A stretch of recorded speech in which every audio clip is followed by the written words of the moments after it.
My name is Sheuneni Kurasha. I'm the Program Manager for Democratization, Governance and Human Rights for the SADC Parliamentary Forum. I'll be your Director of Ceremonies this morning as we start our joint regional workshop on enhancing Parliament's role in defending and promoting human rights in Southern Africa. Allow me, in commencing the meeting, to establish protocol.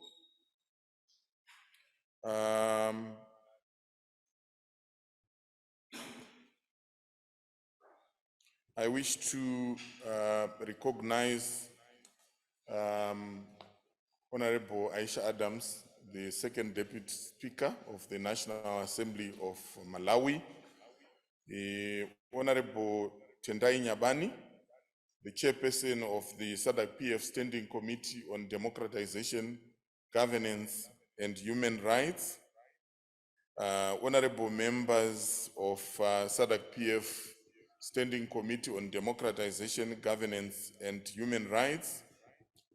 I wish to also recognize members of national parliaments of EU member states who will be joining us online. I wish to recognize Your Excellency Poemo Sekoma, the Secretary General of the SADC Parliamentary Forum, Mr. Ivo Ufens, Head of Cooperation, European Union Delegation to the Republic of Malawi, Dr. Jonathan Murphy, Head of Programs, inter-parliamentary International Idea, Dr. Roba Sharamo, Regional Director for Africa and West Asia International Idea, who is joining us online, distinguished resource persons, staff of SADC PF and national parliaments.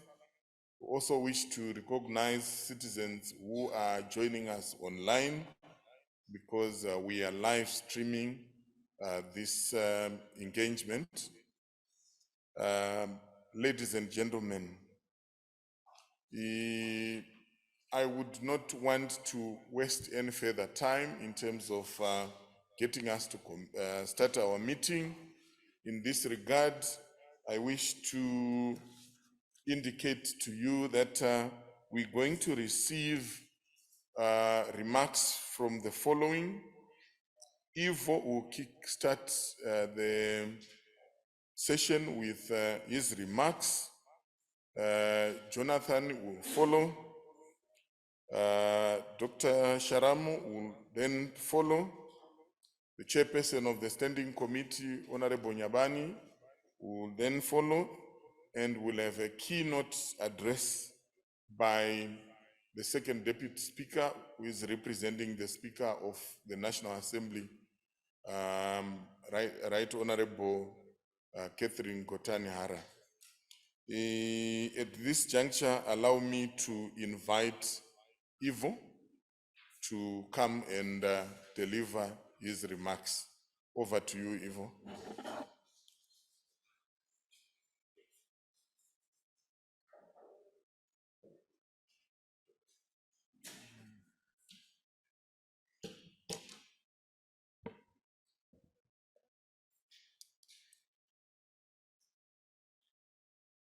Honorable Aisha Adams, MP, Second Deputy Speaker of the Parliament of Malawi, representing the Right Honorable Catherine Gotani-Hara, the Speaker of the Parliament of Malawi.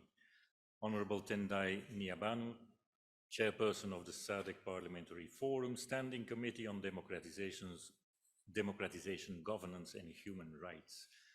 Honorable members of that same Standing Committee, members of national parliaments of EU member states joining online, and Honorable Wessel of Denmark, who made it all the way to Fulu Gardens. Thank you for joining. Her Excellency Madam Sekoma, Secretary General of the SADC Parliamentary Forum, Dr. Jonathan Murphy, Head of Program of inter-parliamentary International Idea, Dr. Roba Sharamo, Regional Director for Africa and West Asia, International IDEA, who is joining us online, and all members and colleagues who are joining online, distinguished resource persons and experts, staff of SADC PF in national parliaments, ladies and gentlemen, can I add a special welcome to all our guests from outside Malawi, and as we say in Chichewa, Takulandirani. My colleague Grace is here also, and she told me that I should apologize for my lack of knowledge of the Chichewa language after 4 years in this country. So, Pepani for that. So, Honorable Deputy Speaker, allow me to leave the rest of the welcome to Malawi formalities to you. And let me rather focus on the topic at hand, which is the importance of human rights, the critical role parliaments play, and very rarely the importance of regional and international conversations on such meaningful topics. Over the past few decades, the European Union has led the way in showing the importance of cross-national dialogue and working together to achieve common goals. With globalization and increased use of trade and technology, physical borders have become less important and have been replaced by greater interdependence and interconnectedness. And indeed, the COVID-19 pandemic brought increased hardship and wreaked havoc across the globe. But looking back now, one can also say that COVID taught us a very important lesson. It forced us to sit around the same table and look eye to eye, often virtually, as we also learned, on those so important but often ignored sensitive topics. This, therefore, should be the default way for operating and addressing all global issues. There should be more regional and international conversations on issues of common interest and clear action plans on how they will be addressed. Honourable Deputy Speaker, honourable members, this is why the European Union is happy to join this important initiative and this workshop on the pertinent topic of defending and promoting human rights in the SADC region. Human rights are at the core of our external action. Across the different investments, the goal is the same. It is to uplift the lives of all men, women, youth and children across the globe, to ensure that they live dignified lives and that they fulfill their potential so as to make meaningful contributions to the development of their nations. As EU, we aim at supporting sustainable development, which cannot be achieved without full respect of human rights. We therefore spearhead meaningful actions through grants, such as the one to International IDEA, to work with key institutions, such as local and regional parliaments, to support your crucial role of passing and following up on positive legislation that serves the interests of the people. Honourable Deputy Speaker, honourable members, you will look into a broad array of human rights issues, which may well include issues of sexual and gender-based rights, access to good healthcare and education facilities, prisoner rights, LGBTIQ issues, protection of persons with albinism and other minorities, and increased access to formal justice, particularly for women and girls. I say this, honourable members, because oftentimes discussions on human rights tend to have a biased concentration on political rights, these being the right to free and fair and credible elections. However, let us always remember that the role of parliaments with regard to human rights is more than that. It is also about facilitating strong, independent and responsive institutions. It is about setting the tone for transparency and accountability, while at the same time ensuring equal and active participation of the citizenry. It is about ensuring that adequate legislative measures are in place to observe and safeguard the rule of law. And above all, it is about respecting all rights of all people, despite differences in opinion and understanding, differences of religion, culture, and of personal beliefs. Honourable Deputy Speaker, honourable members, the European Union will continue to work with parliaments alongside other key governance institutions to uphold and defend these values. At global and regional level, we will continue with investments such as inter-parliamentary to facilitate consequential conversations and maintain regular dialogue, not just within and amongst Africa's governments and entities, but also with European institutions and governments. And here in Malawi, we will also continue working with Parliament, and we will soon start a 3-year project aimed at strengthening the capacity and increasing civic engagement in undertaking the legislative functions. Such investments are crucial to the achievement of the goals of the 2030 Sustainable Development Agenda. And as this workshop starts, I wish you all a fruitful and meaningful 2 days of dialogue on topics that fully deserve and need your attention and follow-up action. I hope that in the course of these 2 days, you can discuss and come up with clear recommendations and action plans to address pertinent human rights issues that are of common concern to all your countries.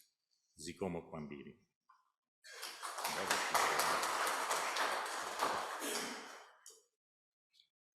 Thank you very much, Ivo, for those remarks highlighting the centrality of Parliament as the sole legislative organ in making sure that there are enough legislative mechanisms for the protection of human rights, the collaboration between European institutions and institutions such as ourselves, the SADC Parliamentary Forum, and the national parliaments.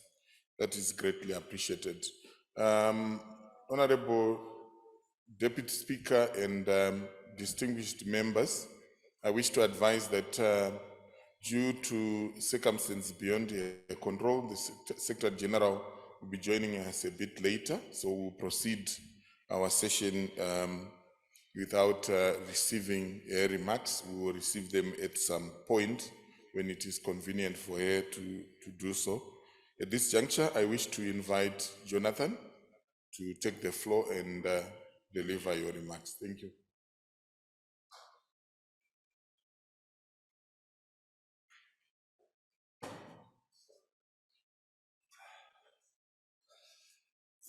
Thank you very much, Kurasha, and I'm very, very happy to be here. It's my first time in Malawi, and I've had a beautiful welcome so far and look forward to an excellent session. I'd like to begin by offering some thanks. First of all, as already Ivo has done, to welcome the members of national parliaments of the SADC region and EU member states, staff of national parliaments, SADC PF representatives, EU delegation, representatives of EU parliaments, and in particular, very honored to have a representative of the Folketing, the Danish parliament, with us in person today, and all of the experts, representatives of international organizations who are here and online, including UN Women. Would like to thank, of course, the Parliament of Malawi, which generously agreed to host the workshop. And I would also like to thank the Parliament of Malawi for its participation in a very effective partnership under the inter-parliamentary program modality.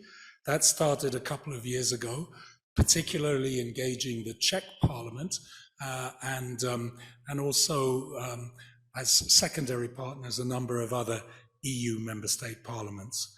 We'd like to, of course, thank the European Union, which financially supports inter-parliamentary, but I think most importantly of all, has played a crucial role in supporting effective cooperation in advancing the capacities of Parliament here in Malawi and globally. SADC PF, of course, is the co-host and our honored partner in this event, and we really appreciate the engagement of SADC Parliamentary Forum with parliaments across the region of Southern Africa, particularly their involvement in advocating stronger parliamentary involvement with human rights. I would like to say that when we looked at the best places in the world to engage on parliaments and human rights, which is one of our key priorities, it was quite clear that the work of SADC Parliamentary Forum was really world leading amongst regional parliamentary bodies. And as we are going to be talking about and discussing during this session, the development of special principles and guidelines on parliaments and human rights is really a world leading activity of SADC PF. And of course, again, to thank the speakers, panelists, and participants in this workshop.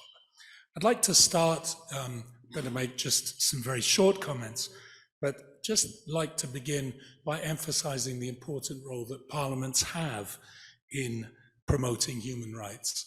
Of course, parliaments are core, important democratic institutions in governance generally. But I feel that in the area of human rights, parliaments have a particularly essential role.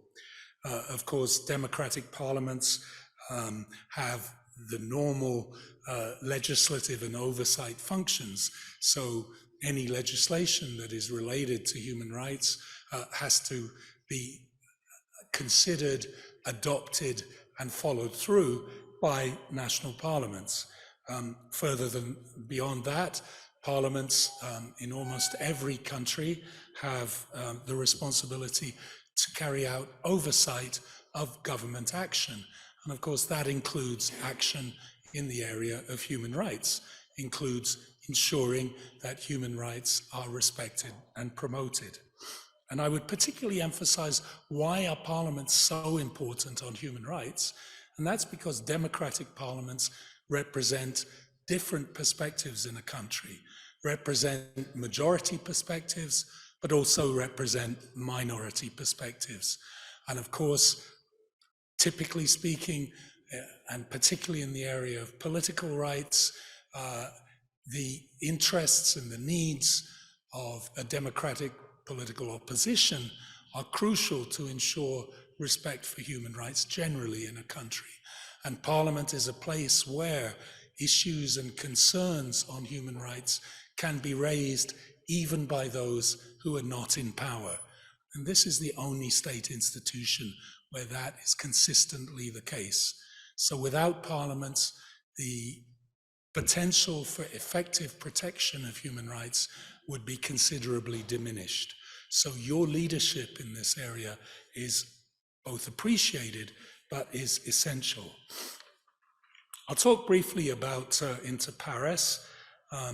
Inter-PARES is delivered by International IDEA, which is an intergovernmental organization with headquarters in Stockholm, and very pleased to have representatives both here, Graham Matenga from the Africa and West Asia region, and honored that the regional director, Roba Sharamo, is joining us online. Inter-PARES is 100% funded by the European Union. The goal of Inter-PARES, as I think you probably know, is to foster strengthened democracy through strengthened parliaments. Particular focus in our work, and that focus is included within our name, Inter-PARES. Inter-PARES, Latin, I think, I'm not a Latin expert, the Latin for peer-to-peer, the exchange amongst equals. And what Inter-PARES aims to do is to bring together the experience of European Union national parliaments, the 27 parliaments of the European Union, to share knowledge and expertise in a dialogue, not in a teacher-student relationship, but in a dialogue with parliaments from around the world. And no more perfect form of dialogue is between parliaments of the European Union and parliaments of Southern Africa, two major regional blocs. I'd like to talk a bit about why human rights are so important as part of the work of European Union national parliaments. And Ivo has already mentioned this, but I'd like to go back into history and think about the situation in Europe before the creation of the European Union. Why was the European Union created? The European Union was created in large measure to ensure that the horrors and the abuses of human rights that took place in Europe particularly during the 1930s, but before, would not be repeated. That the lessons of what are required to maintain strong democracies and respect human rights would be learned and would be kept as a crucial and central feature of the European Union. And this continues to be the case, and as Ivo has said, in the foreign policy of the European Union, human rights is central. And human rights is central not because the European Union wants to impose human rights around the world, but because the European Union itself is built on human rights, realizes that human rights is the foundation, as Ivo said, for good governance, that human rights is not something that is negotiable, and that human rights needs to be considered both at the national level and at the international level. So we are very pleased to be here today. As I've already mentioned, the SADC PF has produced very advanced, and as far as I can see, the most advanced amongst the regional parliamentary assemblies, principles and guidelines on parliaments and human rights. We ourselves at Inter-Pares have developed a toolkit on effective human rights engagement for parliaments, whose content fits very, very closely with your principles and guidelines, and was the reason that we felt there was an excellent synergy and a great opportunity for dialogue. We also will soon be adding an online course on parliaments and human rights which will join a portfolio of e-learning courses that Inter-Pares has produced and which are available to parliaments all around the world through the Agora portal for parliamentary development. So we look forward to the session today, and we look forward to continuing the collaboration with SADC PF and to continuing to foster collaboration between European Union national parliaments, the European Parliament, of course, which was one of our main partners, and you in the different national parliaments of the Southern African region. Thank you very much indeed. Thank you, Karasha.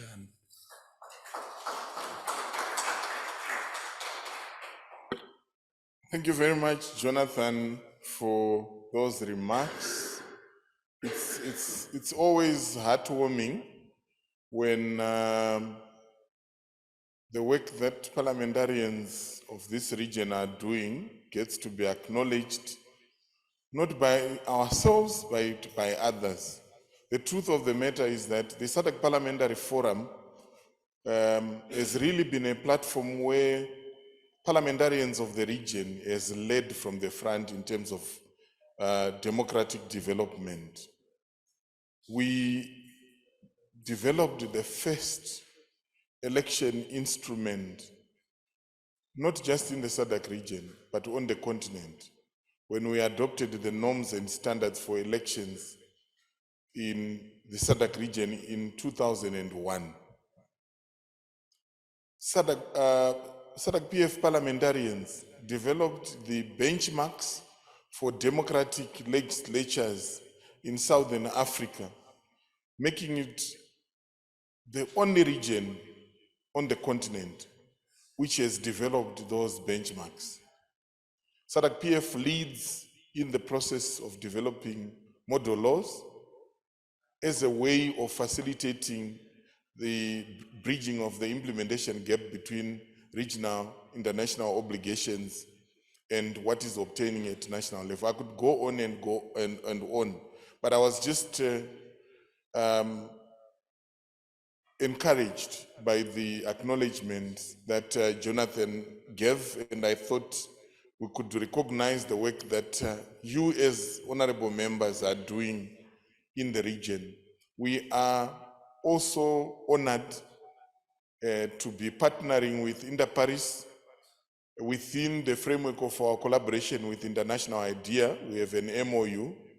We see this as a partnership of choice and one that is dealing with issues that are at the core of the issues that parliamentarians need to deal with. The honorable members, I was whispering with Jonathan, and he has committed in principle for us to have at least 2 other activities under the project where we are going to be looking at the element of youth participation and the other one on gender equality. So this attests to the value of the partnership, and we are honored to be a partner to inter-parliamentary and to International IDEA. Thank you very much once more, Jonathan. At this juncture, allow me to invite Dr. Roba Sharamu, the Regional Director for International IDEA, Africa and West Asia, is joining us online. Honorable Dr. Sharamu, you have the floor. Please go ahead and deliver your remarks. Thank you very much, my good brother Kurasha, for the kind welcome and also being the master of ceremony. Honorable Aisha Adams, the Deputy Speaker of the National Assembly, Honorable Nyambani, the Chairperson of SADC Parliamentary Standing Committee on Democratization, Governance and Human Rights, honorable members of the committee, members of national parliament, represented members of the representative of the EU parliaments who are joining online and also who are also available physically in the room, the Secretary General of the SADC Parliamentary Forum, Mr. Ivo, the head of the cooperation at the European Union, my good brother Jonathan Murphy, distinguished resource persons, staff of cooperating organization, including International IDEA, and also other distinguished colleagues joining online or in person. Ladies and gentlemen, good morning. Allow me from the onset to express our profound gratitude on behalf of the Secretary General of International IDEA, Dr. Kevin Casas Zamora, for the fruitful partnership that we continue to have with SADC Parliamentary Forum over the years, which has yielded positive outcomes, including production of knowledge and convening of high-level policy dialogues, such as the one that we are having currently. International IDEA continues to operate both at the global level, as articulated by my colleague Jonathan. We have operation in almost 60 countries across the world and over 20 country offices. And in Africa and West Asia, with the regional office in Addis, we do have close to 7 country offices in Africa. And I'm also very pleased to echo the point made by Jonathan that in the Southern Africa region, where you are based and where most of you do come from in terms of the SADC, it is the most stable and most democratic region in terms of the global state of democracy report that we continue to produce every year. We just launched a report, I think about 2 days ago, which is also painting the same picture of a region of the SADC region as a region that continues to advance in terms of democracy, protection of human rights, and also what we call countervailing institutions, you know, like the Supreme Court or the judiciary that actually does the checks on the executive. Your Excellencies, this dialogue is being held in collaboration with our global parliamentary support program, inter-PARES, under the theme Enhancing Parliament's Role in Defending and Promoting Human Rights in Southern Africa, which is a testament to the growth of the partnership and also the positive trend that I have just highlighted. Your Excellency, Secretary General, and also the senior officials of the SADC Parliamentary Forum, we want to really thank you for your demonstrated commitments in enhancing and improving this partnership and ensuring that we continue to work in promoting parliamentary effectiveness as we really improve the quality of democratic governance in the continent. There is a growing international consensus about the importance of the role of parliaments in protection and realization of human rights. Without parliaments, we can't really have effective governance, we can't really have effective political participation, and also representation of the citizens' voice at the highest level of legislature. Parliaments as national institutions or as networks of regional institutions or regional parliaments are best placed to prevent violation of human rights and ensure the institutionalization of the rule of law across a region.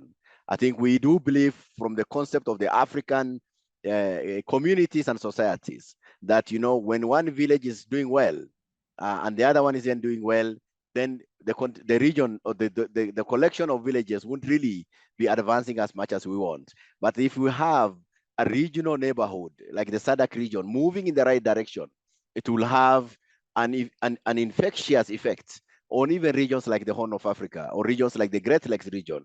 And I will also say that the Sahel, where we are having unconstitutional changes of government, is really about a deficit of governance, a deficit of effectiveness of institutions, including the parliaments.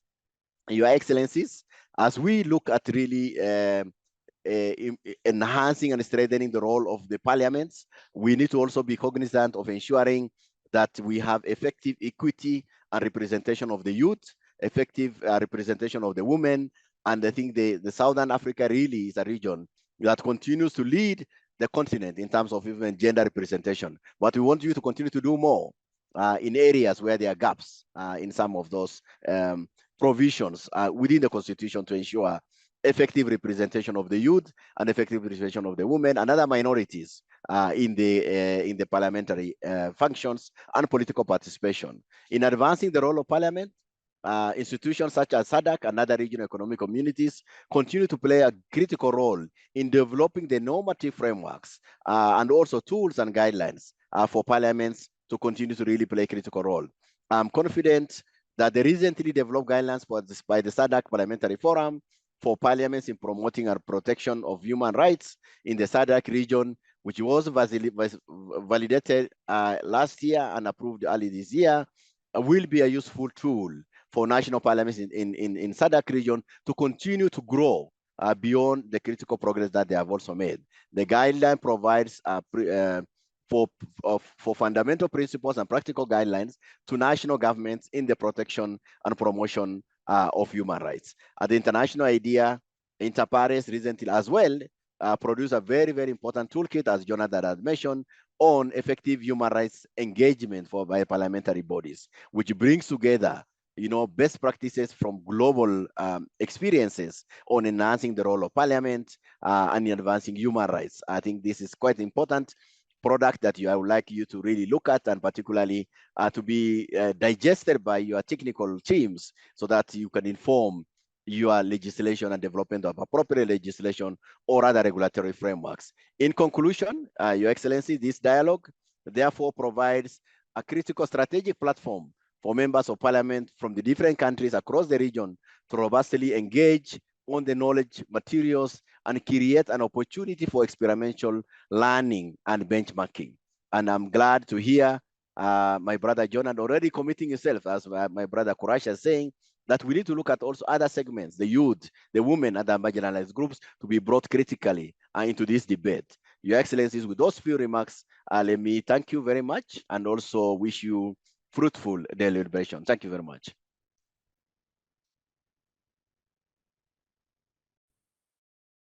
Thank you very much, Dr. Sharam, for those remarks. I speak without fear of contradiction when I mentioned that one of the most valued partnership we have is the one that we have with International IDEA. We partnered on many fronts with International IDEA. During COVID, we undertook and led conversations on strengthening the role of Parliament in emergencies, and ended up developing a tool and a framework that guides parliaments in terms of how do they respond in emergencies, including in promoting human rights in such situations. So we really are grateful for the partnership. It is one of those partnerships where we have generated real value for our members and for the region, and we continue to appreciate you dedicating time from your busy schedule to honor this partnership by addressing this meeting. Thank you very much, Dr. Sharam. At this juncture, allow me to invite none other than the chairperson of the Standing Committee on Democratization, Governance, and Human Rights, Honorable Nyabani. Honorable Nyabani is joining us for the first time since his election in the last elections in Zimbabwe. In terms of our rules, honorable members, you remember that whenever we have a member leaving SADC PF, the parliament that holds the position is allowed to finish the remainder of the term. And in this regard, I would wish to welcome Honorable Nyabani, who has replaced our former chairperson, Honorable Doughton Duweni, who did not stand offer himself for re-election in the last election in Zimbabwe. So I have the honor of welcoming the chairperson who is going to welcome us and deliver his remarks. Over to you, Chair.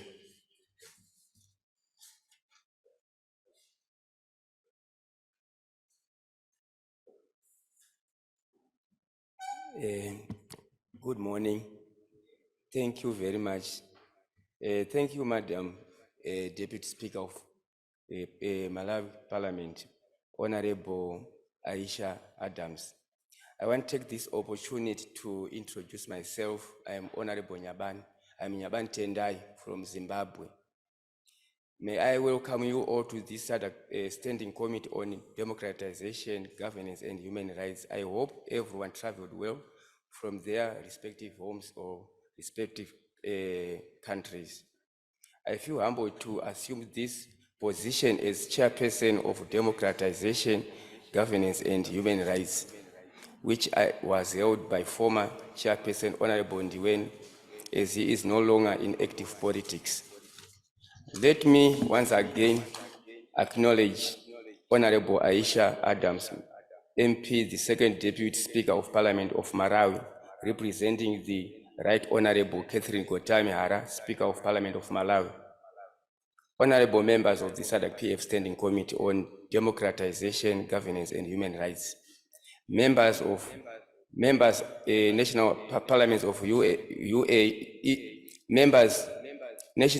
of EU Parliament States joining online. Her Excellency Madam Biomo Segona, Secretary General of SADC Parliamentary Forum. Mr. Ivo Hofkens, Head of Cooperation, European Union Delegation to the Republic of Malawi. Dr. Jonathan Murphy, Head of Program, Inter-Pares International ID.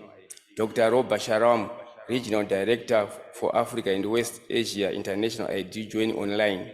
Distinguished resource persons and experts, staff of SADC PF and national parliaments, citizens joining us online from across the globe. Ladies and gentlemen, I am deeply honored and profoundly grateful to address this distinguished gathering in my capacity as the incoming chairperson of the SADC Standing Committee on Democratization, Governance, and Human Rights. During this important joint regional workshop on enhancing Parliament's role in defending and promoting human rights in South Africa, the workshop represents a critical juncture in our collective journey towards enhancing the role of Parliament in upholding and safeguarding the fundamental rights and freedoms of all people of the region. Right from the outset, I wish to express my deepest appreciation for the collaborative gesture of our colleagues from European national parliaments who have partnered with us during this workshop. This joint initiative is not only commendable, but also presents us with a valuable opportunity to exchange experience, learn from each other, and benchmark on our activities. It goes a long way in strengthening the bonds of parliamentary cooperation, solidarity, and diplomacy between our two regions.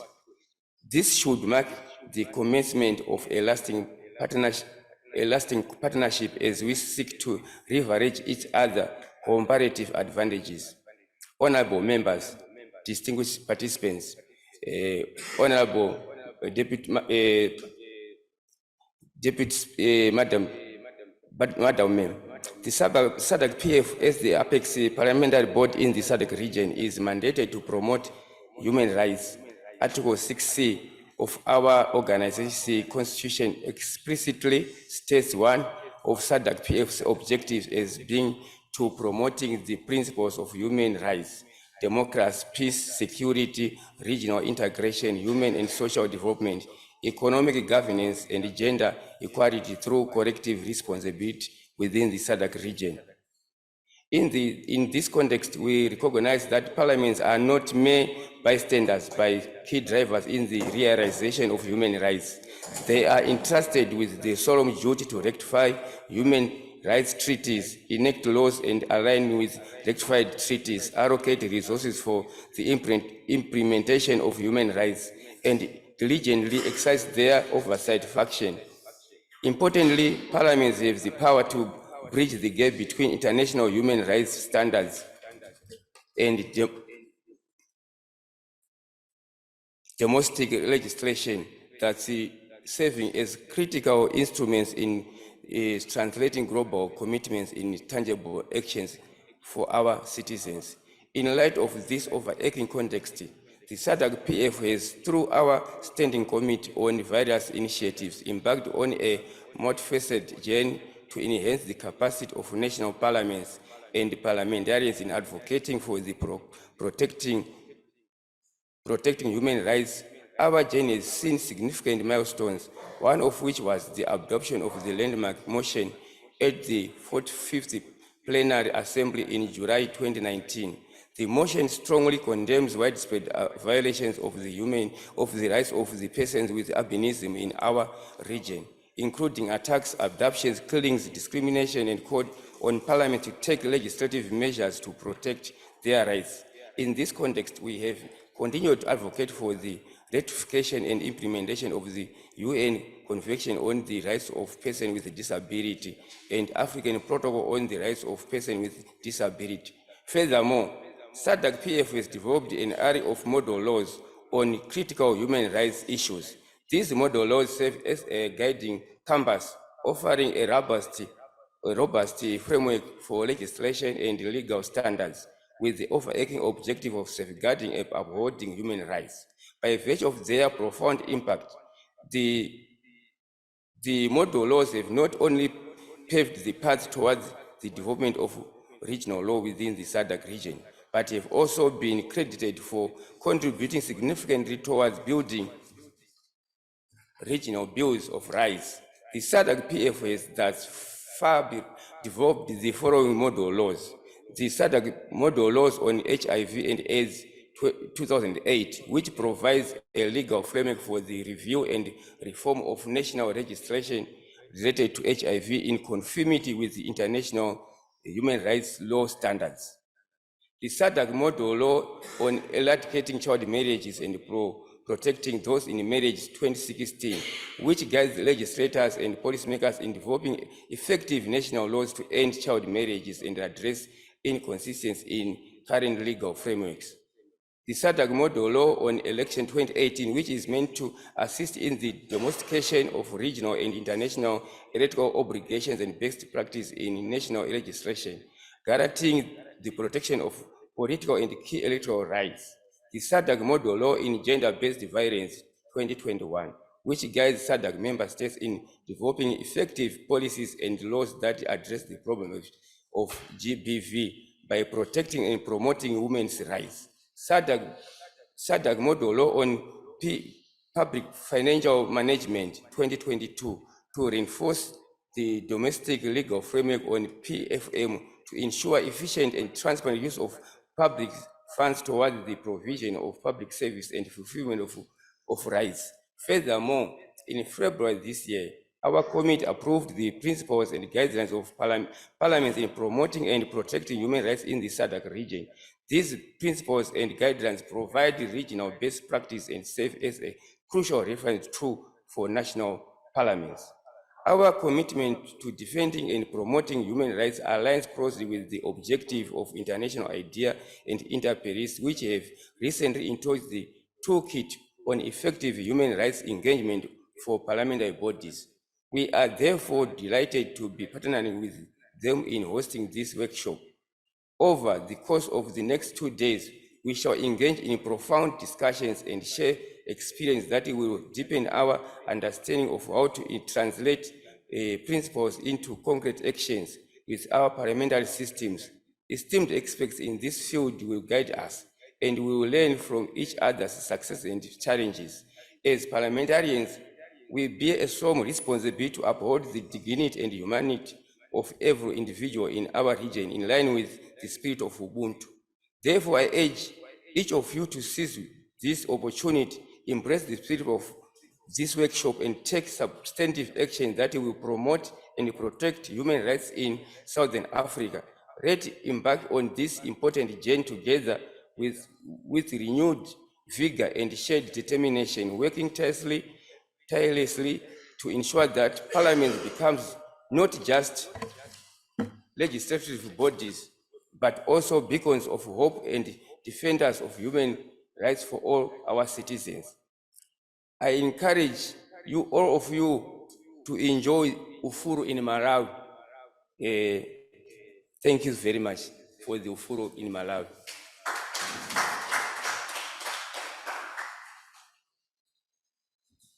Thank you very much, Honorable Chairperson, for those remarks.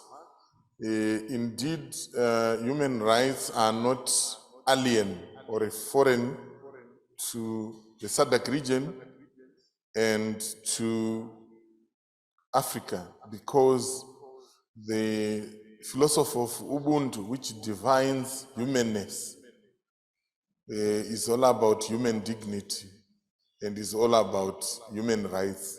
That was profound, Chairperson. Thank you very much. We appreciate. I have the honor of inviting our guest of honor to deliver the keynote address in the mold of the second deputy speaker, who, as I said, is representing the Speaker of the National Assembly. Madam Deputy Speaker.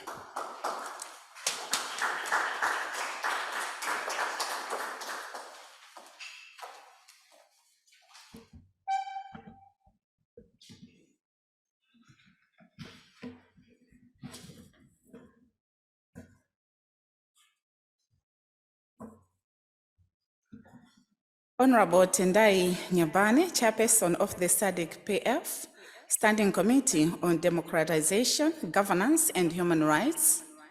Honorable members of the SADC PF Standing Committee on Democratization, Governance and Human Rights. Members of national parliaments of EU member states joining online.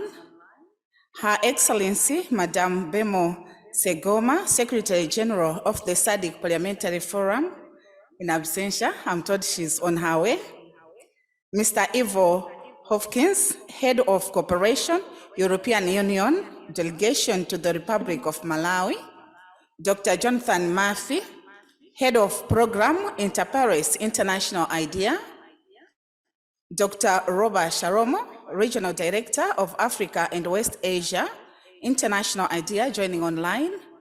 distinguished resource persons and experts, staff of SADC PF and national parliaments, citizens joining us online from across the globe, ladies and gentlemen, good morning.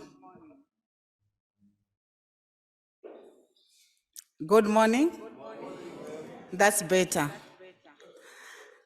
It gives me great pleasure to welcome you all on behalf of our Right Honorable Speaker, Catherine Gotan-Hara, the Speaker of Malawi Parliament, to this regional workshop on enhancing Parliament's role in defending and promoting human rights in Southern Africa.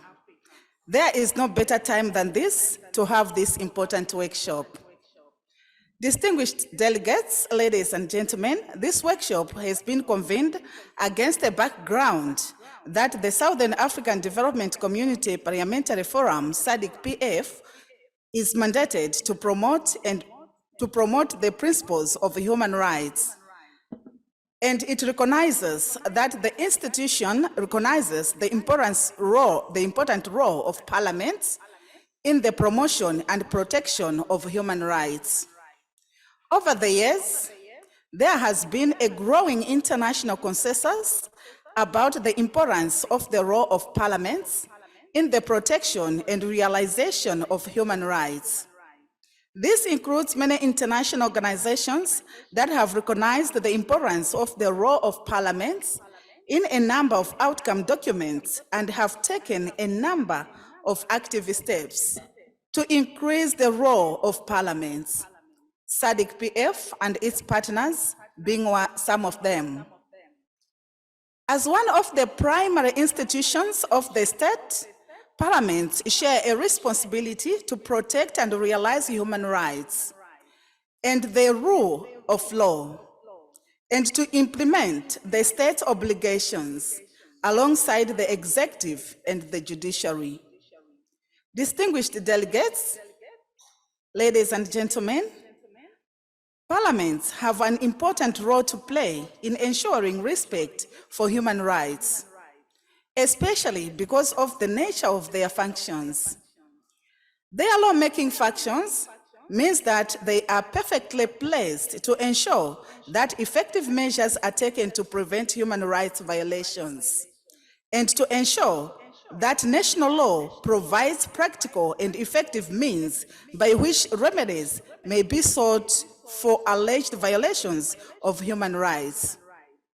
The oversight function is well placed to monitor the implementation of policies by the governments in their quest to protect and realize human rights. Honorable delegates, while Parliament's role in relation to the enhancement of human rights has historically been neglected, there is a need to have more debates in parliaments about the requirements of the state's human rights obligations. This is whether they are grounded in domestic law, like the national constitutions and other statutes, or international law, including international human rights treaties the states subscribed to. Such discussions and debates help to democratize human rights by encouraging elected politicians to take more ownership of these fundamental values and to properly consider applicable human rights standards in their work. Nevertheless, despite the growing consensus about the disability of increasing the role of parliaments in enhancing human rights, there is very little on concrete guidance to show how this desirable end could be achieved, nor are there any agreed standards about what practices should be adopted for such parliamentary involvement to be effective. This workshop, therefore, is the ideal forum to deliberate on the effective ways in which parliaments can effectively institutionalize the issues of human rights in their processes. Distinguished delegates, parliamentary processes recognize that human rights holders refer to people as holders of rights that can be claimed through participation in parliamentary processes. The right to vote, the right to participate in public hearings, the ability of citizens and organizations to participate in the development of legislation, and the role of the public in contributing to the national budget's processes all demonstrates how claim holders can participate in parliamentary processes and thus actively assert their rights.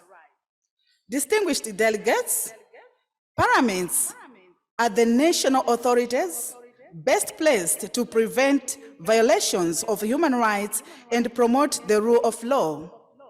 Coupled with model laws and other international instruments, the lawmaking function of parliaments enables them to help design the national framework for giving effective to human rights, as well as enact a legislation to provide detailed protection to specific human rights and to implement the recommendations from the various international organizations on the same.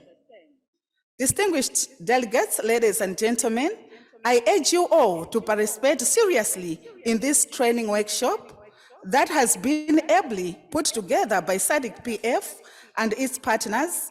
Please participate aggressively as our citizens expect nothing less than impacting interventions during deliberations in our various parliaments when we return to our various jurisdictions.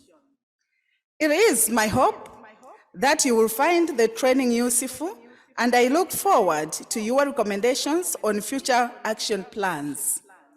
Together, we must continue with the transformation of our parliaments, nations and regions to ensure that they remain relevant to the many challenges our people face and the hope they have invested in all of us. Honorable delegates, distinguished ladies and gentlemen, feel most welcome to the warm heart of Africa, Malawi, and find time to explore our beautiful country. For your information, Malawi has the best fish on earth. With these few remarks, I declare the joint regional workshop on enhancing Parliament's role in defending and promoting human rights in Southern Africa duly opened, and I thank you all for your attention. Thank you.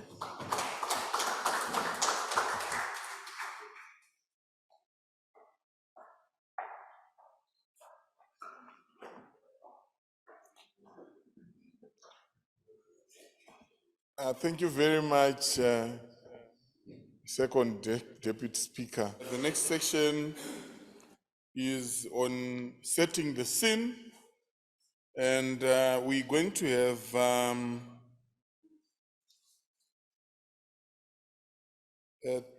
three presentations in this session. The first presenter will be myself, and I will be focusing on the SADC PF's trend-setting work in parliaments and human rights. Then we have Dr. Landilani Banda, who is the drafter for the SADC, the principles and guidelines for parliaments protecting human rights. And then the third presenter is none other than Dr. Kristen Roberts Lai. She's a professor, Central European University, human rights practitioner, and is the author of the Inter-Pares Toolkit on Effective Human Rights Engagement for parliamentary bodies, who is going to join us online. I will start. May I invite Landy to move and occupy that seat? Move with your name tag.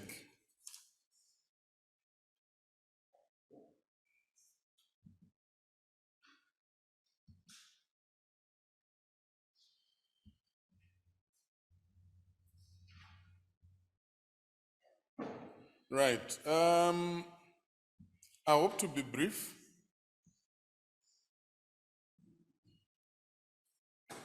Can we have the presentation on the floor, please? On the screen.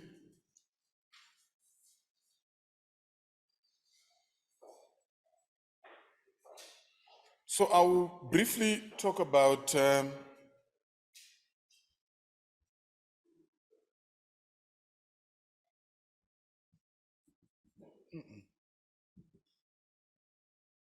right. I will briefly talk about SADC Parliamentary Forum. Honorable members know well enough about SADC Parliamentary Forum, but some of our participants who are joining online may not necessarily know fully about SADC PF. It is therefore important for me to just set the context so that as we interact, you understand where we derive the mandate to deal with parliaments and human rights and what else we are involved in. If I don't do that, the Secretary General could withdraw me from this meeting. The SADC Parliamentary Forum was established in 1997 through a resolution of SADC Summit of Heads of State and Government. The principal objective of establishing SADC PF was to constitute a parliamentary consultative assembly, the ultimate goal being the establishment of a regional parliamentary framework for dialogue on issues of regional interest and concern. Those who have been following recent developments will be aware that the last summit in DRC approved the agreement amending the SADC Treaty to establish a SADC Parliament. In other words, to transform the SADC Parliamentary Forum into a SADC Parliament. As we speak, 9 out of the 16, or more precisely 9 of the required 2/3 majority out of 16, which must be 12, have signed, and efforts are underway to engage with the other member states to sign so that that agreement amending the treaty is adopted, after which there will be a protocol that must be developed outlining the functions and other details about the SADC Parliament. SADC Parliamentary Forum currently has 15 of the 16 SADC member parliaments on board. We are still dealing with the onboarding process for the Parliament of Comoros. The other 15 members are full members, including Malawi, where we are, including Namibia, which is the host for the Secretariat and the headquarters, and the rest of the other members. We are headquartered in Namibia, courtesy of a hosting agreement with the government of Namibia, which grants diplomatic status to SADC PF, just like all the other SADC institutions. In terms of the focus of our work, we are guided by Article 6 of the SADC PF Constitution, which outlines the objectives. Amongst these objectives is to strengthen the implementation capacity of SADC by involving parliamentarians in the affairs of SADC. This objective recognizes the reality of the slow pace of implementation of regional commitments, but on the other hand, also recognizes the important role of parliaments in majority of our systems of government, where in parliaments have, among other functions, the role of ratifying regional agreements before they can become part and parcel of domestic law. Parliaments also can, through the oversight role, be able to engage the executive with the purpose of tracking progressive implementation of regional commitments. So this is the context in which we operate, guided by those objectives. SADC PF, in terms of membership, it is composed of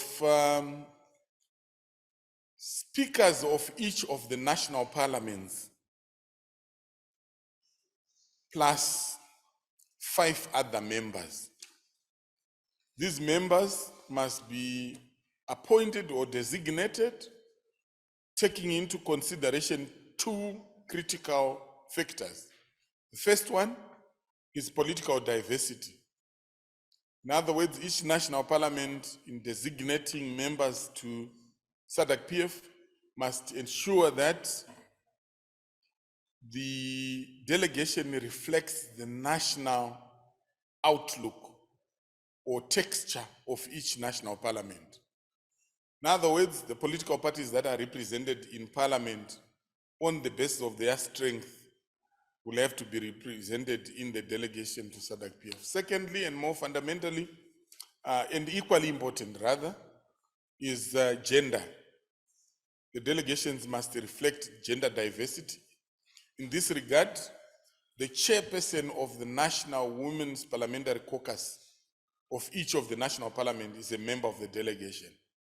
When they come to the regional level, they constitute what is called the Regional Women's Caucus, which is made up of chairpersons of national caucuses, plus all women parliamentarians who are members of SADC PF. So in terms of the numbers, the Regional Women's Parliamentary Caucus is the biggest block because it has national chairpersons of caucuses plus all women parliamentarians of SADC PF. Just for a graphical representation and imagination of how we are structured, I already mentioned that we have 1 + 5, which is the speaker plus 5 other members. When they come to SADC PF, they constitute what is called the plenary assembly, which is the highest policy-making board. This board meets at least twice a year, but there's a provision for extraordinary meetings when it's necessary. It meets in member states on a rotational basis. We just came out of Tanzania, 20 to 27 November, we are in Mauritius for our 54th plenary assembly. The 55th plenary assembly in June will be held in Angola. Then immediately below, we have the executive committee, which is like the management board. This committee is made up of a representative of each of the national parliaments. We are privileged in this standing committee to actually have members who have served before and are current members of the executive committee representing their parliaments. Honorable Bergman from South Africa is actually former treasurer. Immediate past, right? Yeah. So we had the money men for SADC PF in our committee. When they were dealing with financial issues, we could, during the course of standing committee, be talking about finances of SADC PF. No, I'm just joking. But Honorable Geronima has been a member of the executive committee. I could mention many other members. And so the executive committee, being the management board, is the one that supervises the secretariat in implementing decisions of the plenary assembly. Then in terms of our programming work or thematic work, we have 5 standing committees. Then we have the Regional Women's Parliamentary Caucus, Then we have Regional Parliamentary Model Laws Oversight Committee. So we have Standing Committee on Gender Equality, Women Advancement and Youth Development. I'm privileged to service that committee as well. The Trade, Industry, Finance and Investment, Food, Agriculture and Natural Resources, Democratization, Governance and Human Rights ourselves, then Human and Social Development and Special Programs. Then we have chairpersons of all the standing committees constitute what is called the Regional Parliamentary Model Laws Oversight Committee. You could call this a chairperson's panel. For purposes of coordination, it's important for all chairpersons to be in one body where they can be able to look at, have a panoramic view in terms of implementation of model laws and other regional commitments. Then we have the Regional Women's Parliamentary Caucus, which I already alluded to. One of its key functions is to lobby for gender equality and women political participation. Last year, it undertook a region-wide study on the impediments or barriers that women face in political participation. One of the interesting but saddening findings is that the barriers that women had to deal with over a decade ago remain the same barriers that they are faced with today. But what's worse, there are also new and emerging barriers that they still have to confront. The previous ones have not changed. We have emerging ones. Issues of cyber violence have also come on board, gender-based violence, all that making women political participation difficult. That's why we are deliberate in terms of dealing with this. With the Secretariat, as I said, hosted by the government of Namibia, at the headquarters in Namibia, headed by the Secretary General, the Excellence Boyomo Sekoma. We have a committee of clerks, which is the clerks and secretaries general of all our national parliaments, for purposes of administrative facilitation in terms of working with and through national parliaments. It was important that we have committees of clerk and secretary general on board. Then the executive committee has different subcommittees dealing with different aspects. Let me go quickly to the reason why we are here. The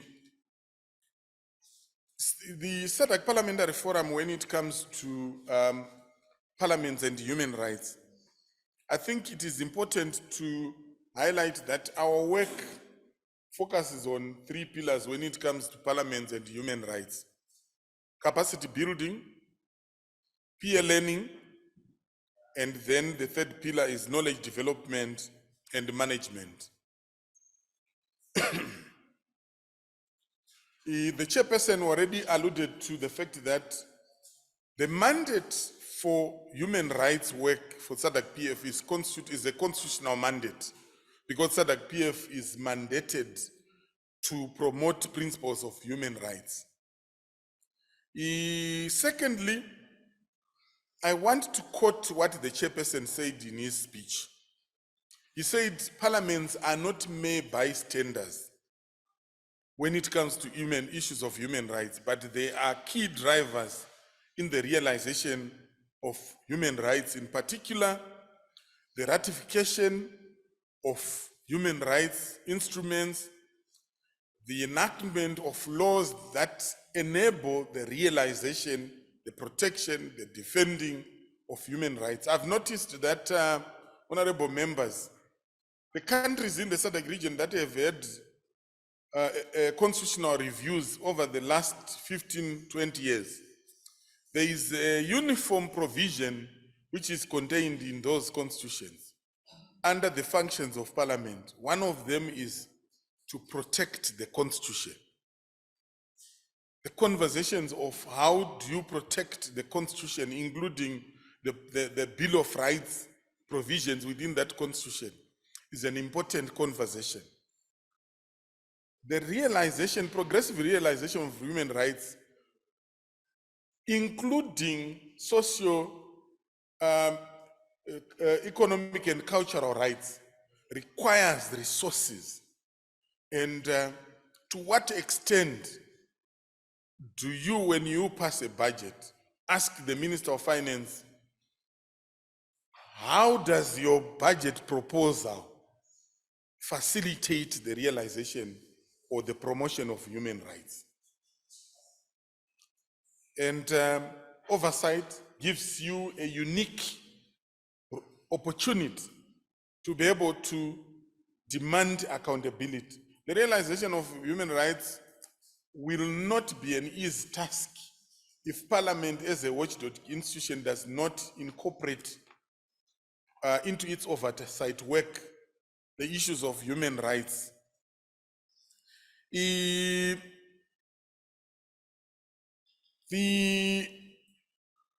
milestones, which again the chairperson alluded to in his speech, he talked about the seminal motion that SADC PF adopted on the protection of rights of persons with albinism. SADC PF as one of the most viable, most robust sexual and reproductive health rights program by a regional parliament in the world. I say this without fear of contradiction. Anyone who has evidence to the contrary, there is a reward that awaits you. And this program is not just a regional program. It is also a program that is present in national parliaments where SADC PF has recruited and placed researchers who are supporting the sexual and reproductive health and rights work of SADC PF. Thirdly, I mentioned earlier during the official opening about the leadership role that SADC PF played during the COVID pandemic in terms of leading conversations, working collaboratively with International IDEA on the role of parliaments in protecting rights during emergencies. I remember the former chairperson of the Standing Committee, now President of the Republic of Seychelles, making a bold statement. He says, whatever the form of restrictions a country is placing for purposes of health and safety, democracy must not be locked down. Human rights must not be locked down. It was done through the efforts of this committee, and we are proud of that work. It culminated in a knowledge tool that we jointly developed with International IDEA on the role of parliament during emergencies, including the aspects of human rights. The SADC PF has also developed the model laws that the chairperson chronicled, covering different aspects of human rights, in particular the rights of women and children, but also rights related to political liberties, as viewed through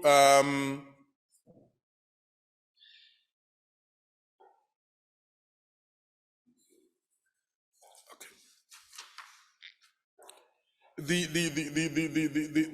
model laws as reference tools for purposes of adaptation and adoption to narrow the gap between regional policies and what is obtaining at national level.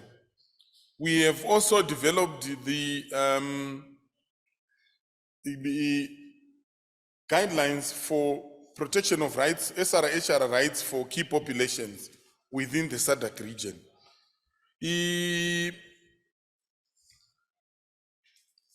And of course, the principles and guidelines governing principles and guidelines for parliaments in protecting human rights. What happened to land? Paulina, please, let's have land. I want to hand over to him now. So in essence, this is what SADC PF has been doing in terms of its work on human rights. So we can be proud to say Parliaments and Human Rights is one of the flagship programs of SADC PF. We have really done tremendous work, and we must be proud of that as this committee. When you look at our footprint, we lead, and Jonathan attested to the fact that SADC PF is one of those regional parliaments that has been consistent in terms of its work on parliaments and human rights, which, as I said, focuses on 3 pillars: capacity building, peer review for learning, for benchmarking, and thirdly, knowledge development and management. Because these tools become, even after project cycles, they become available for use by parliamentarians in their respective national parliaments. I will now hand over to my colleague Landy, who is, as I said, the drafter for the principles and guidelines, to take us through some of the key aspects in terms of the contents of the principles and guidelines. Over to you, Landy.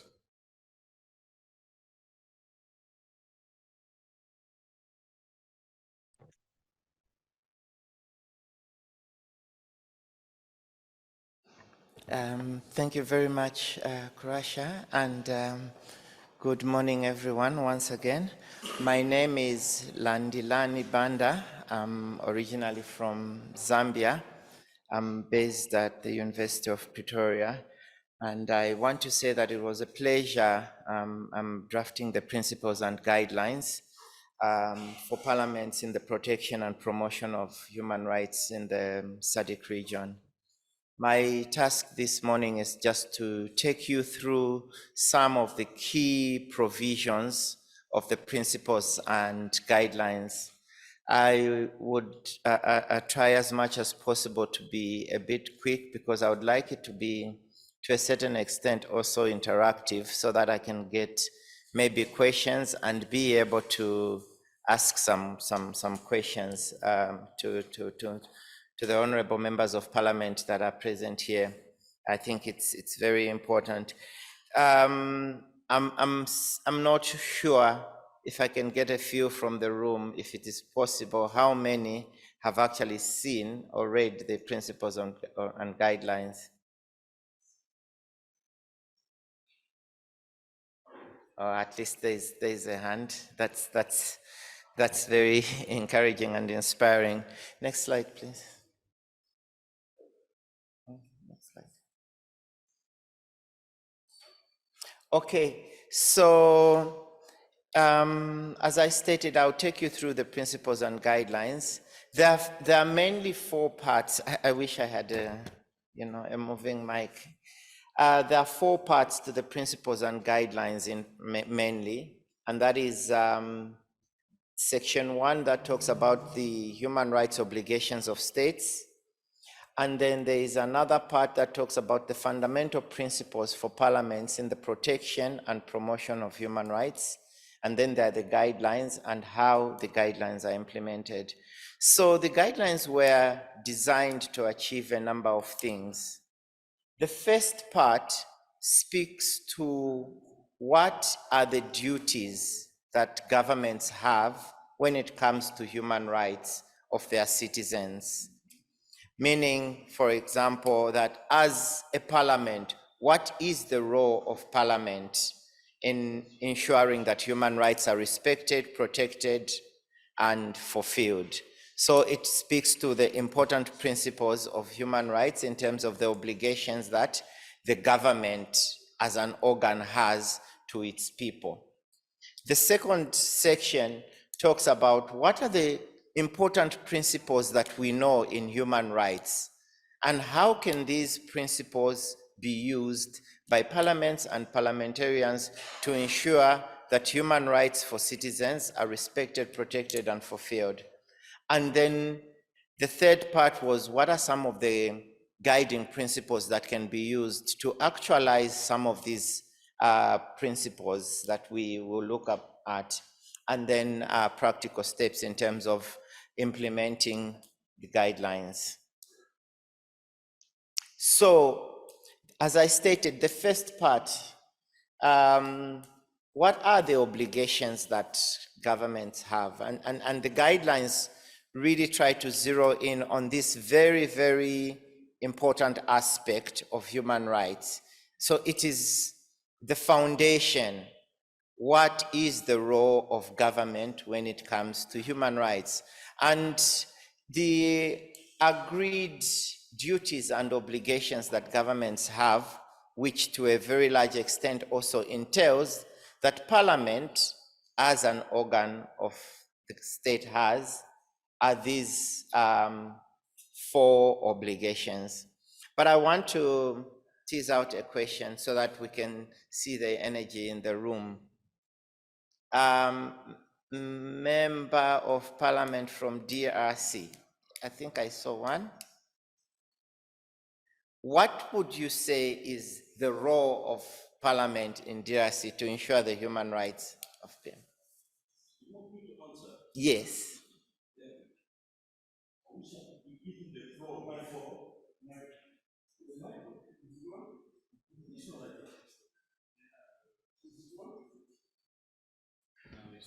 So I'm saying I wish I could be given the floor before this time regarding the first people who from European Union and the inter-pares.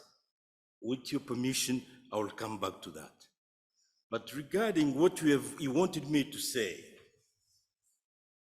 we've got a table case between the role of the government and what's happening in my parliament right now. Can you imagine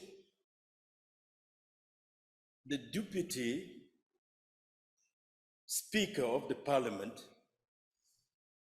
as there was a change in the majority, is the one who created a new majority for the leading power.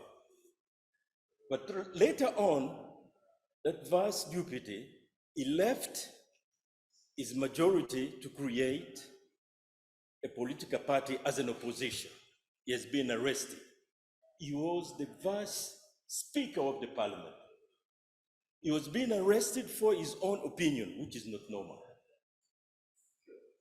4 members of the opposition, members of the parliament, have been invalidated from the parliament, although they have been elected.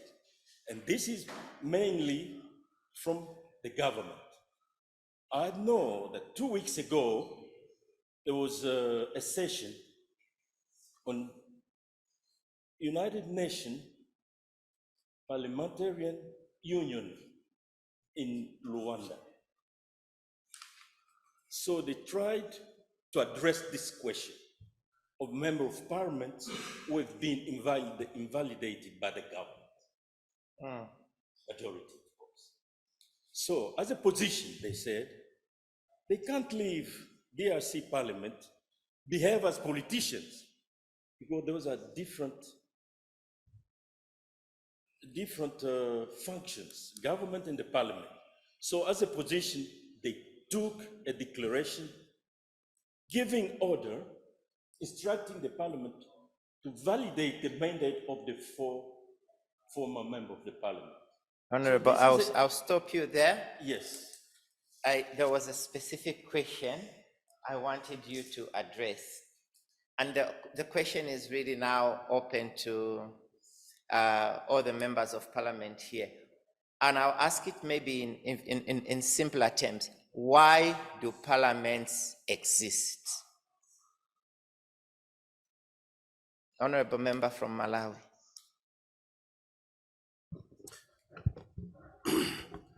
Thank you very much. Parliaments exist to legislate laws, and it's supposed to be followed by or adhered to by its population so that no one is injured in the process. Thank you. Anyone else? Any honorable member here who wants to give us an answer? I think it's exactly as you've said, and I also agree with the honorable member from DRC. And one of the issues that you raise about representation, we are going to look at in the guidelines. It's very important. But I think, honorable member, oversight, exactly, to provide oversight. That is one of the duties that parliaments have. And all of these issues that we are raising are contained in the principles and guidelines, and they're a bit more detailed. Unfortunately, we won't have the time to look at all of those principles. Can we get back to the slide? I want to say that, no, the previous slide. I want to say that the starting point is always to bear in mind that whenever there is a parliament, there is a relationship with the people. And the relationship that parliaments have with people is based on what we call a mandate, which is the vote that people give. And this is how these obligations then come about. There are 4 obligations that a government has, at least according to the body of human rights principles, that a government has towards its people to ensure that it plays its role in human rights. And this is the obligation to respect, to protect, to promote, and to fulfill. I'll speak mainly to the obligation to respect, protect, and fulfill very briefly, and then we can get into the principles. The obligation to respect simply means that when a government is making law as parliaments, the law should be made in such a way that the rights of the citizens are respected. That is, do not make a law that will infringe on the rights of citizens to go about their business, to live a free life. Which means that, for example, a law should not be made that stops people from moving from one place to another, or creating so many restrictions that will make citizens have it difficult to move from one place to another. And we'll look at this in more detail. The duty to protect is that make laws that ensure that citizens are protected from human rights violations. And this speaks, for example, to principles of equality and non-discrimination, which we are going to look at in the next slide. One very important obligation that I want to dwell on now is the obligation to fulfill.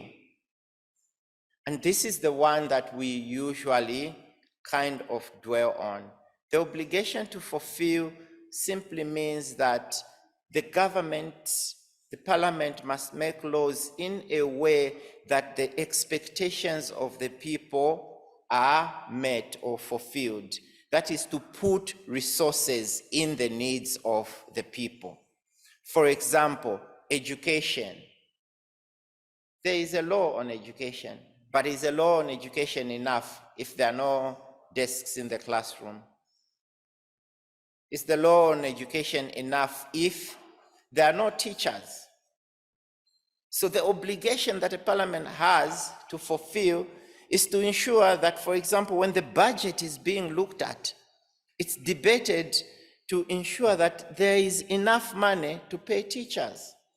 There is enough money to buy desks. There is enough money to ensure that there is an infrastructure for an education system.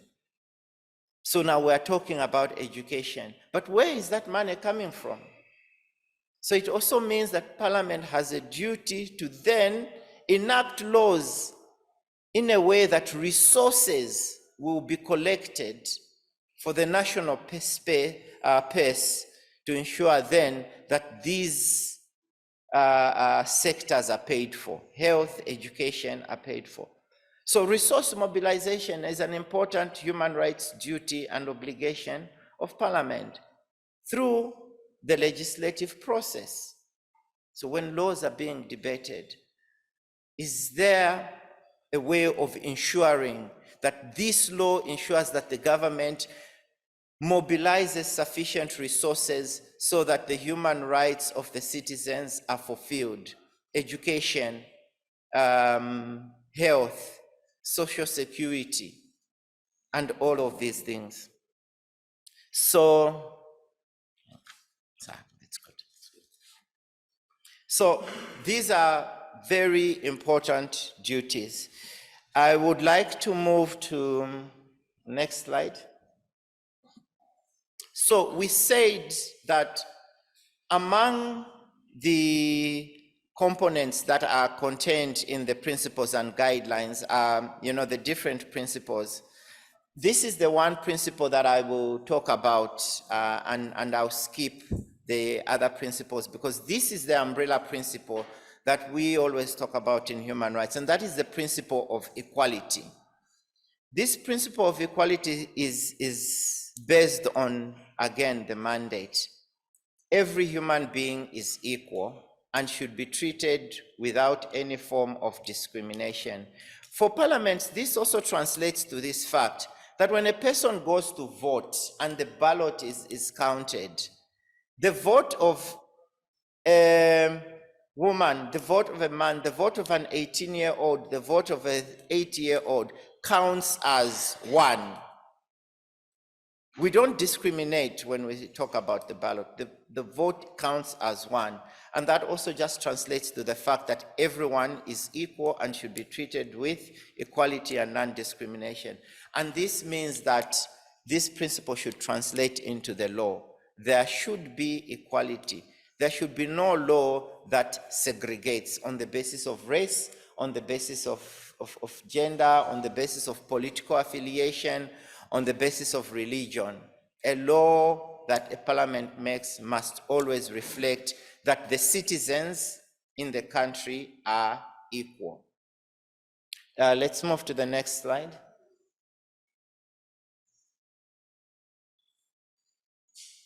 This slide simply is grounded on the principle that I just looked at, the principle of equality. This is that there should be no discrimination.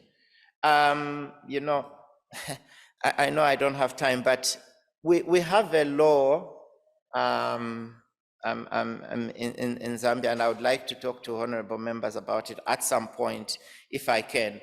But the principle of non-discrimination, I want to say, simply should reflect that there should be prohibited grounds of discrimination.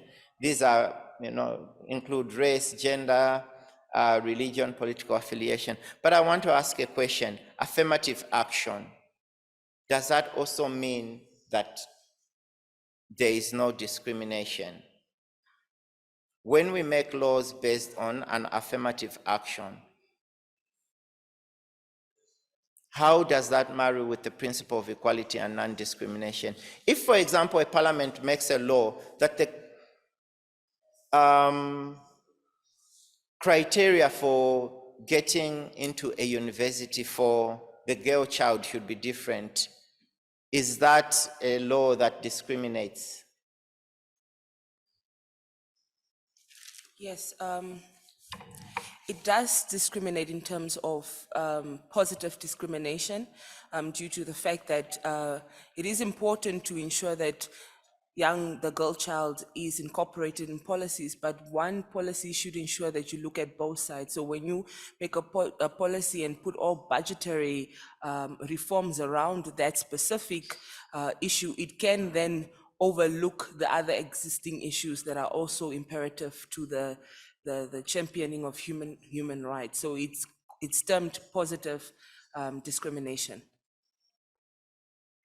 Yeah, and that's a very important point. So there are certain groups, demographics that have been marginalized in society, and to ensure that the historical discrimination is addressed, there are certain positive steps that have to be taken. And next slide. But I want to go into what I call the guidelines. I've been saying next slide, but I think, let me just speak to what the important guidelines that parliamentarians need to have, or what the guidelines contain in terms of ensuring that, the principles and guidelines are implemented. So yeah, you can go to the next one now. One of the issues is to ensure that there is a representative nature of parliaments. We have been talking about parliaments having a broad representative nature. Previously, we used to have parliaments that are just full of men. But now we're talking about parliaments being representative and having to represent what the country looks like. We should have youth in parliament. We should have women in parliament. We should have the marginalized groups in parliament, meaning that the diversity that a society has should be represented in parliament. This also speaks to another important aspect. I think I'm being kicked out in terms of time. How much time do I have? 2 minutes. 2 minutes, okay. I think I will. So also, parliaments must ensure that their own sovereignty is guaranteed. And this is a very important point, that when parliament is making its laws and the life of every parliament should be sovereign. There should be no interference in how a parliament acts and how a parliament makes its laws. And there is a lot that we can talk about this point. Please, let's go to the next point. Next slide. I want to talk about the issue of investing in knowledge and building capacity. The subject of human rights is to a large extent, a very technical subject. And it is important that parliamentarians and parliaments invest in knowledge to understand what are the human rights issues that are at play in specific issues. So if a parliament has to make a law on education, for example, it is important what are the human rights issues that are at play when it comes to the right to the education. What are the human rights issues that are at play when it comes to the right to health? So there should be a process of continuous capacity building within parliaments. Very simple things such as, does the parliament have a library, for example? That is a very institutional issue, but there are many other issues. Do we have a parliament that has continuous education for its members? We move to the next slide, which is probably the last one and a very important one, the ratification and signing of human rights treaties. And this is something that we talked about. Every national parliament is also a member of either the African Union and also the United Nations. The AU has different human rights treaties. The UN has different human rights treaties, and one of the roles of parliament is to ensure that those human rights treaties are ratified. Why is that important? It's because it is at that level that the standards and the norms of human rights are created by the different heads of states. So states then, as parliamentarians, there is a role, a duty to ensure that those commitments that are made at global level are then reduced to domestic level, and that starts with ratification.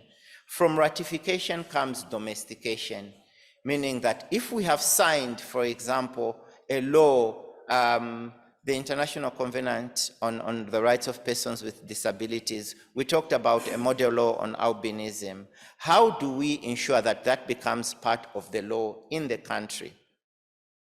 It should be domesticated, and domesticating means that the parliament then makes its law at home, drawing from those international human rights instruments and treaties. Another important aspect, I won't get to the slide, is to legislate to ensure that biases and human rights violations are prevented. That's a very important aspect, and this point speaks to a number of other issues. For example, if we are going to talk about the laws on inheritance, the laws that speaks to child protection, all these laws should be human rights conscious, but also to remember that every law that a parliament makes has a human rights component, and that is where the capacity building comes in.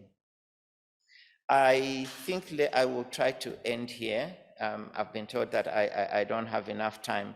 But what I think this highlights, if I can conclude, is that there are so many components in the principles and guidelines, and it would really take a sufficient time to get into each and every one of those principles. And as you can see, each and every one of those principles, if extrapolated and discussed in its detail, will take a lot of time. And that simply means that it is incumbent upon you as members of parliament to read the principles and guidelines, enrich yourself into what are the contents and what is the meaning of each principle, each guideline, and each implementation strategy of the different principles and guidelines, and how then can these principles and guidelines be rolled out.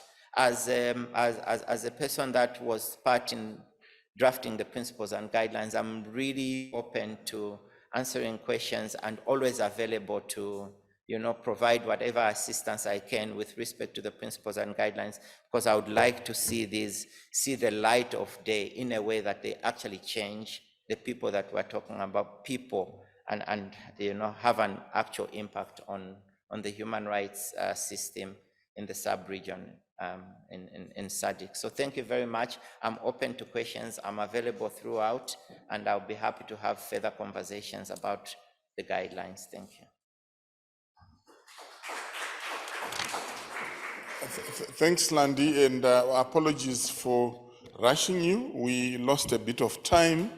Allow me to give Dr. Christine the floor to make interventions regarding the toolkit on effective human rights engagement for parliamentary bodies. She's joining us online. You have the floor, Kristen. Thank you. Thank you very much. I hope you can hear me okay. Excellencies, honourable members of Parliament, staff of parliamentarians, distinguished members of the IDA and inter-Pares and the European Union, ladies and gentlemen, thank you so much for the invitation to be here today. I'm only sorry I can't be there in person. For the wonderful things I've heard so far about Malawi, I really wish I could have been. And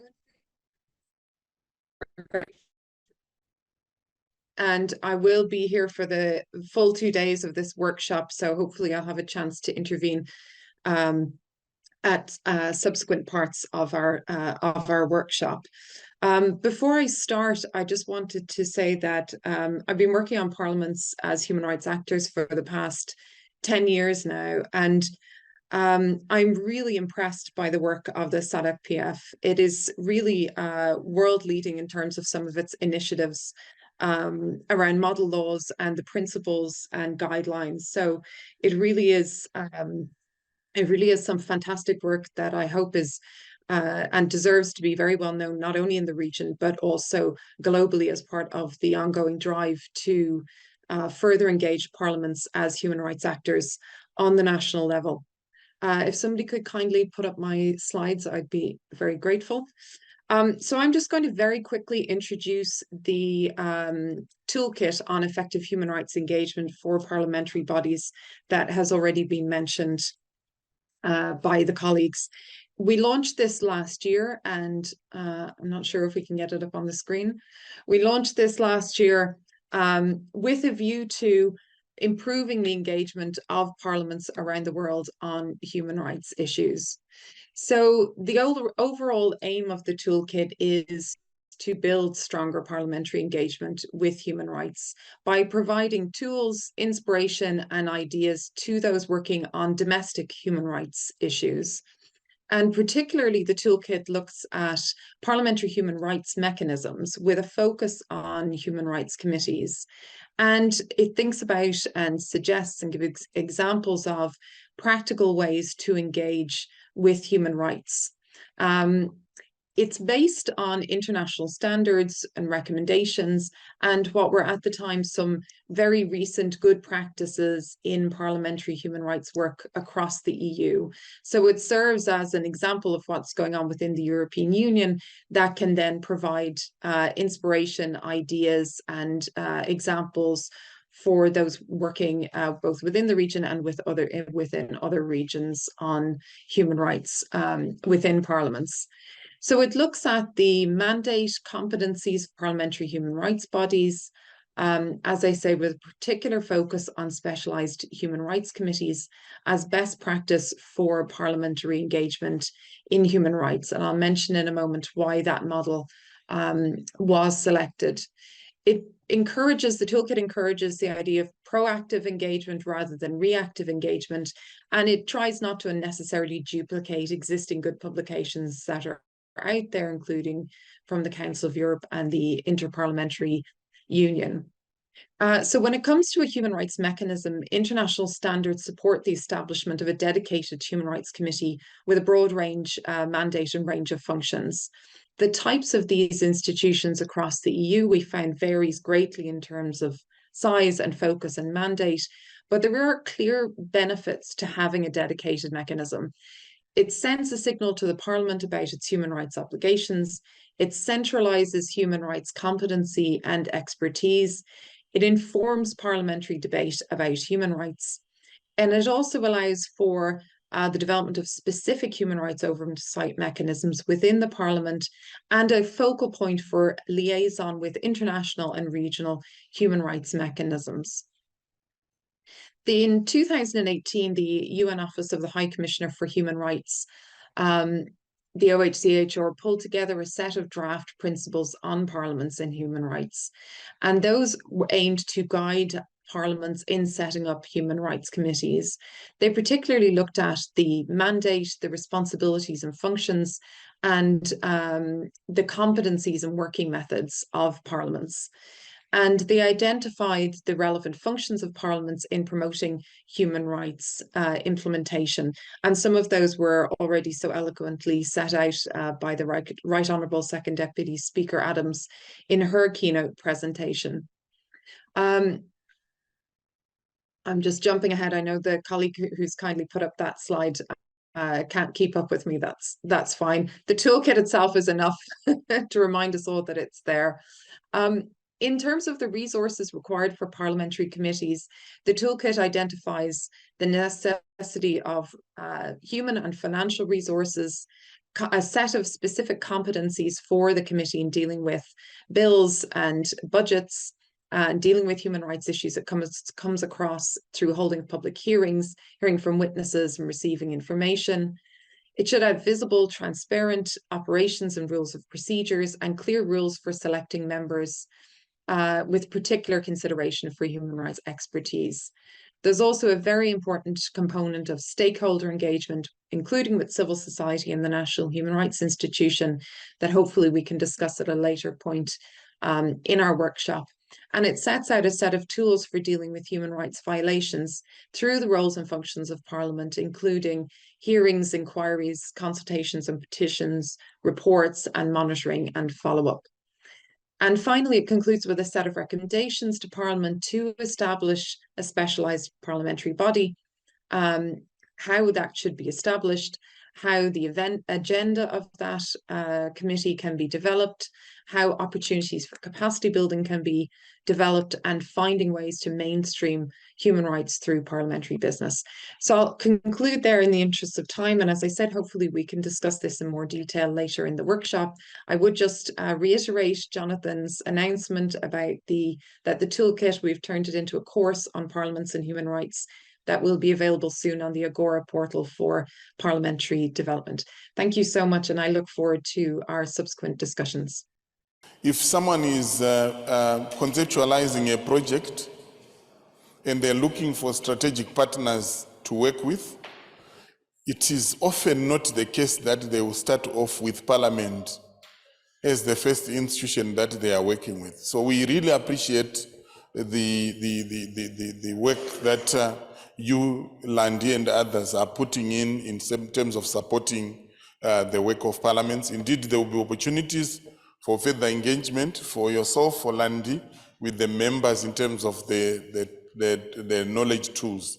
At this juncture, I wish to move to section 2, from principles to action, putting parliaments at the pulse of human rights. And I have the honor of handing over to my colleague Jonathan to then chair the next session.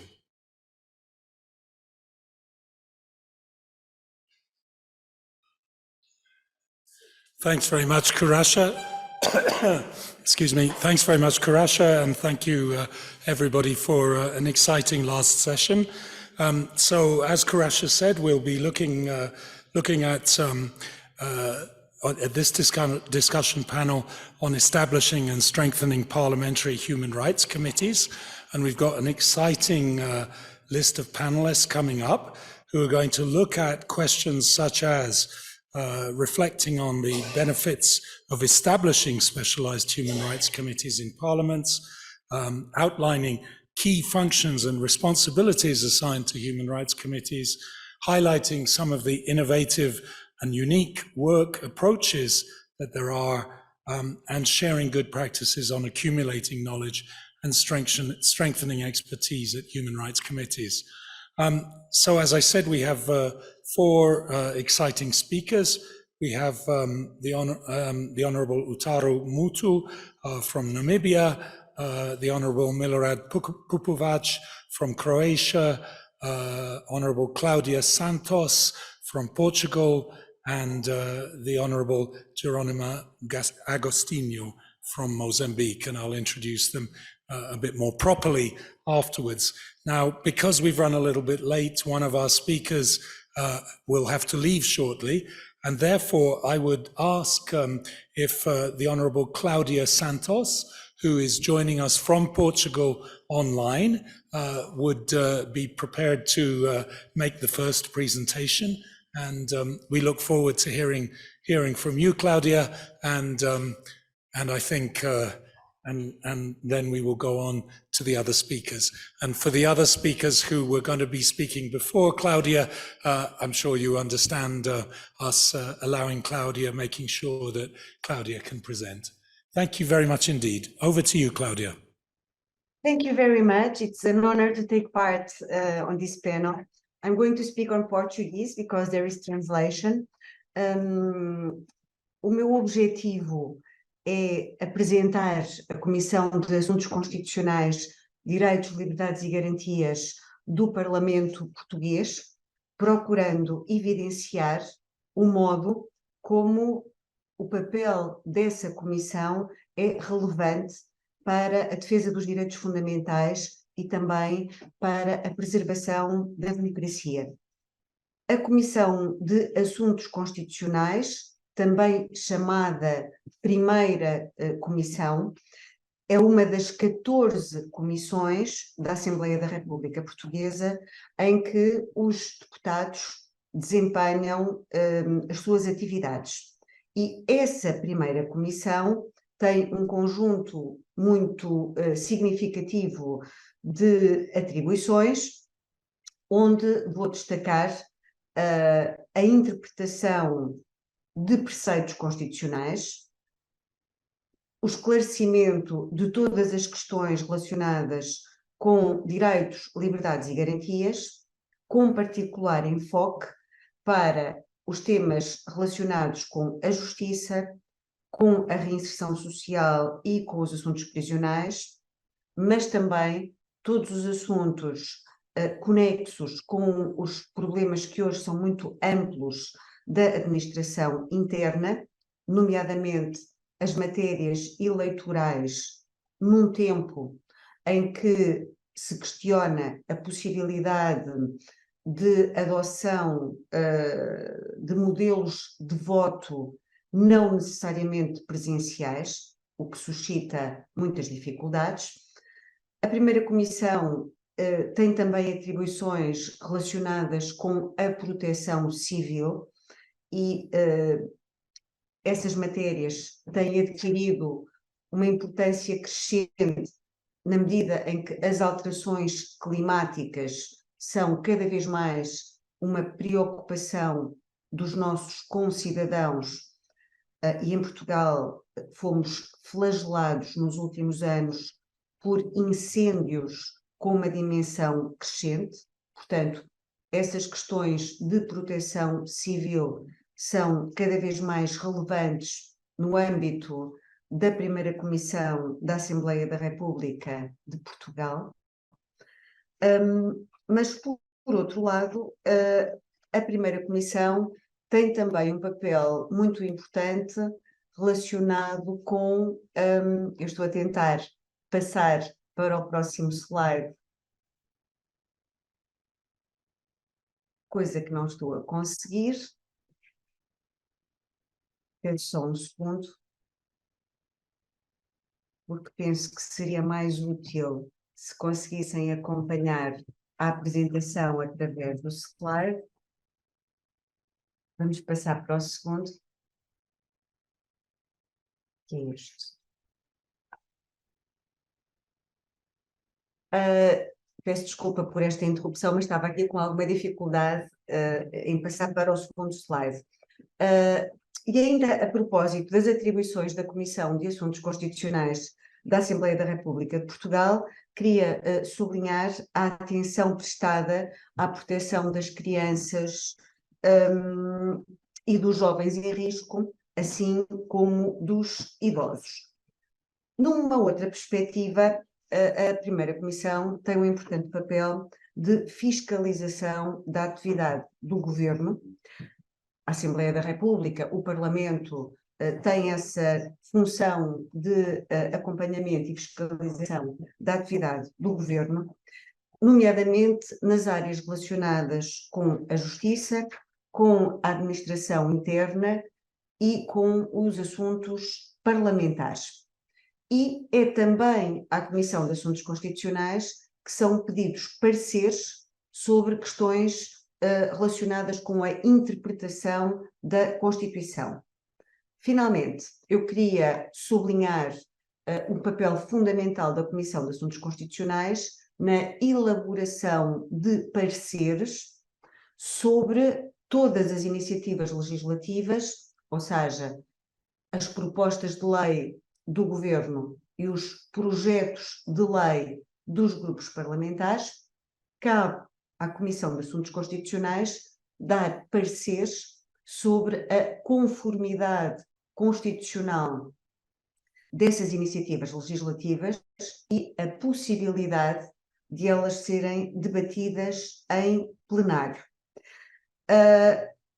Para além disso, depois de uma iniciativa legislativa ter sido votada pelo plenário da Assembleia da República, ou seja, depois de ter havido votação pelos 230 deputados que integram o Parlamento Português de uma iniciativa legislativa, havendo aprovação na generalidade, essa iniciativa legislativa desce à Comissão de Assuntos Constitucionais para que seja trabalhada e melhorada na especialidade antes de voltar a subir ao plenário para uma votação final.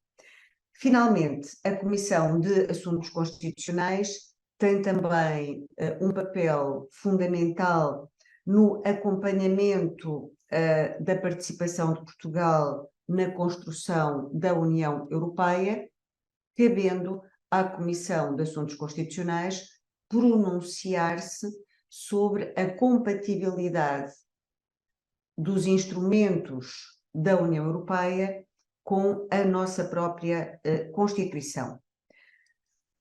A Comissão de Assuntos Constitucionais é formada por 12 deputados do Partido Socialista, partido que nesta legislatura tem uma maioria absoluta, por 8 partidos do Partido Social, 8 deputados do Partido Social Democrata, um deputado do Partido Chega, um deputado da Iniciativa Liberal, um deputado do Partido Comunista Português, um deputado do Bloco de Esquerda, um deputado do PAN e um deputado do LIVRE.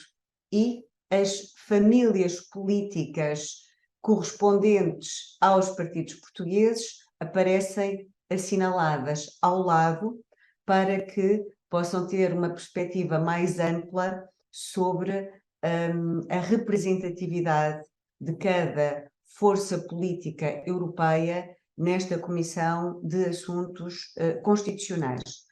Por outro lado, ainda com o objetivo de apresentar a Comissão de Assuntos Constitucionais, queria dizer que funcionam no seu âmbito 2 subcomissões e vários grupos de trabalho. Essas 2 subcomissões relacionam-se com matérias às quais a Comissão de Assuntos Constitucionais quis dar relevo, por achar que são problemas especialmente merecedores de atenção ao longo da legislatura.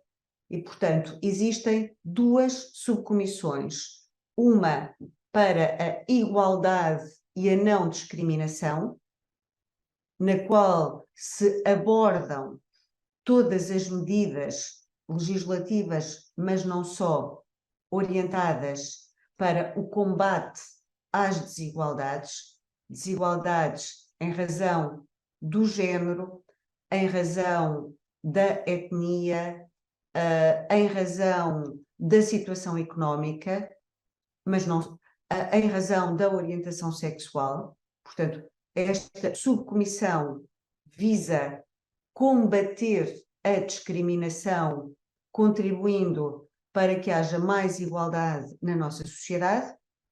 E, por outro lado, existe ainda uma segunda subcomissão orientada para a ressocialização dos condenados e os assuntos prisionais.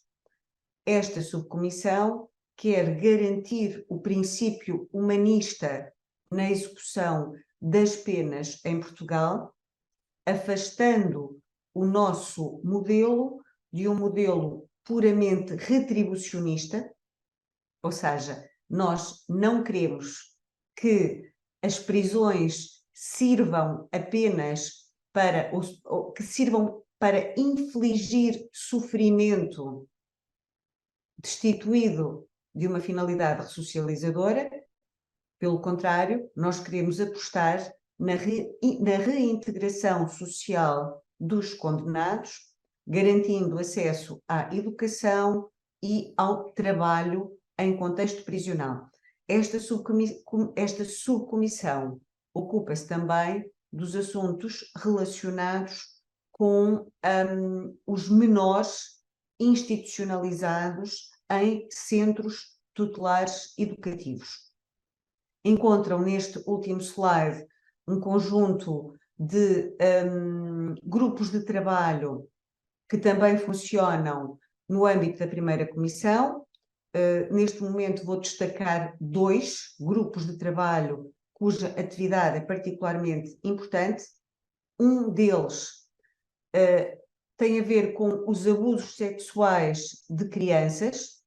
Em Portugal, neste ano de 2023, tem sido prestada muita atenção à questão dos abusos sexuais de crianças, na sequência da divulgação do relatório de uma comissão independente que estudou os abusos sexuais na Igreja Católica. Portanto, temos um grupo de trabalho sobre menores vítimas de crimes sexuais e um outro grupo de trabalho relacionado com o acesso a metadados para prevenção e investigação da criminalidade, por se tratar também de um assunto particularmente relevante na União Europeia em função da jurisprudência europeia sobre essa matéria.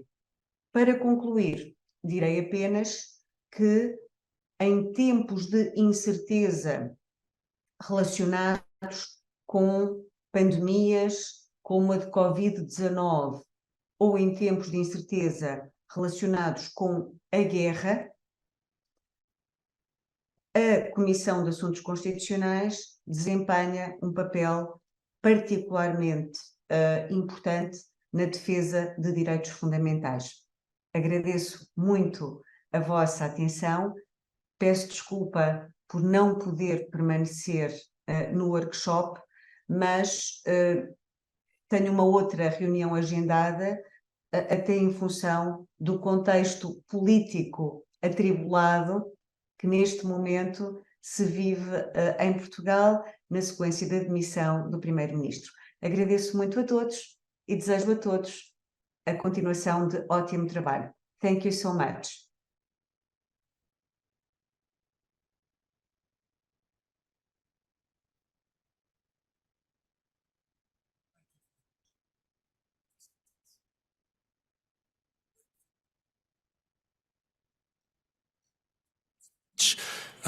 Just to point out some aspects of your CV, apart, of course, from being a member of the Parliament of Portugal and Vice President of the Committee on Constitutional Affairs, Rights, Freedoms and Guarantees at the Parliament of Portugal, you are, as you have pointed out in your presentation, heavily involved in a number of different human rights related activities in the Portuguese Parliament on issues such as social integration, prison affairs, jury on human rights, sexual abuse of minors.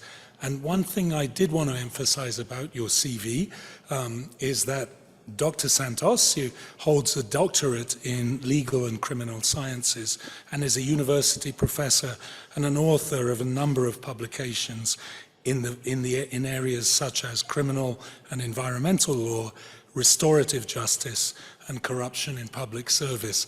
And I think Dr. Santos is an example of someone who has achieved a great deal of things beyond Parliament and is within Parliament pursuing and very effectively a positive human rights agenda. So thank you very much indeed, Dr. Santos. Thank you so much. I'd like now to pass on to another honourable member, Honourable Utara Mutu, and again, somebody who brings a very, very special set of skills and experience to the field of parliaments and human rights. Utara Mutu is a prominent Namibian politician, youth leader, activist, and she made history by being sworn in as one of the youngest members of the 7th Parliament of Namibia at the age of 24 on March the 20th, 2020. So congratulations on that. When I was 24, Thank you. When I was 24, I'm afraid I was misbehaving and not running for election. So you're a much better person than I am or ever will be. So Honourable Mutu is a member of the Standing Committee on Gender Equality, Social Development and Family Affairs, and the Committee on Information and Communication Technology and Information. She holds a diploma in Business Administration from the University of Namibia and a bachelor's degree in Public Management, focusing on political science and international relations. So, as I'm sure Honourable Mutu is going to explain, she has always consistently advocated for increased youth participation in decision-making, been a vocal proponent for professionalizing sports in Namibia to enhance the performance of athletes. She's a champion of educational equality, land rights, and youth empowerment. She recently introduced a motion addressing the housing crisis as a social justice issue, and that is something that is of major concern to citizens, not just in Southern Africa, but also across the European Union. Honourable Mutu has recently been awarded the award as Top Public Figure, Black Kids Voice Standard Bank Awards. Without further ado, it's a real pleasure to invite Honourable Utara Mutu to speak. You are very welcome to speak where you are or here, as you choose.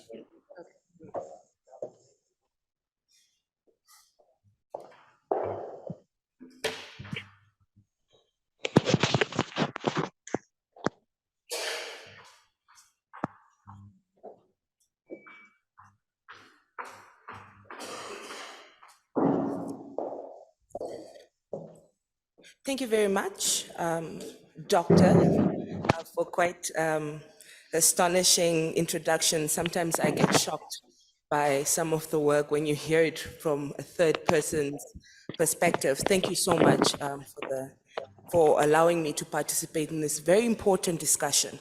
So now my role in this debate is to identify 3 thematic areas within both documents that were presented, being the guidelines and principles of SADC, and then also being the toolkit that was also debated here. Now, the first being the important issue. There's a saying that goes around that says democracy is very expensive. So is human rights. We need funds. So the first thing I would like to look into and how I can take some of these principles and implement it back in my country is, number one, the allocations of resources.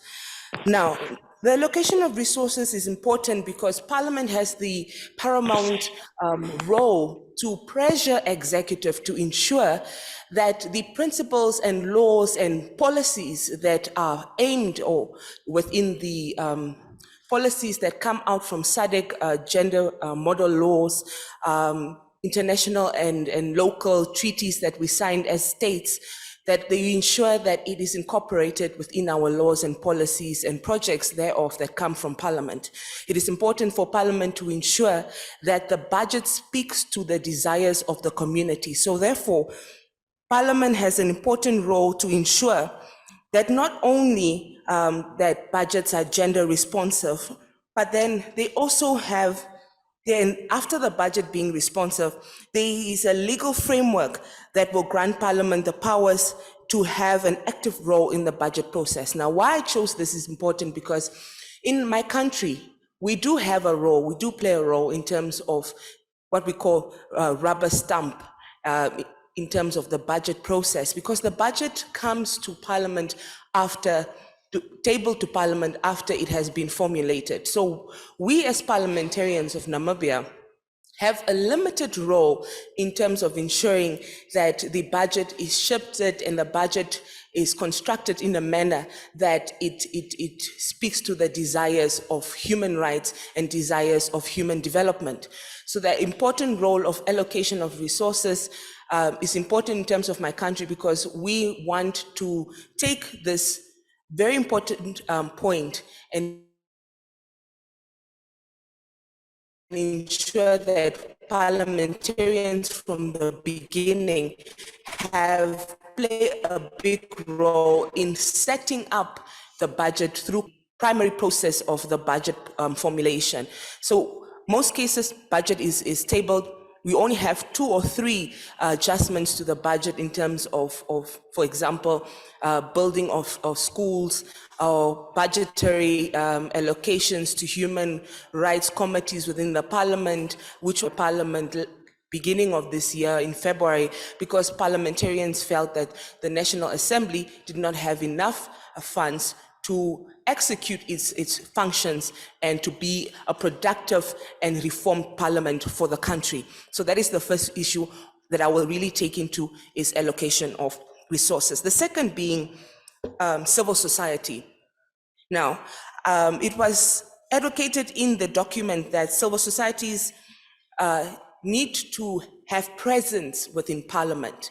So parliamentarians and Parliament needs to ensure that they increase civic spaces to ensure that civil societies organizations are freed, given the freedom to participate and also have a say when it comes to the law-making processes. For example, in my country, we have recently had tabled a motion by one of the members of Parliament that made it a crime for LGBTQ communities to be represented in our country, and any marriage of LGBTQ of nature will be having either a lifetime imprisonment or, number 2, those who attend a marriage of LGBTQ persons will find themselves to a period of 6 years in prison. Now, that stirred a great division in our country, being that civil society for who are advocating for those minority groups felt that they were being excluded. And yes, indeed, they are excluded, including other fundamental civil society movement for land, for gender, that can provide the expertise and guidance to Parliament to ensure that we really have well-informed, well-rounded policies that we implement in the National Assembly. So that is another issue that I would really take from this document. The third and the last being the reports and follow-ups. The budget, and I believe everyone here did mention the importance of human rights committees, and committees in general give reports to Parliament after they have done their parliamentary fieldwork on motions and petitions that are tabled within Parliament. However, due to financial constraints, and also sometimes the incapacity in terms of capacity development and knowledge building, some committees of them able to carry out their mandate as a human rights committee. So another issue would really be in my country is to strengthen and ensure that the committees reach the ground. Now we have an issue where there are motions that are being tabled, petitions that are being, we have only a number of motions that are about 7 motions. There is a lack in terms of time and a lack in terms of priority to ensure that committees work hand in hand with members of Parliament to ensure that some of these motions that are tabled, they are fast-tracked and that reports can be tabled on time. You find that even in the 6th Parliament, a number of motions that were tabled lapsed due to the fact that Parliament couldn't finish some of these motions on time. And some of it were critical human rights issues on housing issues, critical issues on the gender roles in society, critical issues on the access to sanitary pads within young girls in rural communities. That also lapsed because Parliament and our committees were not being able to effectively do their mandate on time. So that is an issue, another issue, capacity building to ensure that what timeline do we place and give for parliamentarians and committees to ensure that we effectively do our work together with support from civil societies and other legal framework. From there, I will end it. I think I had a second intervention, but it will come after my other panelist has given their introduction. Thank you.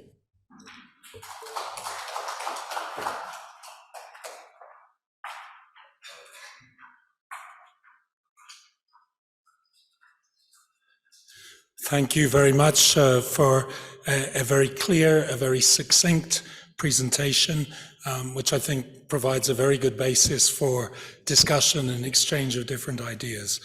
At this point, I'd like to invite our third speaker, who is the Honorable Milorad Pupovac, Chairperson of the Committee on Human Rights and National Minority Rights at the Parliament of Croatia. Obviously, Honorable Pupovac is a member of the Parliament of Croatia, the Sabor. He has been chairing the Committee on Human and National Minority Rights since July 2020. He's also a member of the Committee on the Constitution, Standing Orders and Political System, and the Committee on Education, Science and Culture. Mr. Pupovac holds a PhD in philosophy and is a professor at the University of Zagreb. So another speaker who is a crossover between academia and politics, and it's a real pleasure to welcome you to our conference here in Lilongwe, and looking forward to your comments. Thank you.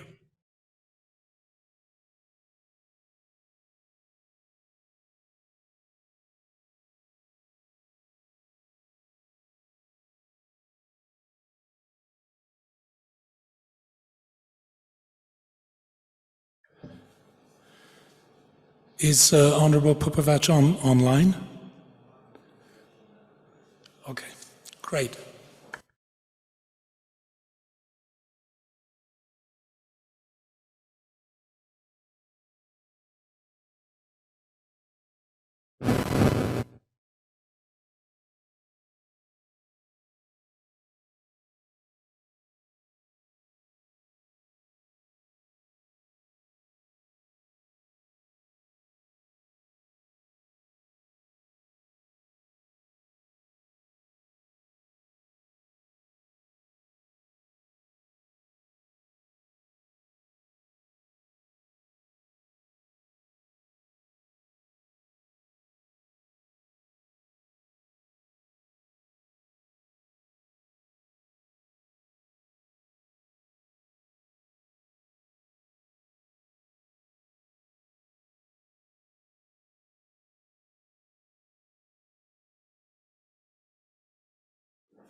Mr. Popovac, unfortunately we cannot hear you and there should be a problem on your side.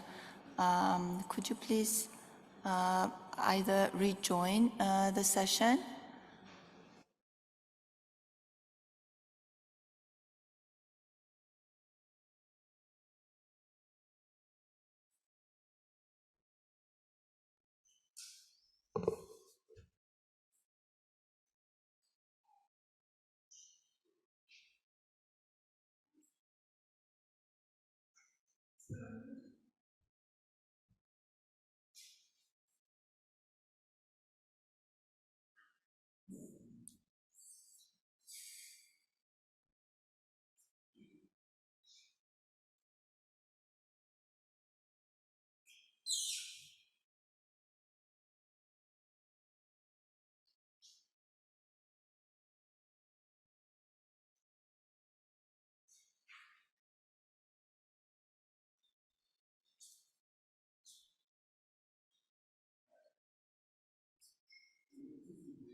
Mr. Popovac, do you hear us?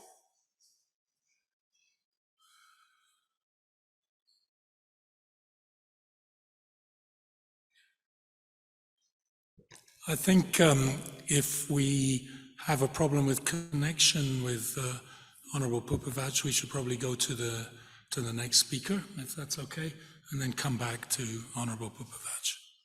And if someone either at our team in Brussels or here with the IT team can investigate what the issue is, that would be appreciated. Thank you.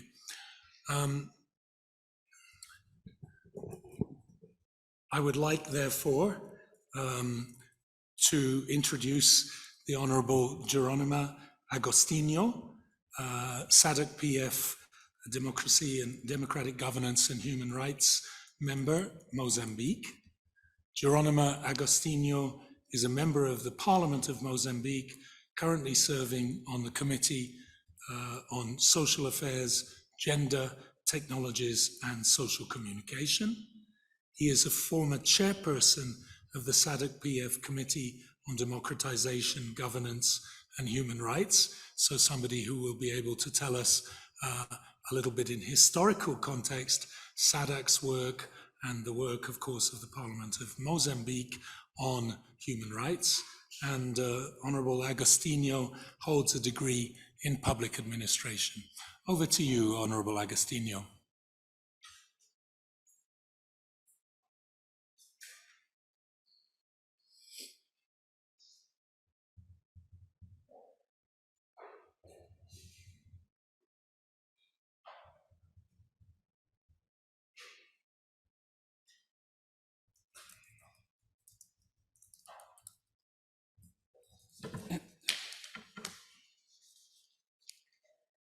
Ilustres deputados, caros convidados, minhas senhoras, meus senhores, é com elevada honra que me dirijo a Vossas Excelências neste painel sobre a criação e reforço das comissões parlamentares dos direitos humanos com o tema assegurar o apoio e recursos humanos e financeiros.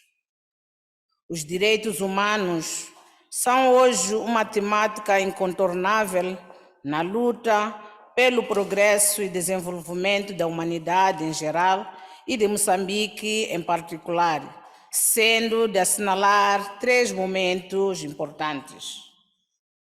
O primeiro momento, que vai de 1975 a 1986, onde procurando afirmar o novo Estado independente, porém, num contexto de conflito armado, se deu ênfase à expansão de acesso aos direitos sociais básicos que tinham sido, por muito tempo, negados à maioria da população durante o período colonial, como a saúde, a educação e a alimentação adequada, em detrimento dos direitos civis e políticos. O segundo momento, que vai de 1986... Excuse me, Madam Deputy, I think there's a problem with translation. Is there anybody else having a translation problem? Yes, indeed, there is no English translation, interpretation. It's number 3. Oh, it's changed. My apologies. I think there's just been a change in the number. I think this one. Apologies, Madam. So we think it works. I'll let you speak again, Madam Deputy, and my apologies again. Okay. Posso continuar?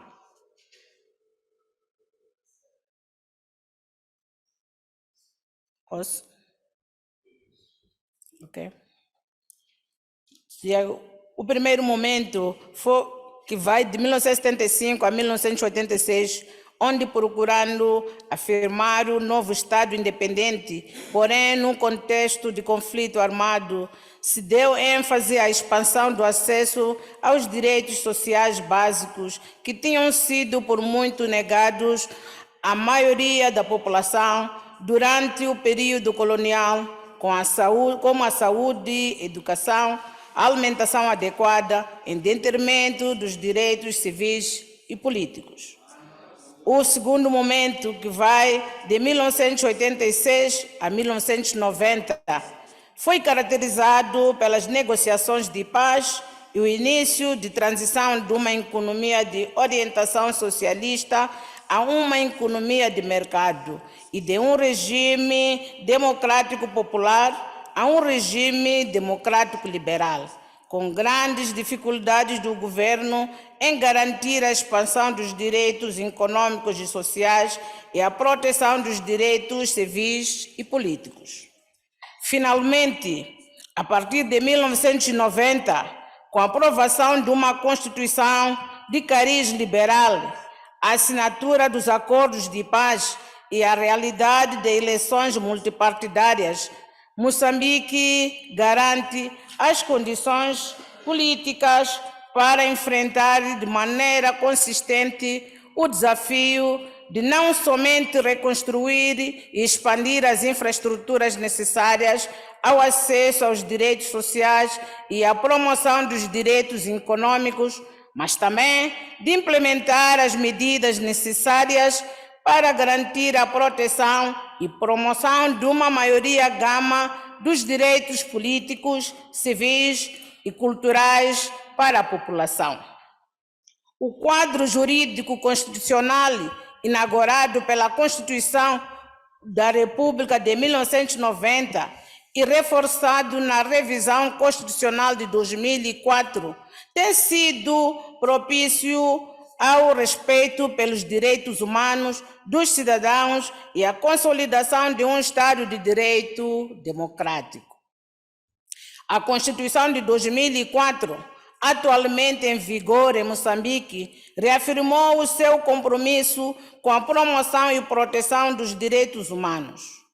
Desde o seu preâmbulo, podemos encontrar reafirmados como princípios e objetivos fundamentais do Estado moçambicano o respeito e garantia pelos direitos e liberdades fundamentais dos cidadãos, e a defesa e a promoção dos direitos humanos e da harmonia social e individual, respectivamente.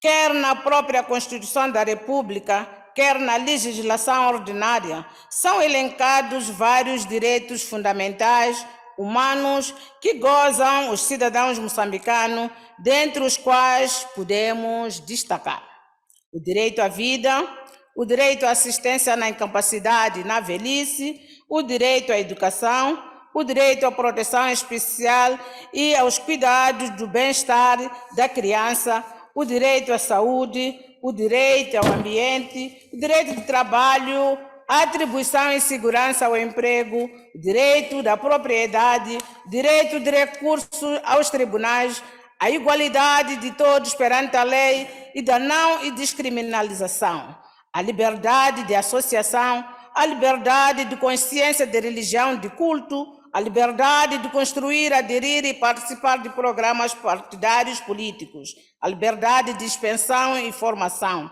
a liberdade de residência e de circulação, a liberdade de reunião e manifestação, entre outros.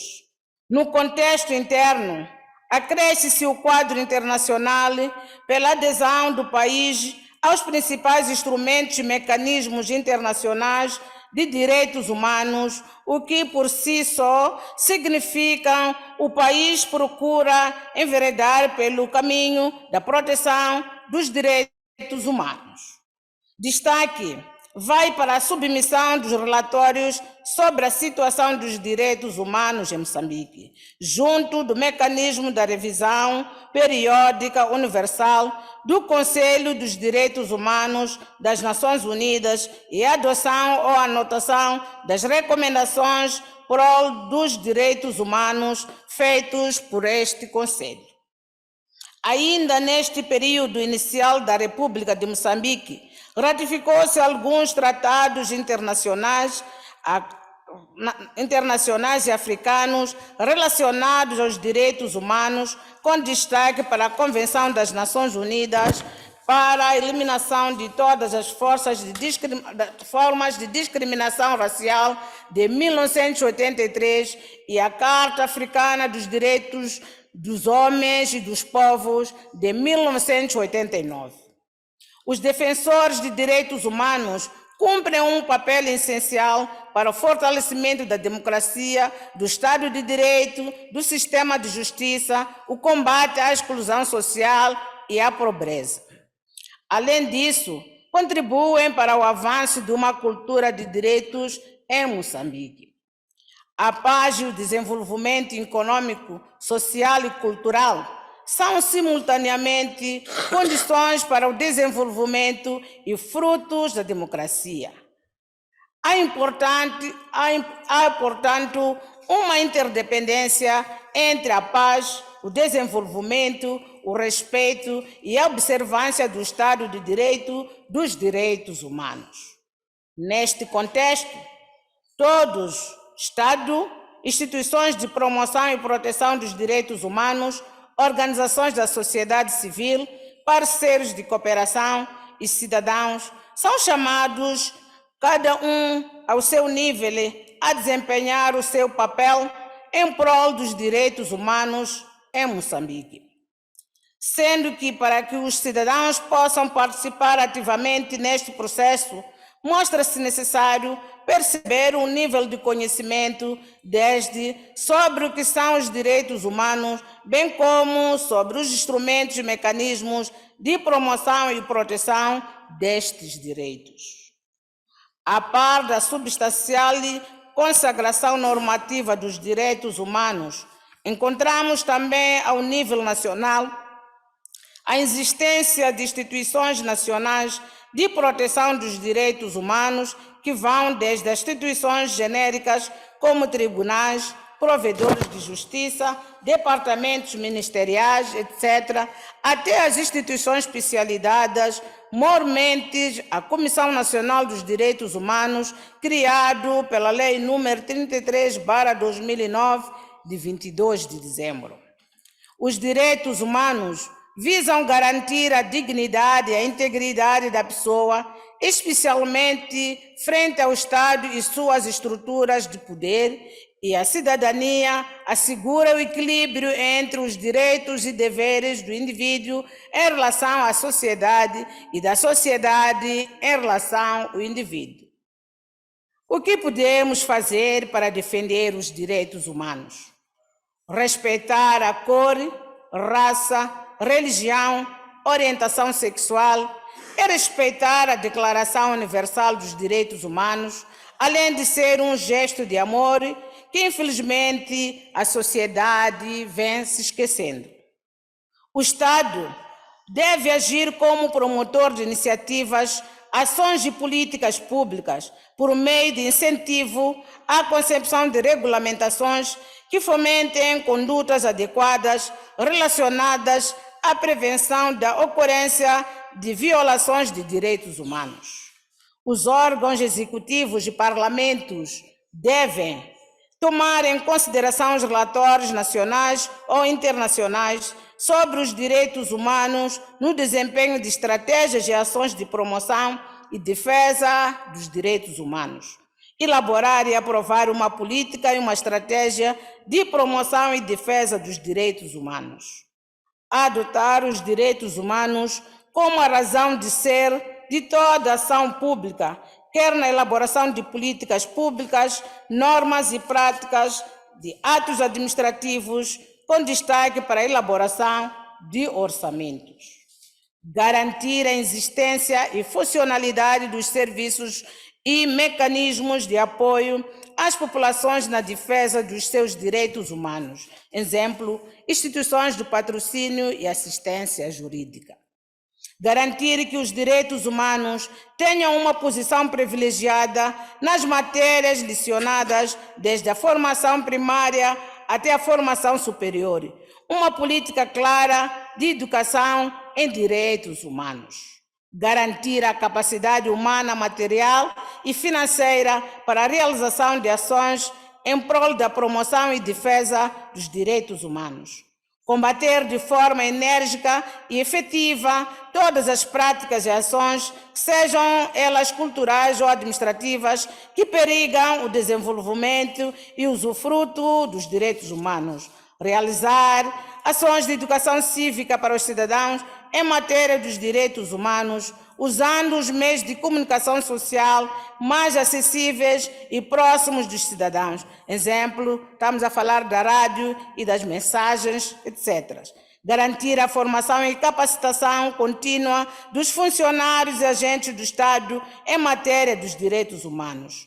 Participar ativamente no desenvolvimento de políticas, estratégias e ações públicas em matéria dos direitos humanos.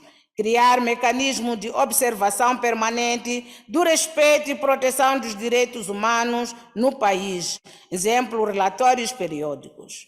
Estabelecer parcerias e sinergias com as organizações da sociedade civil em matéria de promoção e proteção dos direitos humanos.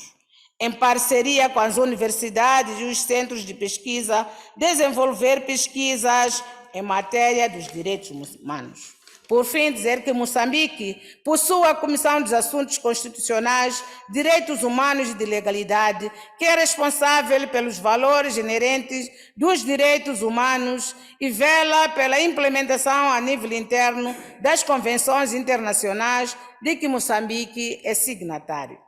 Os parlamentos da SADC devem criar comissões de defesa dos direitos humanos onde não existem e fortalecer as comissões existentes, bem como dotá-las de recursos humanos e financeiros suficientemente de modo para melhor desempenhar o seu papel na defesa dos direitos humanos. Por me terem escutado, o meu muito obrigado.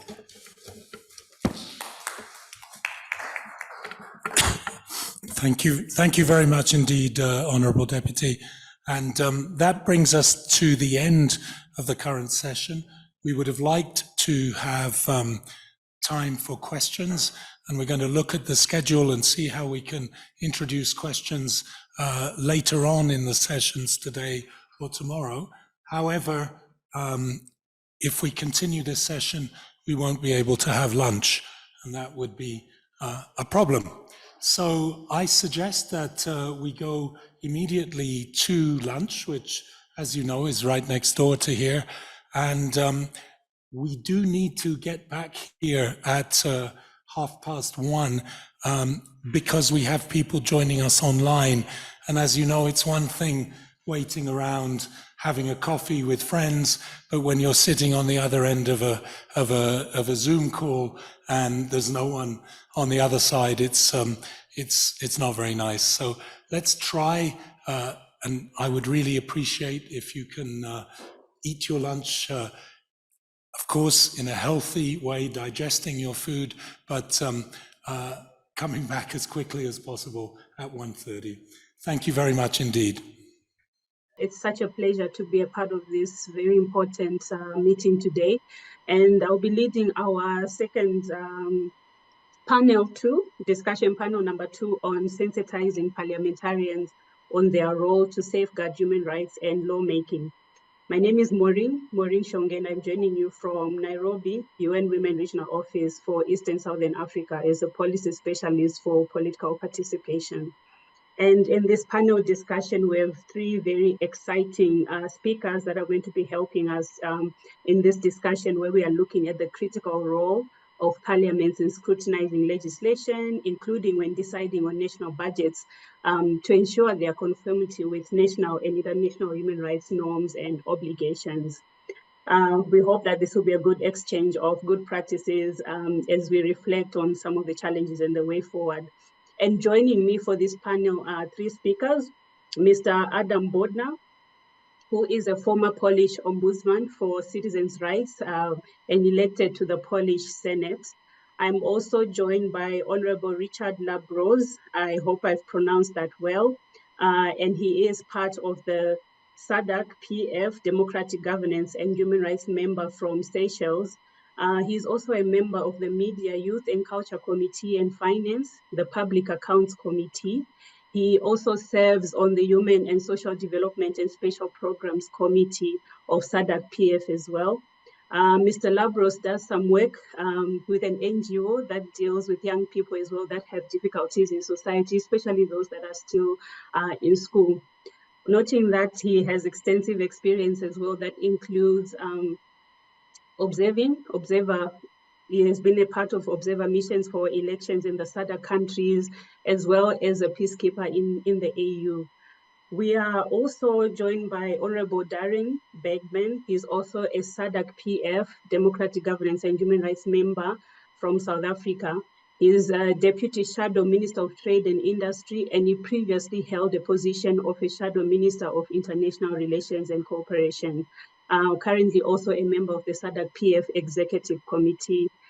It's encouraging and really good to note that at the age of 23, Mr. Bergman became the youngest member of the Johannesburg Metro Council, where he served on different positions. And so I think you can see that our panel is very distinguished, a wide range of experiences and expertise, and they will be sharing with us their perspectives. And I think I'll start with you, Mr. Adam Bodnar. You have 10 minutes to just share with us some of your perspective in terms of the topic of the day today. Over to you. Thank you very much, Madam Schonge, for introducing me. That's right, that I'm the former Polish ombudsman, which is quite a powerful institution in my country, in Poland, because it is the constitutional body. It is not just a typical national human rights institution, but a body that has a lot of significant powers and 300 staff. So you might have a really impact on different things. But basically, I was working also for more than 10 years in most important human rights NGO in Poland. And just right now, I'm working as an academic law professor. So behind me, you can see the name of my law school. But most importantly, I was just elected to the Polish Senate. And the Senate in Poland is the upper chamber of the parliament. And traditionally, the chamber is named in Polish constitutional discourse as a chamber of reflection, which means that the role of the Senate is just to review what the lower chamber has prepared. But as I understand, my role is not just to talk about the role of the upper chamber, but in general, role of parliaments in reviewing the national legislation from the point of view of human rights. And I would like to start by saying that, in my opinion, any piece of legislation that is produced by the parliament should be compliant with human rights standards. Those human rights standards are expressed in the Constitution. They are expressed in ratified international treaties. Sometimes they are also part of some obligations coming from the membership in some supranational organizations like the European Union. And in my opinion, first of all, it is a natural task for any parliament to review its legislation from the point of view of compliance with the legislation. However, sometimes it may happen that, let's say, the political interest is very much different than what stems from human rights standards. Sometimes parliaments and governments are pushing hard for adopting legislation that is simply contrary to human rights standards. And in such a situation, it is important that that especially governments should not be, let's say, too free in processing the legislation that may violate potentially the constitution, and moreover, that governments should be aware that in case you are making some kind of a choice, this choice should not be between whether to violate rights or not, but it should be only without some, let's say, proportional limitation of certain rights that are in the constitution. And in my opinion, it is a great role of the parliamentary committees to make a proper discussion on any aspects that come under the umbrella of some human rights issues. And it is extremely important to have like professional legislative bodies that are advising members of the parliament on what is the content of rights. Because sometimes, you know, even if governments have some good ideas, they are motivated by some good intentions, sometimes they may not know those standards. Sometimes those standards might be quite new, or maybe not yet well expressed in the public discourse. Like, for example, I give you one example from, let's say, recent discussions in the Polish parliament.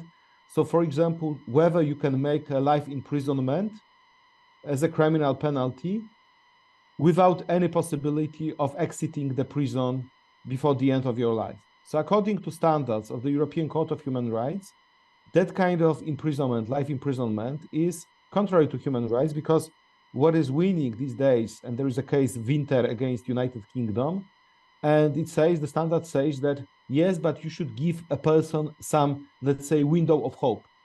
That at the end of the day, like, you know, in this movie, Shawshank Redemption, you know, there is this guy, this Red, who is played by Morgan Freeman, who is able, you know, to be freed, I don't know, after 35 years, 40, 50 years of imprisonment, okay?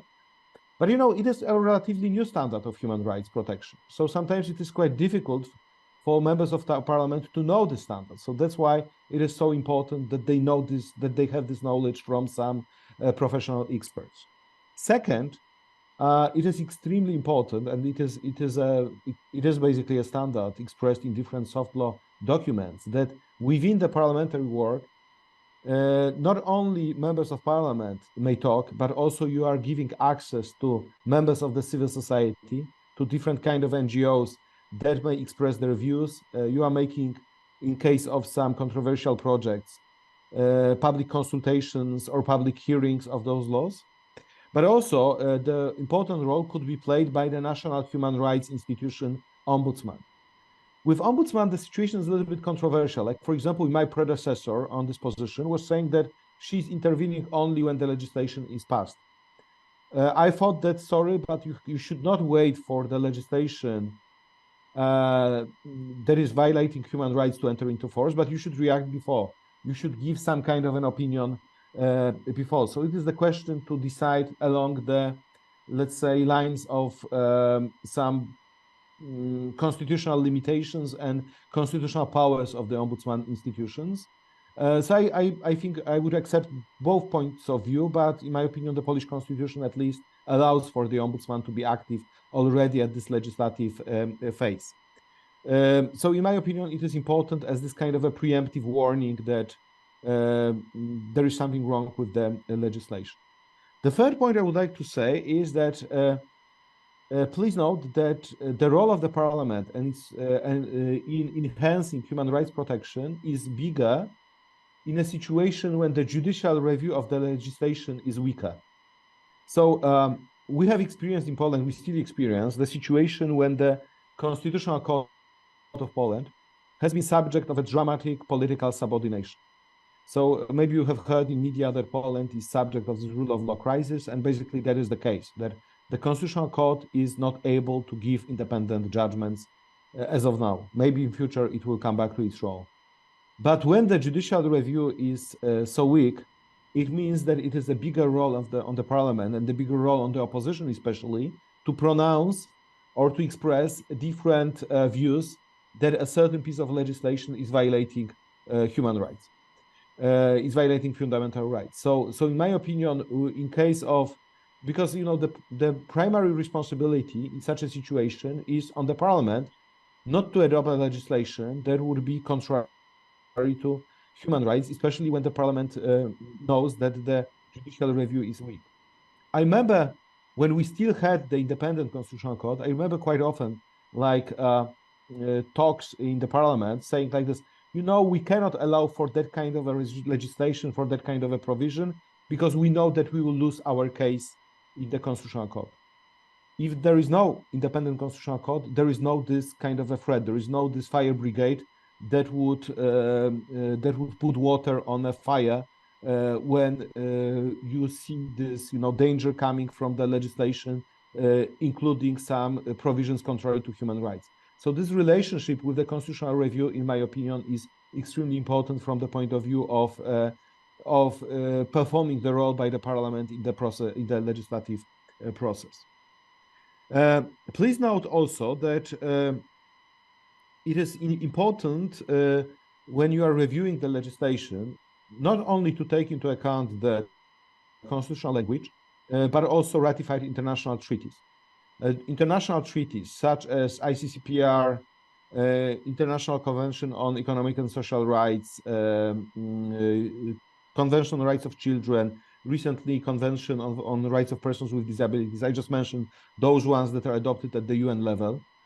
Those treaties are important because they do not only include general statements, but they also include number of specific interpretations, so-called general comments or interpretations coming from the case law of different UN committees or statements by UN special rapporteurs. And in my opinion, it is the place, the parliament is the place where you have to take it into account when you are drafting or adopting legislation. So you have to check to what extent the draft legislation is in compliance with those international human rights standards. Moreover, and once again, it is not just a question that, you know, each member of the parliament would know by heart what recently the Committee on Rights of Children has said, because it is not our role.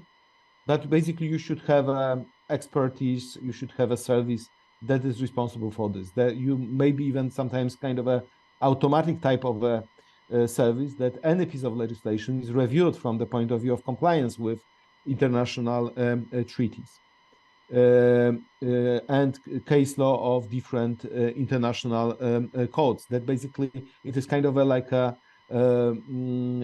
compliance list that should be fulfilled in order to proceed for the legislation, to check this verification. But in order to do it, you have to educate people to do this job.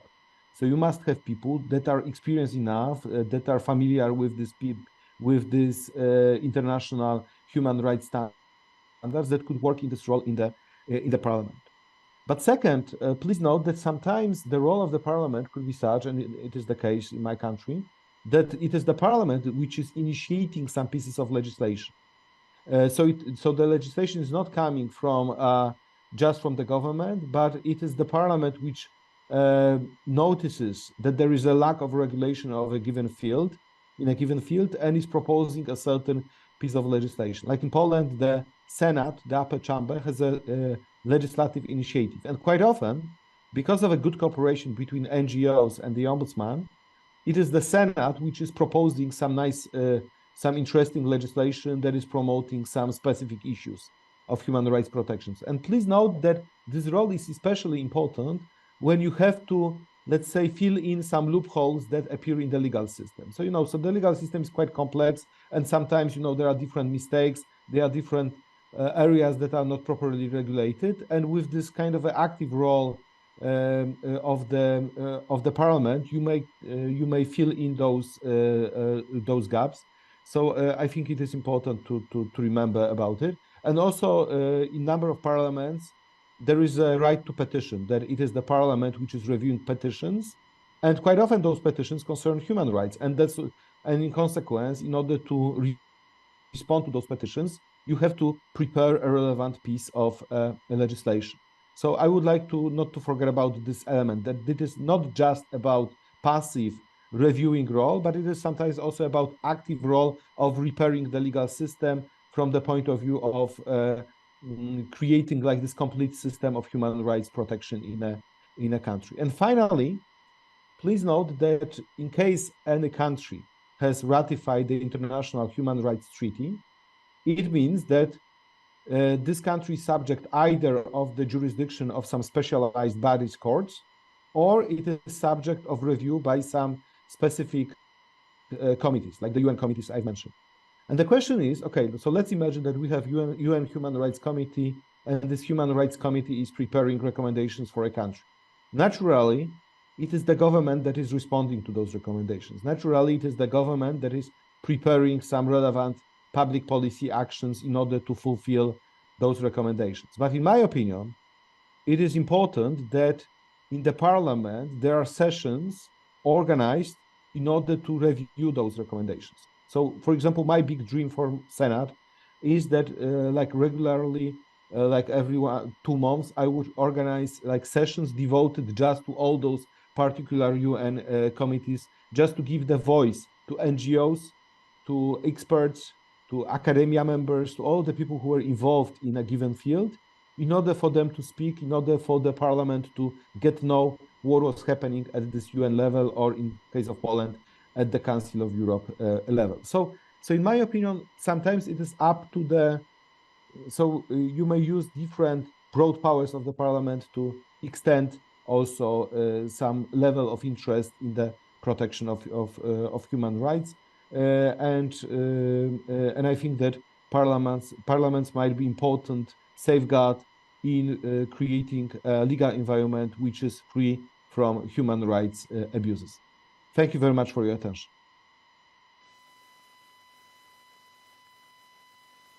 Thank you so much for those interventions, and I think they're really quite insightful. And I think just to really highlight, I think the last thing that you said about safeguarding, which is quite critical in the role of Parliament in the promotion and protection of human rights. And I think you have shared some really critical strategies in your interventions. And perhaps before we move to our second speaker, maybe just your additional quick reflections in terms of we see that national human rights institutions are a critical tool for Parliament as well to ensure the adoption of legislation which could be compatible with the national and international human rights standards you were speaking about. Just wondering if you have a reflection on that in terms of the role of national human rights institutions as well before we move to the next speaker.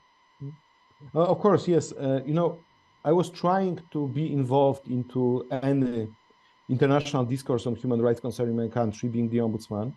So first of all, what I did is that I prepared shadow reports for the different UN bodies. So always you could find the statement, like a really comprehensive opinion by the ombudsman in proceedings before different UN bodies. But second, in case I had those recommendations, I could refer to them and ask the government to make a specific action. Or if the government was not responding, then usually I was asking the Senate to start the legislative initiative. So in my opinion, all those recommendations are becoming a little bit like an instrument, a weapon for the ombudsman to be much more active, much more vocal, in order to kind of increase the legitimacy of actions, that some of the recommendations are not just stemming from my own individual thinking, interpretation of rights or position, but they are just basically confirmed by experts, by specialized bodies, and basically because of those recommendations, they are becoming part of international obligations of Poland. So that would be more or less the type of work I was doing. Thank you. Thank you very much. And I assume you'll be able to stay with us for additional questions from the floor as well. So perhaps allow me to move to our second speaker, and then we will have a discussion soon after that. Honorable Richard Labros, unfortunately, is not able to join us at this point, but I would like to now invite Honorable Darren Bergman from South Africa to now really join us as well in this discussion, and also reflect in terms of what is the practice or potential for Parliament to engage directly with the implementation of human rights instruments through other UN treaty body processes. So over to you, Mr. Bergman, for your presentation and reflections on the subject. Thank you.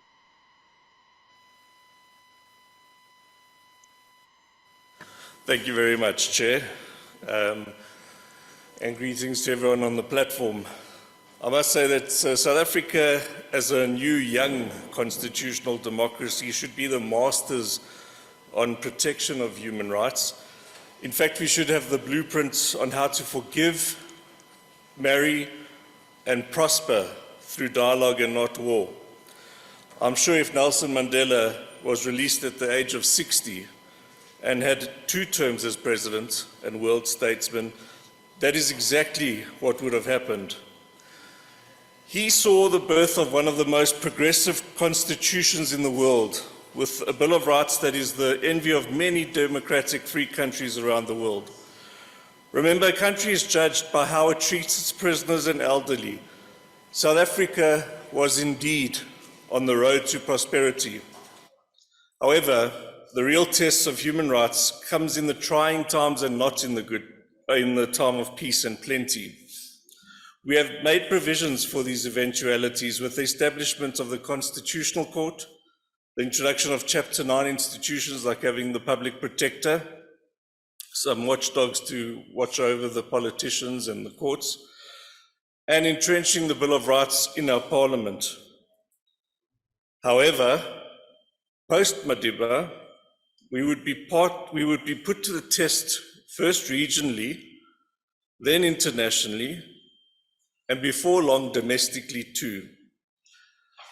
The very party tasked with protecting our Constitution would end up being captured by a group of people that the founders of the Constitution never anticipated would ever be in charge. Before long, our country would actually be captured without a military coup and with the blessing of a sitting president. Parties and civil societies would try to use the courts, parliaments, and the executive to hold this faction to account, but it was too late. They held all the right positions, and when the judiciary tried, they just used delay tactics and intimidation. When the party finally took action, the damage had been done, and to this day, South Africa still licks its wounds from the scars of that term of office. This has caused us reputational damage internationally and created ambiguity between party, state, and executive at times. However, South Africa is resilient, and they have 2 documents that will guide them to prosperity. If everyone sang off the same song sheet, that is number 1, our Constitution, and number 2, our National Development Plan. It recognizes that domestically we cannot have a major impact on human rights if our schools are in a poor state or if we are still experiencing high levels of crime. Regionally, in the SADC, we would not be able to keep quiet if neighboring parties call on us to protect the people of our region when they cry foul during elections or when legislation is impugning on the rights and dignity of the citizens. I am passionate about South Africa, and I do believe that we could be the honest brokers in peace. We do have the relationships with the free countries and the friends of the Iran axis. This is a unique position. Currently, South Africa is an underperforming share on the stock market. We are trading well below our value. We need to be consistent in calling out human rights atrocities wherever they may occur. If it is a friend, we must engage them. We must make Africa better. Africa is not treated as an equal partner when it comes to human rights. If we are to call a spade, when the world cries around Ukraine, hundreds and thousands of our people were dying in Tigray. When the world is protecting Hamas in Gaza, hundreds of our people are dying in Darfur by the very same people. Our colonizers in every country left a trail of exploitation and division. I challenge you to tell me which one handed over a free and democratic stable government. Yet no sooner had they left, they expected us to be the professors and specialists in democracy and good governance. Predictably, due to our divided and exploited past, our continent, as rich in resources as it is still stained with blood. Instead of human rights specialists coming to Africa to coach our governments and leaders to subscribe to model law, they throw money that never gets to the intended recipients. They lecture us on air quality and the environment when our brothers and sisters are worried about their next meal. They watch as countries exploit the continent through taking our resources that are raw and selling them back to us manufactured at a high premium. If we were serious about human rights, we would build infrastructure that promoted trade and not aid. We would talk to our African counterparts and not past them or down to them. We know the value of air quality and the environment because of starvation and migration. But when a conference spends millions of pounds on climate control and lectures the African, should we be surprised when Africans think that Europeans are worried more about their animals? Here I speak to the converted because it is exactly these types of projects that are being funded to educate legislatures around human rights that I'm talking about. For this, I thank all our sponsors here and appreciate your generosity and pray for more well-intended people and institutions like yourselves. Finally, when legislators and leaders speak on human rights, they owe it to themselves to lead by example. First of all, know your rights. Help others to know theirs. In conflict, know both sides of the story and do not learn it from the media or from the magazines or propaganda brochures handed out in marches at universities. Get it from the source themselves or as close to it as possible. Even if you are unpopular for it or in the minority, call out human rights abuses and use your voice to fight for the underdog. You occupy an important seat that many wish they had the opportunity. Your challenge is to leave a legacy. Your legacy should be to speak for the weak, the harassed, and the abused, because you never know when you might need them to speak for you. Thank you.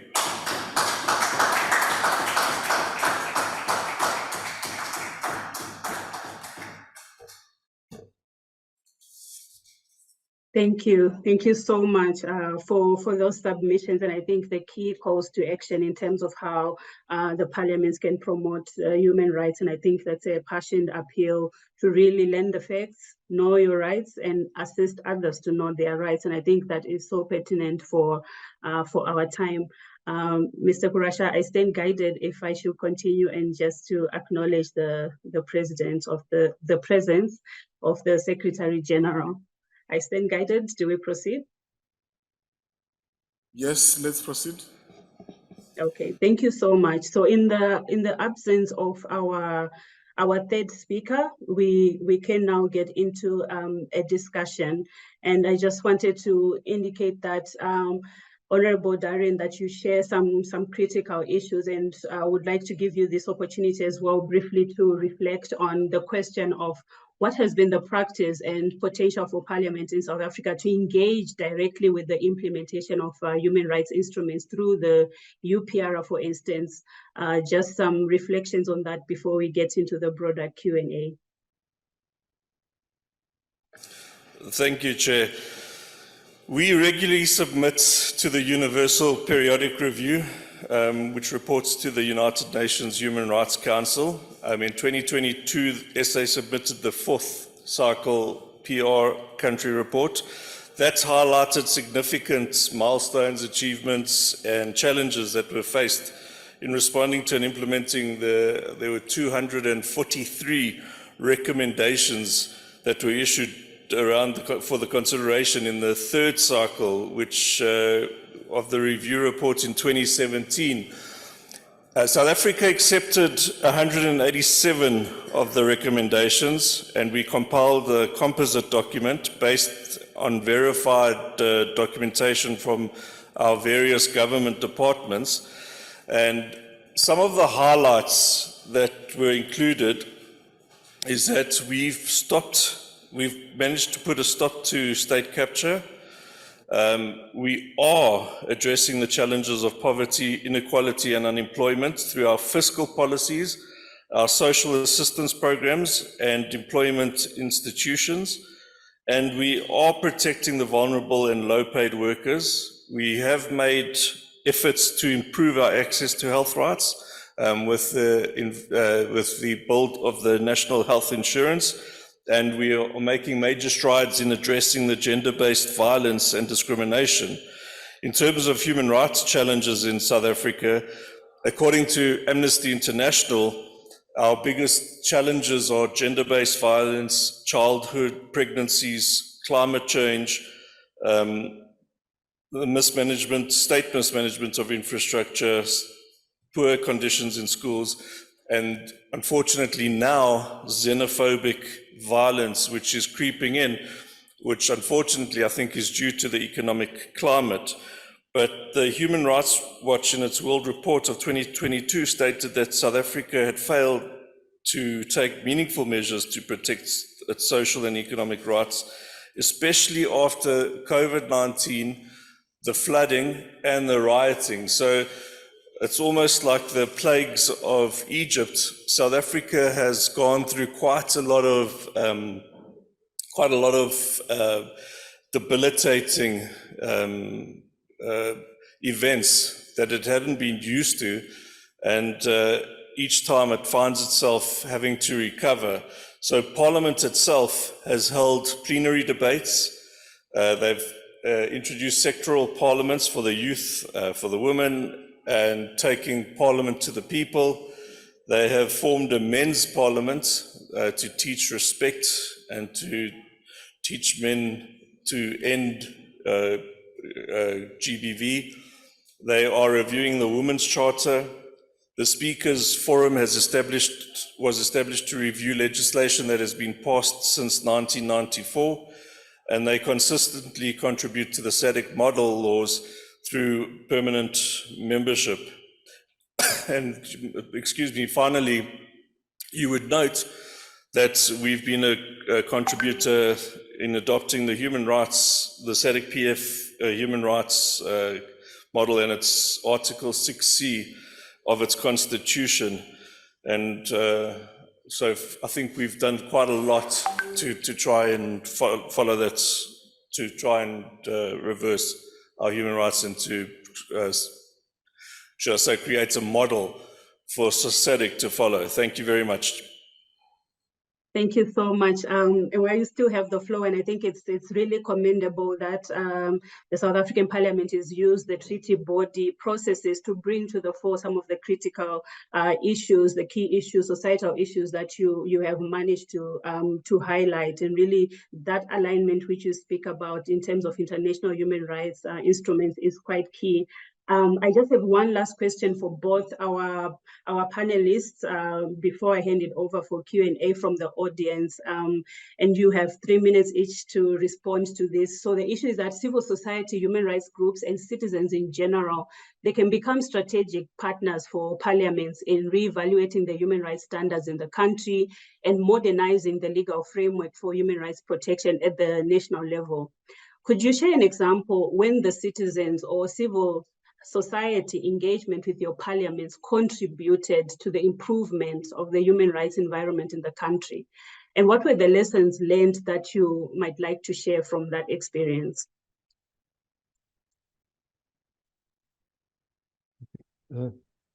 Yes, so maybe I should go first. Yeah, am I right? Sounds okay, good, so, yes. So thank you very much for this question. You know, our situation in Poland is quite specific because we had this, let's say, non-democratic trend between 2015 and 2023. Right now we are after elections and basically we are coming back to, let's say, democratic principles. But during this time, the NGOs were basically a major watchdog against the activity of the parliament that was threatening human rights. So basically their role was to great extent to support members of the opposition in pronouncing different concerns regarding certain pieces of legislation that would violate human rights, and those issues concerned not only threats to the rule of law principle, to the judicial independence, but also such issues like freedom of speech, access to public information, equality laws, or freedom of assembly. So usually it worked this way, that NGOs were trying to either participate directly, personally in proceedings of the parliamentary committees, or they were at least presenting opinions, and if they were not able to be heard in the parliament because of some procedural restrictions, quite often members of the parliament were referring to their statements, to their position papers, opinions in the parliamentary work. So to a great extent, NGOs were providing kind of a back material, source material for the argumentation in the parliament, or were trying at least to push for the parliament not to adopt a legislation that would directly threaten human rights protection. But when talking about NGOs, we should not forget that you might have different NGOs. What is a phenomenon these days is that you might have NGOs that would be, let's say, left-wing, that would be more oriented towards like a typical principles of liberal democracy, and to such principles as they are expressed, for example, in the Constitution of South Africa. Please note that the Constitution of South Africa was more or less shaped in the same moment when the Polish Constitution was shaped. So we are in so-called third wave of constitutionalism throughout the world. So there are a number of principles that are similar, especially the protection of dignity, equality, and principle of proportionality in terms how you try to navigate between what are rights and what are possible limitations of rights. But please note, there are some NGOs these days that are trying to abuse the language of rights in order to promote some, let's say, more conservative or maybe more ideologically driven values. So there was a problem that we had some NGOs that were using basically the same machinery in order to undermine LGBT rights, in order to undermine women's rights, in order to restrict access to reproductive rights, or, for example, in order to kind of put into a discourse that kind of an argument that, for example, if you are promoting too much LGBT rights, it somehow threatens a traditional family and especially religious freedom. And then it makes it much more difficult because, if you present something from the point of view of religious freedom or freedom of conscience, freedom of religion, and you are claiming that, for example, protection of rights of persons of same sex is, rights of persons living in same-sex relationships somehow threatens traditional family and religious freedom, then basically you start to have a discourse which rights are more important and how to interpret rights, or whether rights are not misappropriated in the context of the public discourse. And in such a situation, it is also up to the members of the parliament to be aware that that kind of a process is happening. I think throughout the world, it's not only, I think the case of Poland, it is, when I observe the discussion in the United States, more or less it looks almost the same like in my country. Thank you. Thank you so much for sharing that. And I think that's a critical lesson that you have shared about the roles and the perspectives of different civil society and some of the challenges that they might introduce into the space. So just that awareness and navigating that space to still continue to promote human rights and not pit rights versus each one right versus another right, so to speak. Thank you so much for that. And I think another key issue that you've just highlighted is really I think the other benefit that we get from civil society, the expert knowledge that they also bring on certain subject matter issues. I think that's critical and I think that's needed and can contribute quite positively to the discussions and to human rights protection at the national level. I will hand over to our final speaker for his reflections on this before we get back to the room for questions. Over to you. Thank you very much. I mean, that was a very comprehensive answer.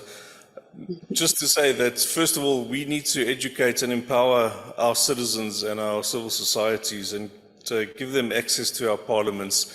So it's important when you educate our citizens that they know how to access parliament. Our parliaments need to be transparent in their dealings. We need to be able to have all our meetings open to anyone who wants to attend them. Our reports open to anyone who wants to read them. And basically, one of the most powerful things that Parliament can do, and I think it was mentioned here, is oversight, is the power of oversight to hold the executive to account and to ensure that we're doing what we're supposed to be doing. So when we get a complaint from a civil society or from a citizen that we actually go and see for ourselves. And I think it's important that we can hold people accountable, hold the state-owned entity or the executive responsible. We can park it in that committee until it's sorted out. And now, often in oversight, we find things that are questionable. We could partner up, as it was mentioned now. The parliamentarian is not always the expert, and I think they're mature enough, hopefully they're mature enough to admit that they're not the experts, that they can access the experts through civil society, and we work hand in hand by, if it's got to go to court or if it's got to go to mediation, that we can help each other in accessing the information, be a solution, and that's hopefully how one builds a country brick by brick. Thank you very much. Thank you so much, and I think that's very important. I take away your last statement that we build together brick by brick. Another solution building is not just left to one entity or one institution, but that citizens also have a role to play, and working together with Parliament in the kind of partnership that you are mentioning is quite progressive. Thank you so much to our speakers, Mr. Bodnar and Mr. Bergman, and we open the floor for questions, reflections on what they have shared. They have shared a lot. I do not have sight of the room, and I'll rely on those in the conference room to assist me if there are hands and questions that are there, or reflections. If you'd like to add on to what has been said, to reflect on any of the points raised, please feel free to come in at this point, honorable members, delegates, distinguished persons in the room. The two hands, Honorable Motu from Namibia and Honorable Gislen from DRC. You can give them the floor. Thank you, Mr. Kurasha. And if they could kindly just indicate whom the question is directed at, if it's a question, and if it's just a reflection, we'll also take note. Thank you. Thank you very much for the well-informative discussion. My question would go to the Honorable from South Africa. Just to look at how do we effectively hold members of Parliament accountable when there is issues such as parliamentary immunity that can sometimes protect when a member of Parliament, for example, says something that is quite derogatory, or looks like it's there's discrimination, or there's issues where human rights are being violated. How can, for example, civil societies and members of public, because it's very difficult to hold leaders who are in power accountable. I believe that you mentioned, and it is one of the effective institutions that you have established in South Africa, which is the Commission. But however, in countries that don't have that, what would you recommend would be the steps to start working on also holding members of Parliament accountable when they breach human rights?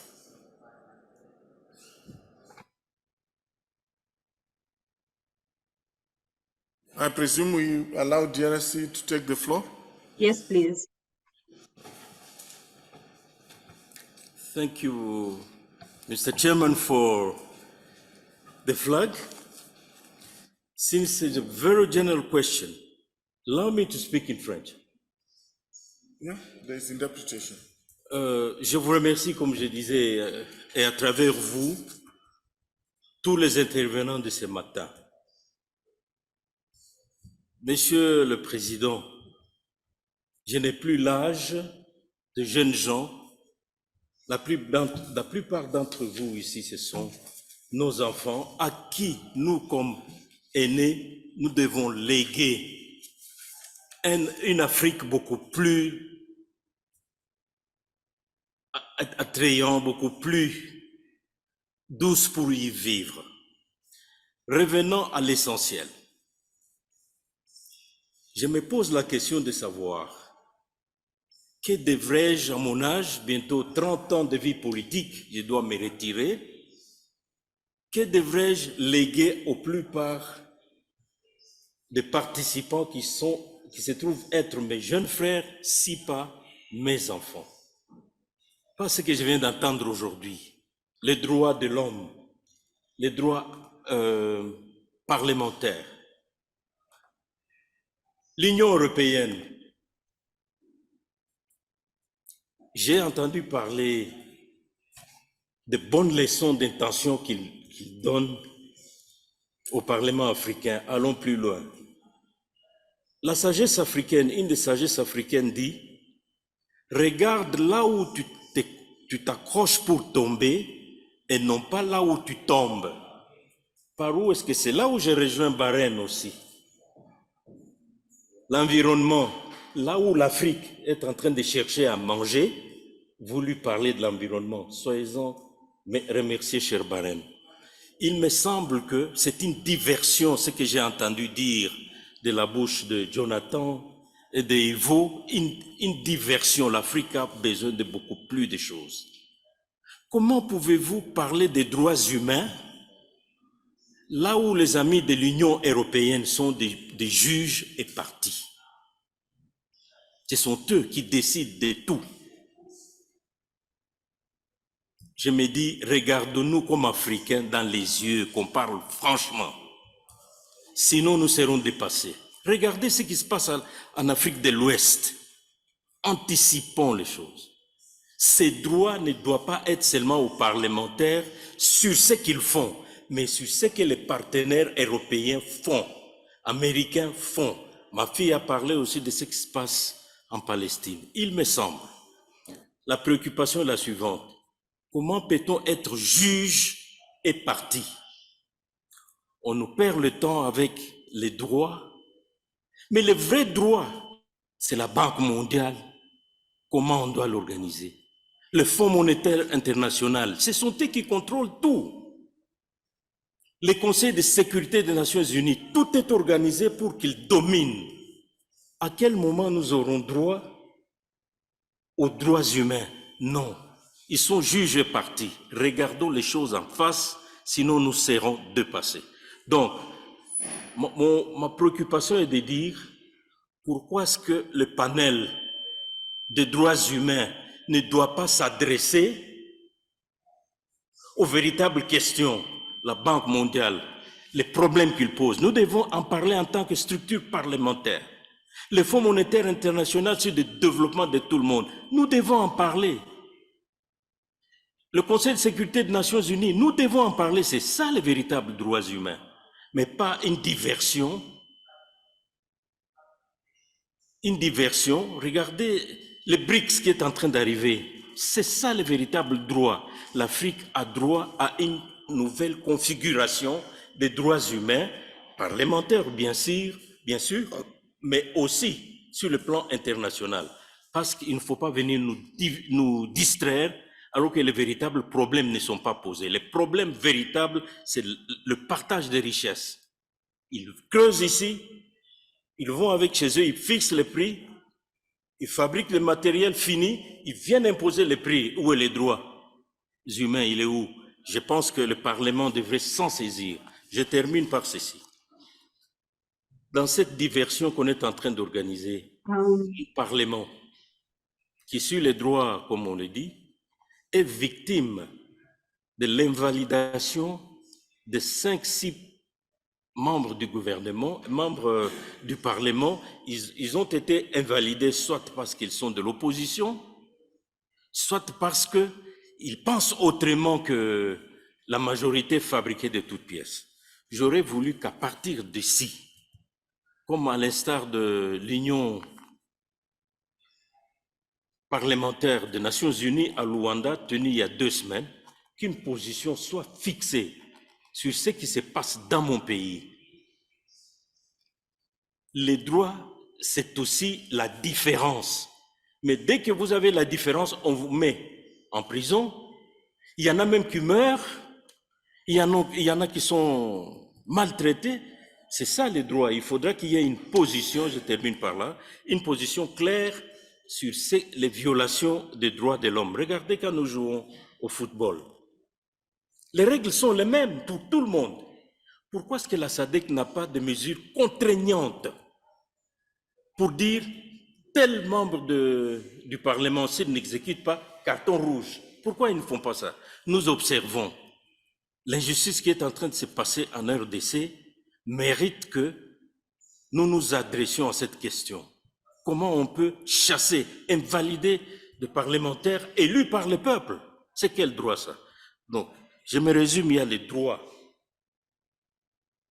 sur l'humanité, que le Parlement doivent aussi, ils doivent s'adresser pour ça, et les droits du partage. On ne peut pas être juge et parti et demander, c'est comme si c'était une diversion. Et mon pays, avec le processus qui est difficilement accepté sur le plan démocratique, court vers un chaos, nous vous aurons prévenu. Merci pour la parole, madame.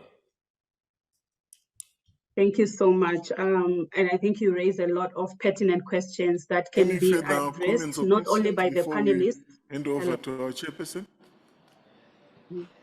Chair, you can take the floor.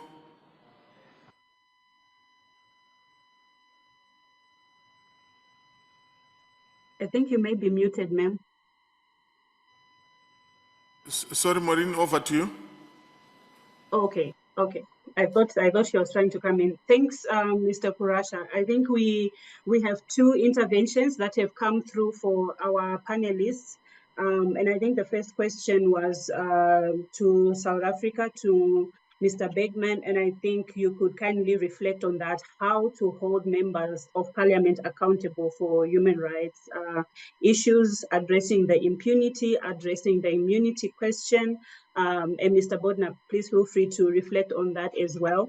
And then the second question is really in many parts, and I'll also request SADC, either through you, Mr. Kurasha, or you can direct the question, I think, from the last question that was being asked, in terms of why SADC has no binding rules to address impunity related to human rights violations. I think, and I assume it's about member states and their role. But I think he has asked a number of pertinent issues related to how key issues, key geopolitical, economic issues can be addressed from various perspectives. So I'll hand over to you, and I'll start with you, Mr. Bergman, for your first reflection, and then move to Mr. Bodnar. Yeah. Thank you very much, and a very good question indeed. I've often wondered exactly the same thing. In South Africa, we have minority parties, and because of their immunity, we've got two specific members of parliament that can get up and say what they want and use their own facts, and they border on what is inciting violence, basically, and no one can do anything or say anything, and that's sad, because it can be used as a weapon rather than something productive.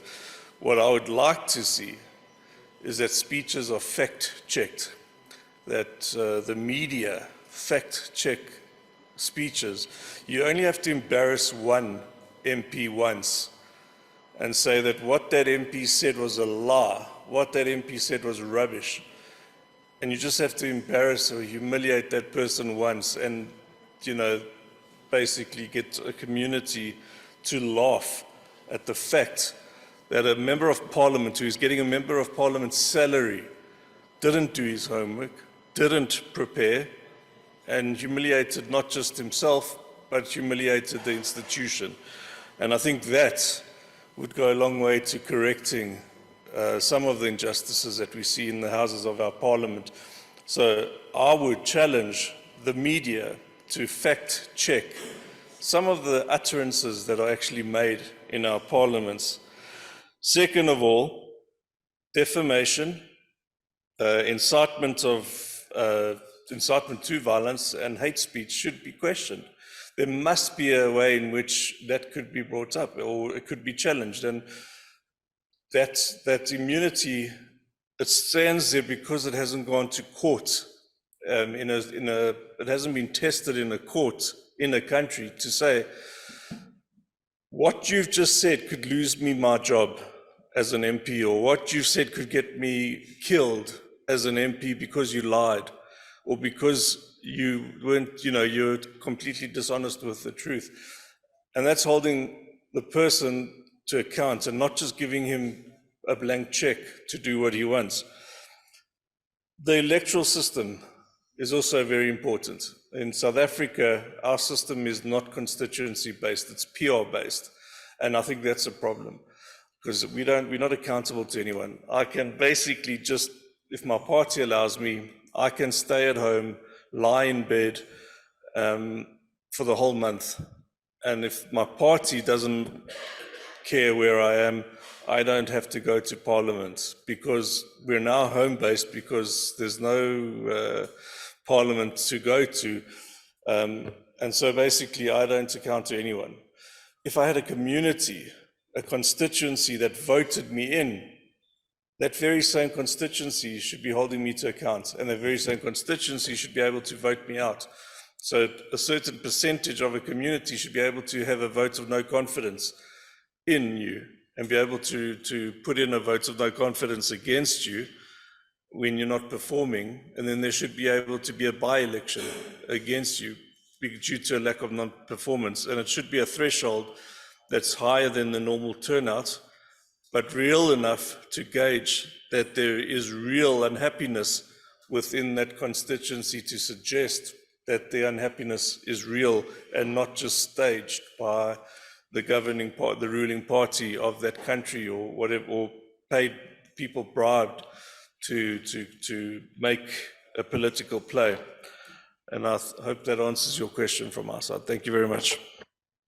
Thank you so much. Mr. Bodnar, for some reflections on both questions. Thank you very much.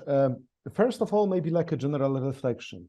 For sure, I can only agree that human rights is not a recipe for just any illnesses that we are having in our societies, and local or global problems. That basically human rights should be, of course, treated as seriously as possible.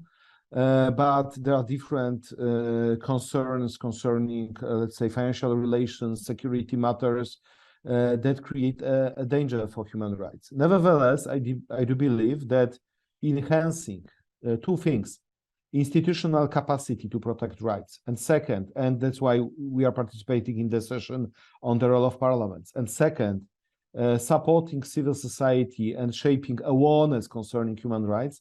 That is something that increases the chance that rights will be protected, that like a smaller and smaller number of rights are violated, and we are limiting the scale of abuses. So I don't see any other solution, to be honest. I see that if we look these days from the perspective of 75th anniversary of the Universal Declaration of Human Rights, that is what the mankind is doing for last years. And it seems to me that we had a lot of failures, but we had at the same time a lot of successes, a lot of victims that received justice because of human rights. Please just look, what is the role of international courts that is played in the context of rights. How NGOs became much more powerful than they were in 1945. In 1950, we didn't have any NGOs fighting for rights. Right now, they are omnipresent and they change our lives. So my feeling is that basically we should basically go this path, but for sure, it would require quite often still a lot of suffering, but also a lot of patience for us to create a better world. When it comes to this issue of irresponsibility of members of the parliament, maybe I would add two things. That one is that sometimes there are ethical committees in the parliament. So even if you cannot address a certain issue with a lawsuit, you may always inform an ethical committee and put a pressure that a given case, given statement by the member of parliament is resolved or addressed by the ethical committee. And in my opinion, it is extremely important that any parliament should try to guarantee or should take care that ethical committees are composed of people of high integrity, but also they should be, let's say, as bipartisan as possible. So they should be a little bit like above like daily politics. Of course, penalization of anyone is part of politics also. But still, I think by, let's say, like the agreement by different political parties that are made in the beginning of the parliamentary session that, listen, you know, this committee is for all of us and we all should respect each other, then maybe there is a chance that this ethical committee may play an important role in the public discourse and somehow may limit speeches. Just to give you an example, we have one very controversial right-wing deputy who is talking like extremely strange things about role of women, about violence against women, and so on. And interestingly, Polish, let's say, ethical committees are not that strong, and they were subject, and he was subject of some, let's say, like sanctions, but maybe not that powerful. But can you imagine when he was in the European Parliament, because he was for some period of time in the European Parliament, at a certain point he was cut with his salary for 3 months for that kind of statement. And that was powerful. He felt this. He felt that words are not going unnoticed. So if ethical committees are creating that kind of a image of being strong and they are supported by speakers of the parliament, they may play an important role. And the second point is, please note that sometimes you might have a statement of the member of the parliament that is defamatory, that is insulting somebody, that is exceeding the limits of free speech. And sometimes you may try to prove that some of those statements are going beyond the mandate of the member of the parliament. So if you have a, let's say, member of the parliament who is, let's say, dealing on a daily basis with security issues, and that is his primary mandate, and suddenly he's starting to use some insulting words towards some, you know, people who are having nothing in common with, let's say, security issues, maybe that is the moment to say, you know, it is not about immunity. You are not covered by your statements, which are going beyond your mandate as the member of the parliament. So there are also that kind of interpretations that could be possible, you know, especially in the case of civil proceedings. And still, when there is a public pressure, when there is a public interest, always there is a possibility of lifting parliamentary immunity and to start proceedings. And even parliamentary majorities, they do not always want to support their members if they are saying some stupid things, especially if the public opinion is that strong that it creates a danger for the reputation of the given party itself, of the ruling party itself, when they are protecting a cause which is simply not protectable. So I would say there are different ways how to move things forward, but all of this depends on the people's awareness and use of their rights by the people in the context of parliamentary and political disputes. Thank you very much for your attention. Thank you. Thank you so much to you both for the comprehensive responses. I can't see the room, but I am aware of the time that we are left with 2 minutes for our session. I'm not sure in the room if Mr. Kurasha, you wanted to say something, but if not, allow me to conclude. I think unless if there's something burning, in the interest of time, because it's some of our panelists are online and would want to be sensitive to time, we can move towards conclusion. Thank you so much. In that case, please allow me to thank our 2 panelists for this insightful session and for sharing their different perspectives, really, I think, on various issues, how South Africa is engaging with the treaty body mechanisms. Mr. Bodnar shared a lot of rich experiences based on his experiences as an MP and as an ombudsman. And I think there's so much that can be taken away from this session in terms of key lessons. And I'm sure if our 3rd panelist was here, he would have also spoken to us really about how parliaments really need to ensure that there are sufficient resources for the fulfillment of national and international human rights obligations, in terms of also how parliaments look at budgets, etc. And I think that's something for us to take away and reflect upon, even though we didn't have time to discuss it, but there might be opportunity as we go ahead with the program to also think through on that and reflect on it. Otherwise, thank you so much for your attention, and over to you, Mr. Kurasha. Thank you very much, Maureen. That leaves me with the responsibility of thanking you most heartily for steering the ship through the session. This is the last session of the day. Honorable is here. So the session is going to focus on sensitizing parliaments on their role to safeguard human rights, parliamentary oversight. So the session will explore the role of the parliaments in promoting and protecting human rights at national level with a focus on parliamentary scrutiny of the work of the executive in fulfilling human rights obligations, application of different oversight mechanisms and inclusion of national human rights institutions and other actors in the process. So we have a panel of distinguished speakers, as already mentioned by our director of ceremony, but maybe to briefly go through their bios. So the first speaker is Honorable Leonard Malwanda, who is the SADC Parliamentary Forum Democracy, Governance and Human Rights member. Honorable is the current member of Parliament for Karonga Central constituency here in Malawi. After joining Parliament, the Honorable has served in different committees and commissions of Parliament, including HIV and AIDS Committee, Statutory Cooperations, Public Appointments Committee, Defense and Security Committee, and currently in his capacity as a member of the DGRH for SADC Parliamentary Forum, where he belongs to the committee. Before he was elected as a member of Parliament, he worked in private sector here in Malawi.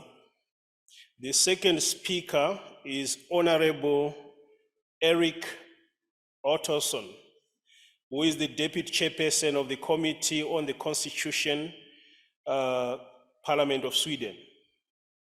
Mr. Eric Ottosson is a member of the Swedish Parliament.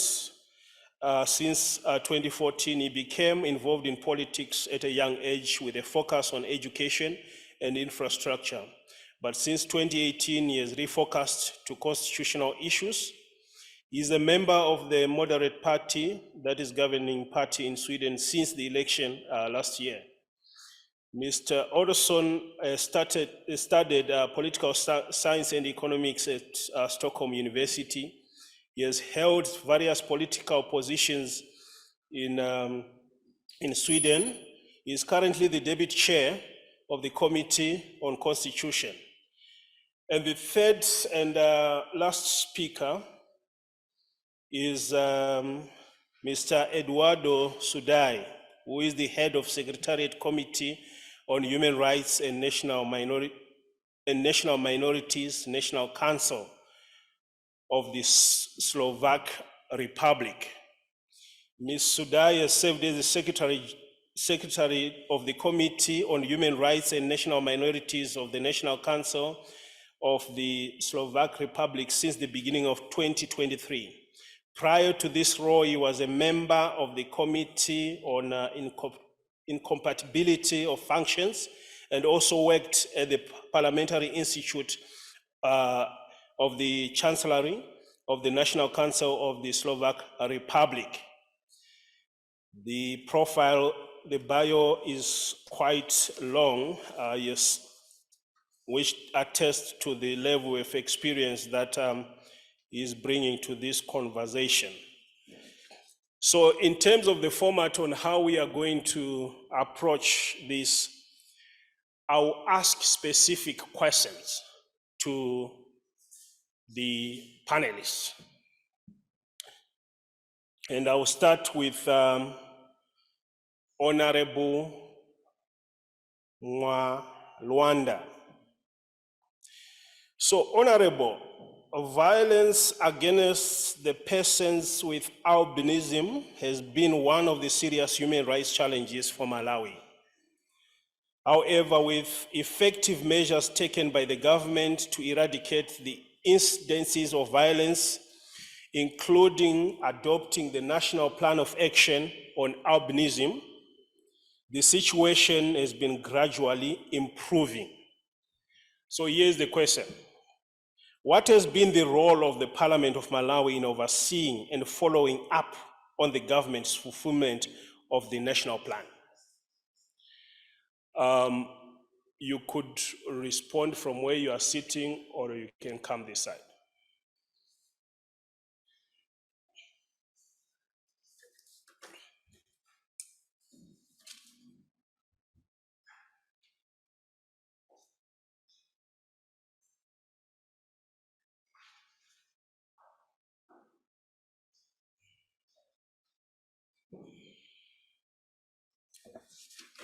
Thank you very much.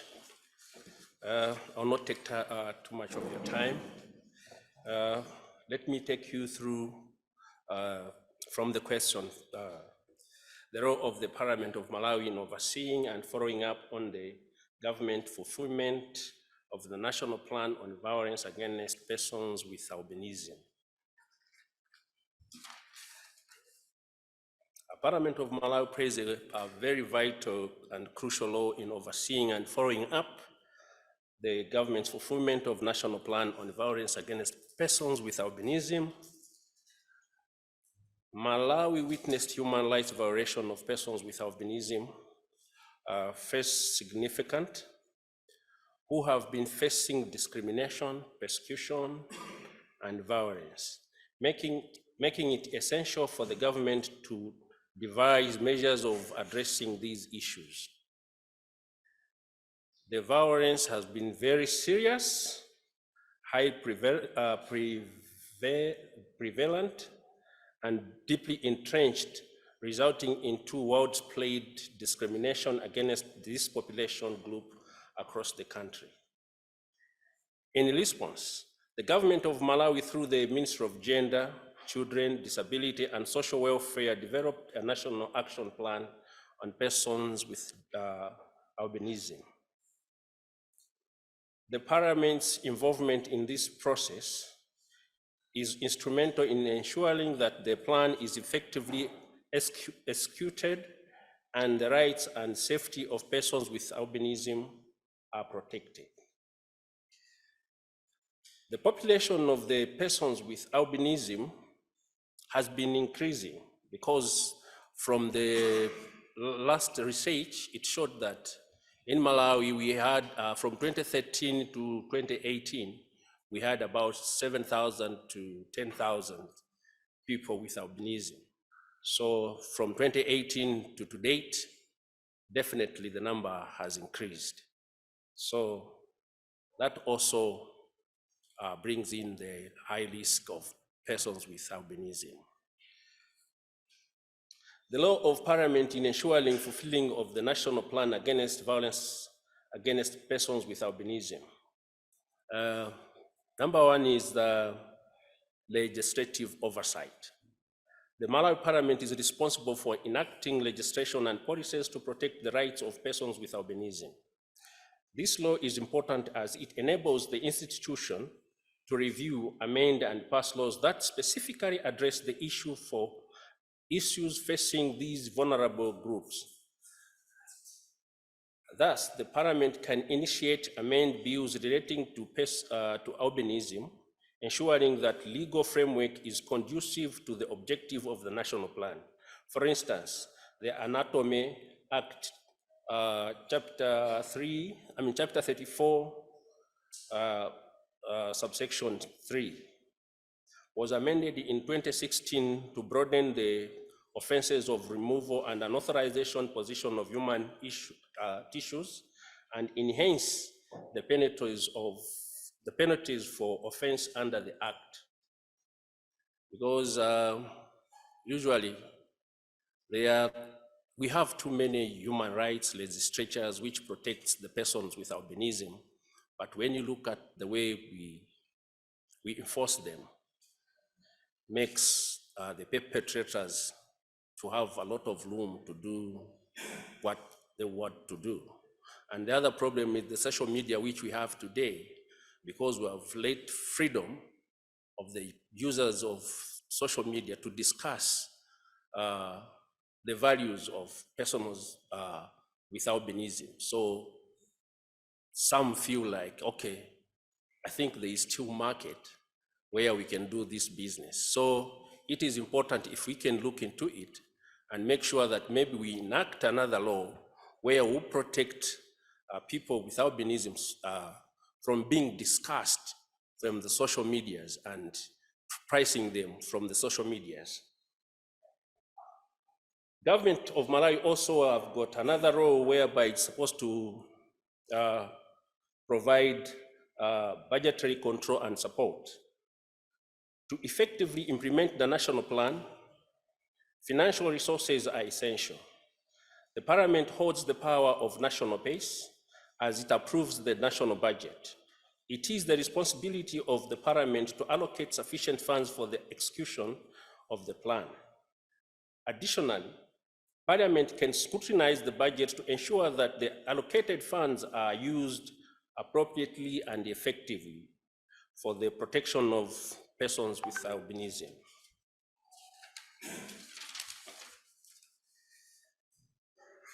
Oversight and accountability. Parliament plays a pivotal role in overseeing the government's action and holding it accountable. This oversight includes monitoring the progress of the national plan's implementation. Parliamentarian committees, such as Legal Affairs Committee and the Social Welfare Committees, regularly review government reports on the status of the plan, which discuss or which are put forward for persons with albinism. They summon government officials from the responsible ministries for the questioning and getting updates as a way of overseeing the implementation of the plan. Debates and discussions. Parliament provide a platform for members to discuss the issue related to persons with albinism and the national plan. These discussions raise awareness and keep the matter on the government's agenda. Parliament also have the role of engaging the public. The Parliament does facilitate public engagement and inquiries on the national plan. This includes involving civil society, organizations, and persons with albinism in the process. Parliamentarian hearings and public inquiries provide vulnerable input for the national plan's development and implementation. Monitoring and evaluation. To ensure the effectiveness of national plan, the Parliament established mechanisms for monitoring and evaluation. Thus, the relevant parliamentarian committee undertake the track progress and assess the impact of the plan on the lives of persons living with albinism. It is from this instrument we come to know that the numbers of violence on persons with albinism were increasing rapidly, and a call for action. Advocacy and awareness. Members of Parliament play a significant role in advocating for the rights and safety of persons with albinism in the public domain. As such, they participate in awareness campaigns, visit affected communities, and engage with international organizations to draw attention to the issue faced by persons with albinism in Malawi. A typical example under the role is the work a fellow Malawian parliamentarian from Honorable Esther Jolobala, MP, has been doing on bringing awareness about the plight of the person living with albinism in our constituency and across the country.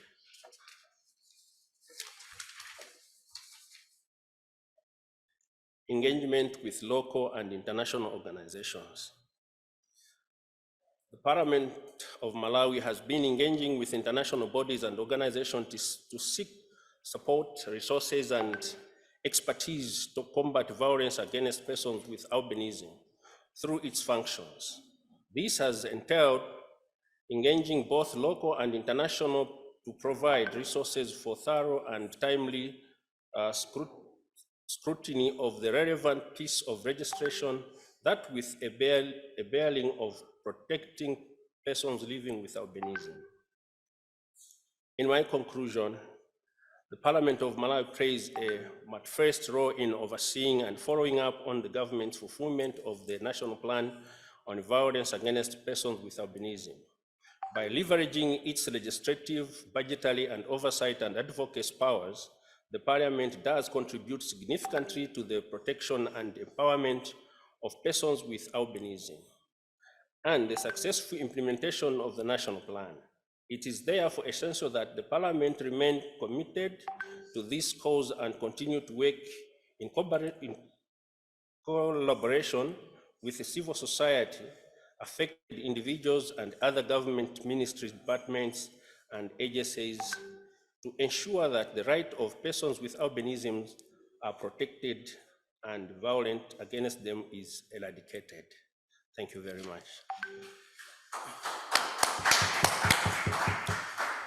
Thank you very much, Honorable.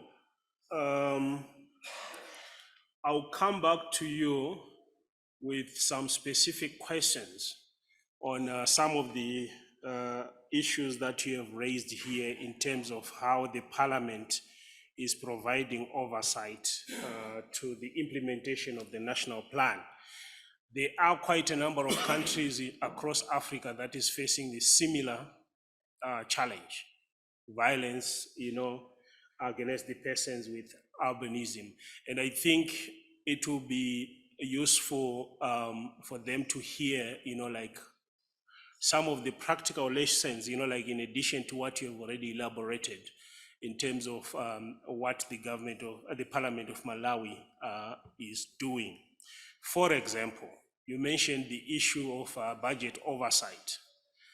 To what extent, are the issues on violence against persons with albinism, being included or considered in the budget, like the practical side of it, so that, some parliaments across the continent, they can also draw lessons. But I'll come back, I'll give you an opportunity to respond to that. Allow me to go to the next, to ask the next panelist, Honorable Eric Hodson. Are you online? I am online. Can you hear me? Yeah, the volume is quite low. Can you increase the volume from your side? I'm not sure that I can do that, but I can speak up and hope that you can hear me. Now I can hear you loud and clear, and I'm sure everyone does. So it's great to have you here for you to join us. The question that we are keen to listen you responding to. The Parliament of Sweden is a unique model of parliamentary ombudsman, which was established way back in 1809. I mean, it's more than a century now. And it has served as a model for many countries to create similar institutions for the protection of human rights at national level.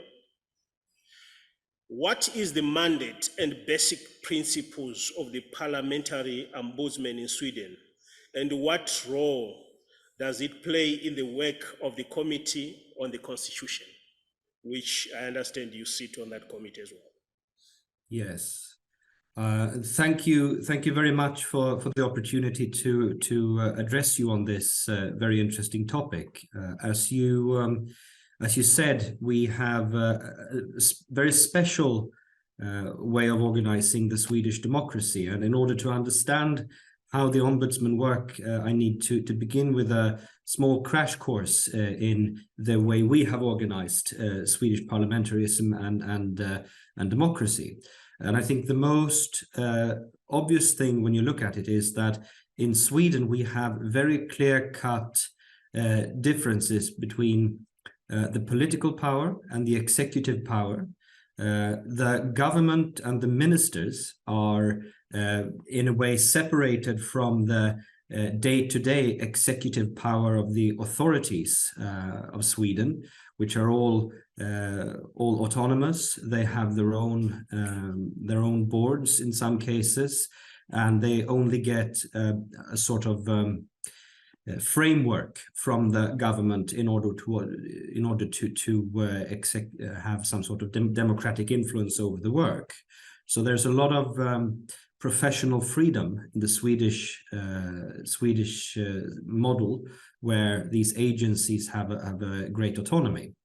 But this doesn't make it any less important for us to have parliamentary oversight over this part of the state and the government. So we have this sort of parliamentary oversight divided into two different tracks, so to speak.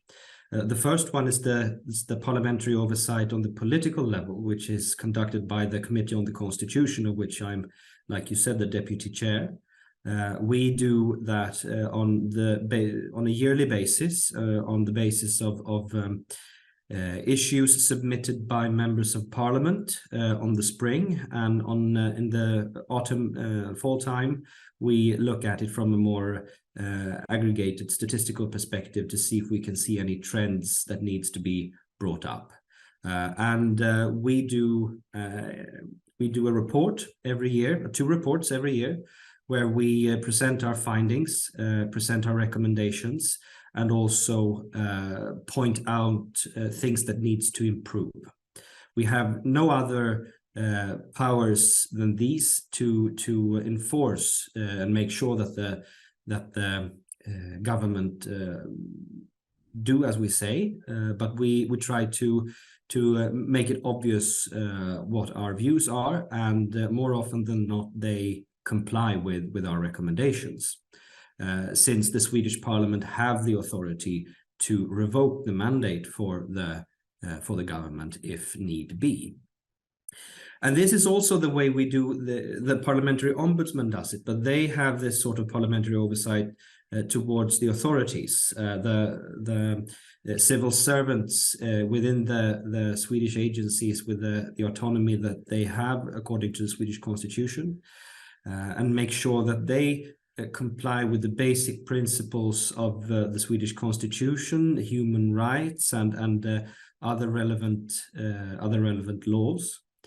And they too work in the same way, but they don't present 2 reports every year. They accept complaints from the general public.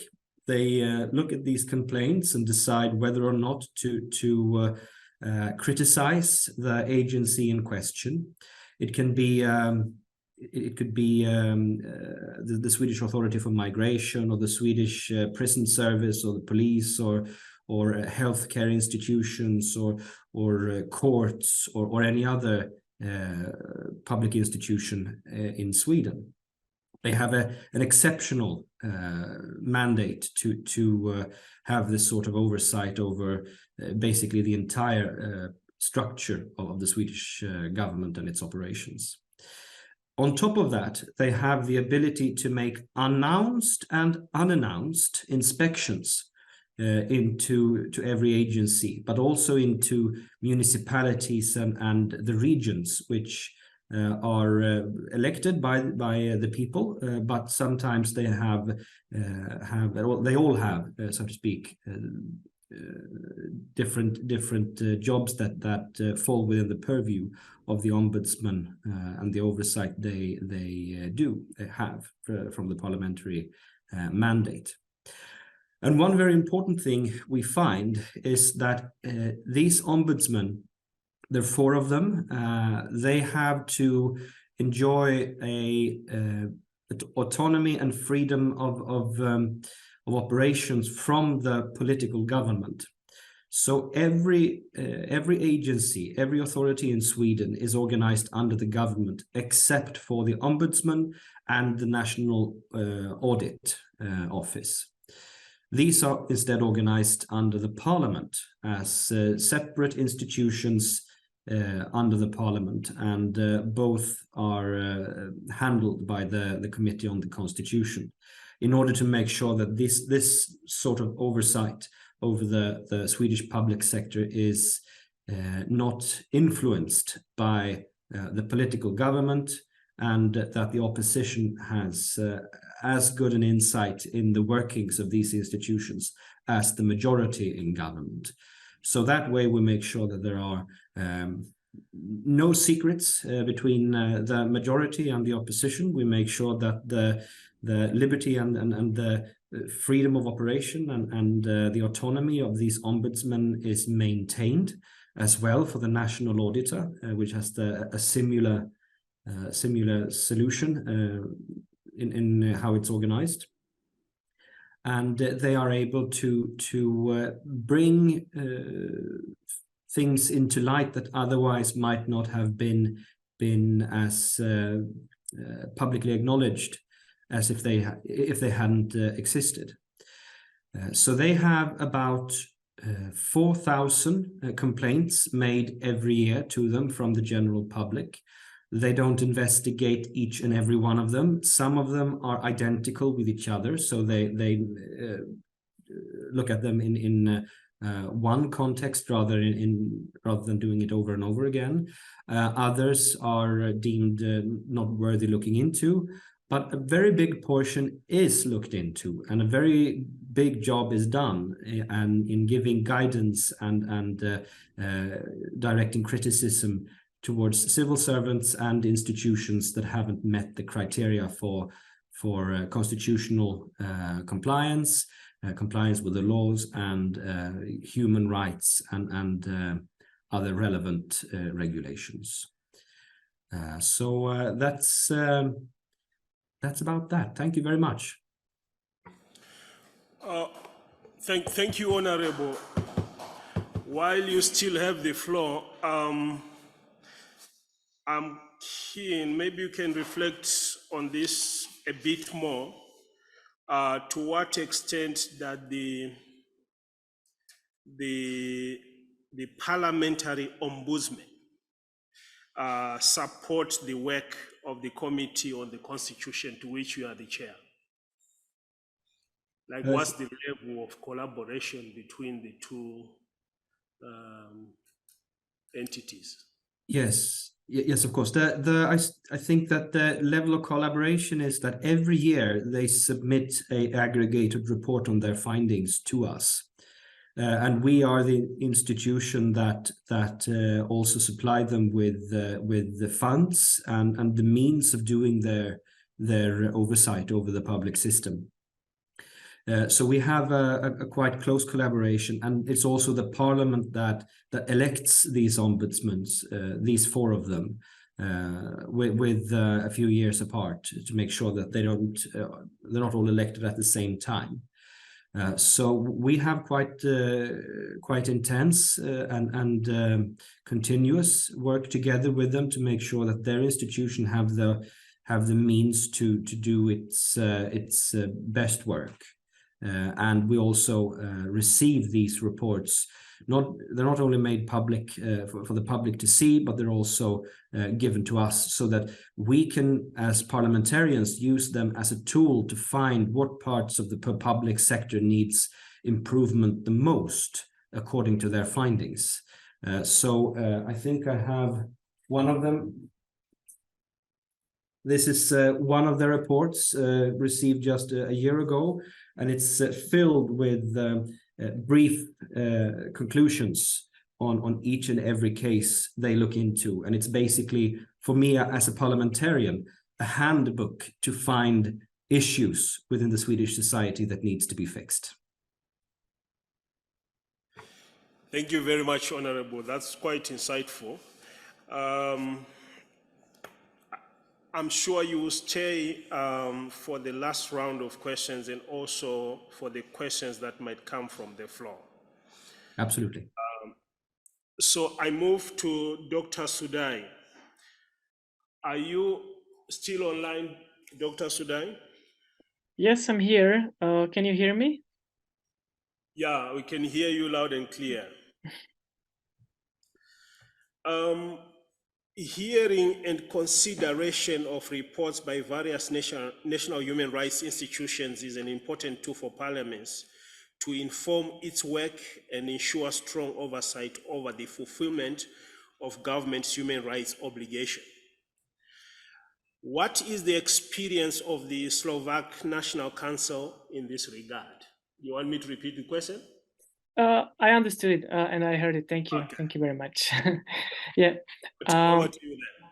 Thank you. Thank you very much. So before I answer the question, I would like to mention several other possibilities that the committee where I work currently has regarding the oversight and safeguarding human rights in Slovakia. So I also listened to the previous presentations. I listened to Mr. Bodnar because I remember him as the previous public defender of rights in Poland. So yeah, the difference, for instance, with Polish parliament, that the Slovakian parliament, formally called as National Council, is unicameral, so we don't have an upper chamber of the parliament. We have 19 committees, from which 4 are standing committees: the Constitutional Affairs Committee, European Affairs Committee, Committee for Incompatibility of Functions Committee, and Mandate and Immunity Committee. So the committee where I work is one of committees that they are created in the beginning of every electoral period. The electoral period in Slovakia is 4 years, the term for the parliament. And we have actually a new chairwoman of our committee. And what is interesting is that the Committee for Human Rights in Slovakia from 2006 is chaired by a member from the opposition, not from the coalition. So it's not a written rule, but it's like a gentleman's agreement regarding the chairing of some of the committees within the parliament. So the general framework from committees is in the Constitution of Slovak Republic, which states in Article 92 that committees are initiative and oversight bodies, and then a specific legislation is the law called Rules of Procedure of the National Council, where one of the authorizations is also drafting laws, but this would go maybe to the previous panel.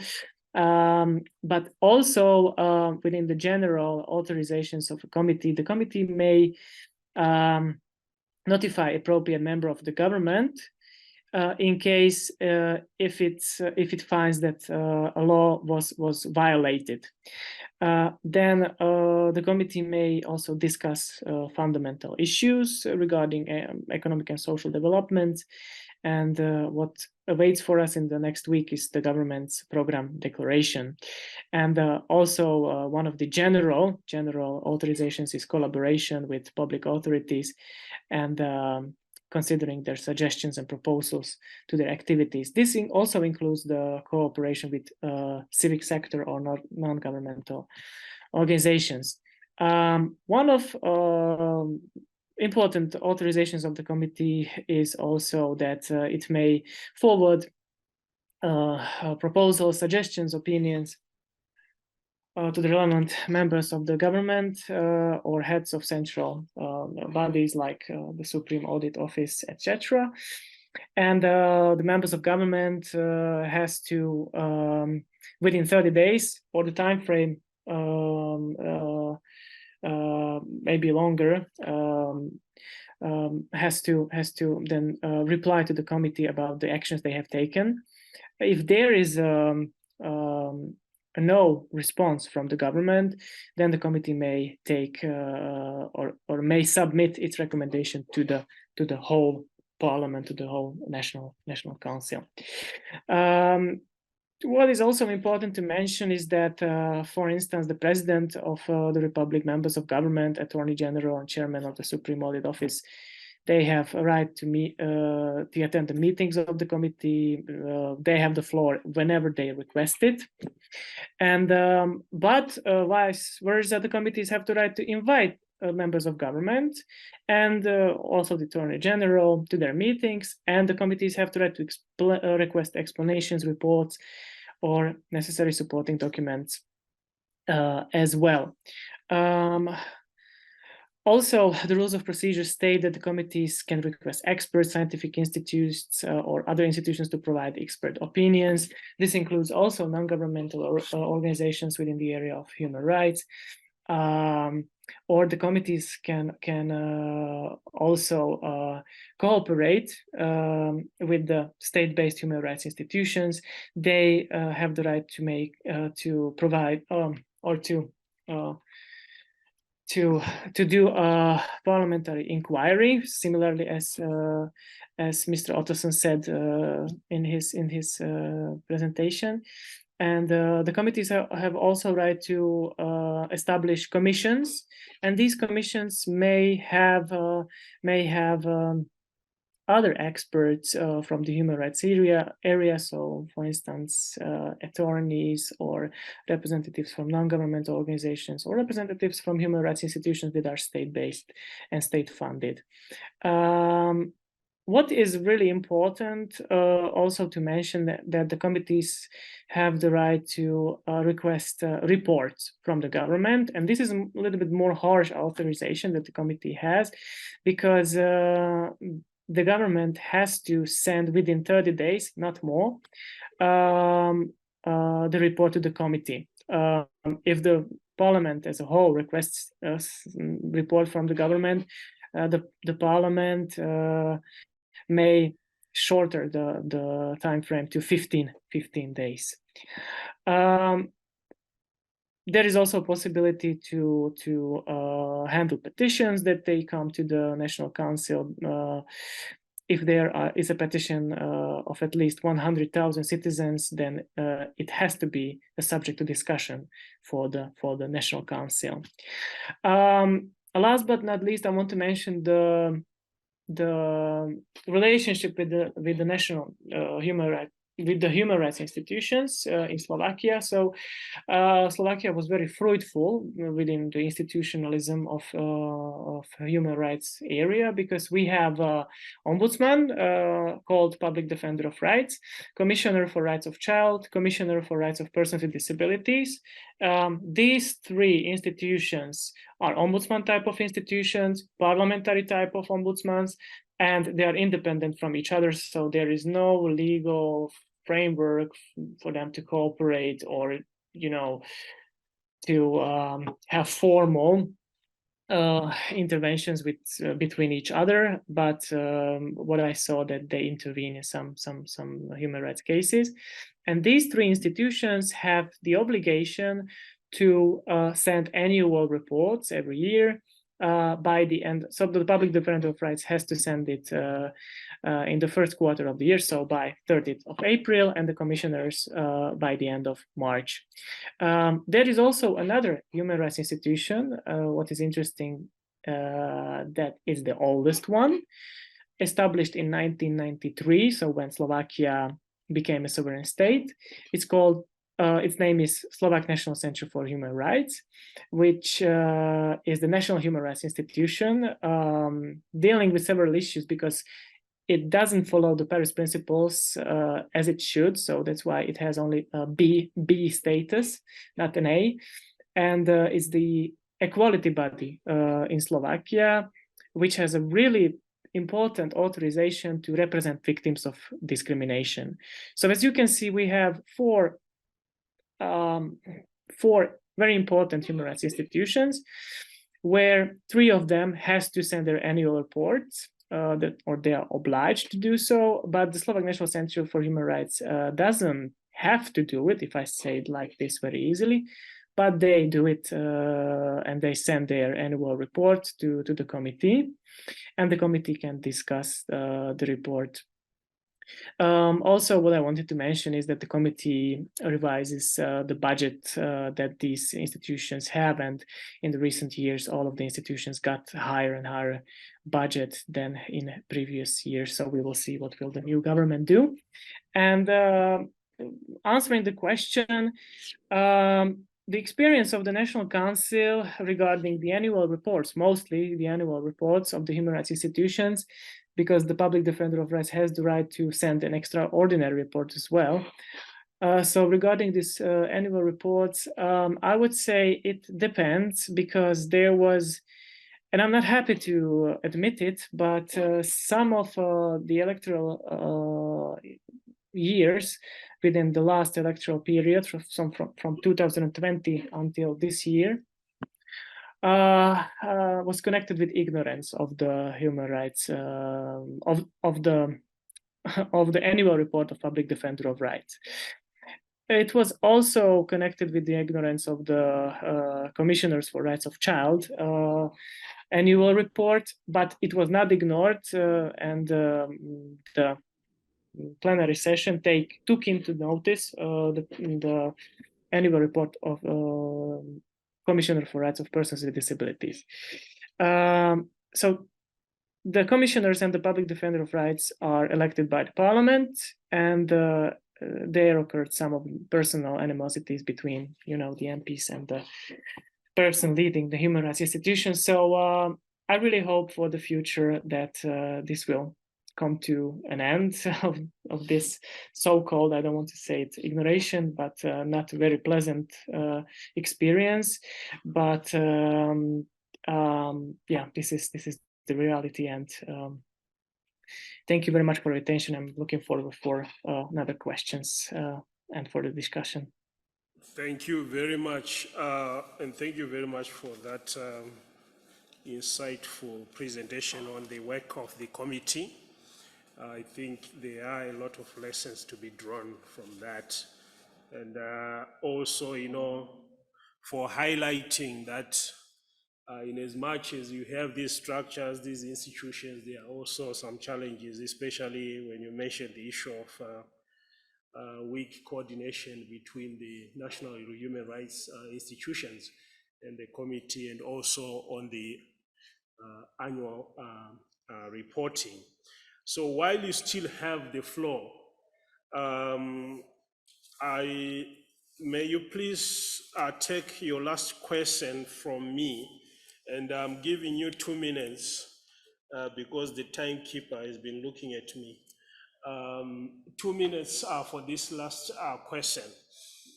Right, from where you sit as the head of Secretariat, Committee on Human Rights and National Minorities, National Council of the Slovak Republic, what do you consider as the biggest challenge for your parliament in monitoring government's fulfillment of national and international human rights obligations? And what could be the solution? And I'm sure you have mentioned 1 or 2 challenges already, but it will be, it will be a critical, if you can, reflect a bit further on that. What do you consider as the biggest challenges from where you sit? Thank you very much. Excellent question. I will try to answer really neutrally, because I'm not a politician, so I have to. I will answer what I see. So if there is a good cooperation between either coalition or opposition, then there are no big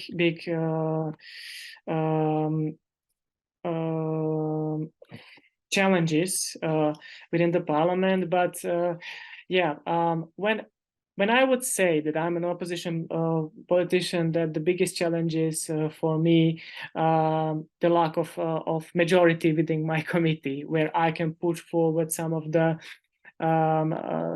issues that are important, or maybe I don't have the majority for reports regarding the government to explain some of their actions regarding the area of human rights. And if I would be a coalition politician, maybe I would say that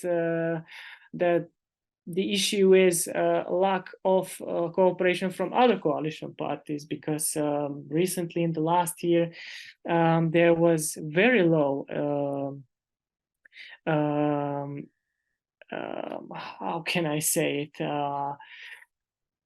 spotlight on the human rights issues. So I think that the biggest challenge is to forget about coalition and opposition, maybe T-shirts within the parliament, and to cooperate for the good of people. Yeah. Thank you very much.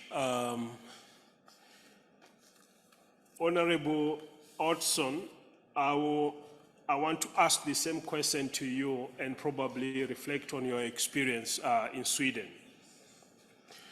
What do you consider as the biggest challenge for your parliament in monitoring government's fulfillment of national and international human rights obligations?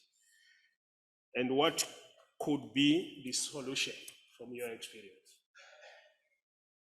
Well, thank you. Yeah, well, it is a very good question, because it is there are so many parts of the oversight and the human rights perspective.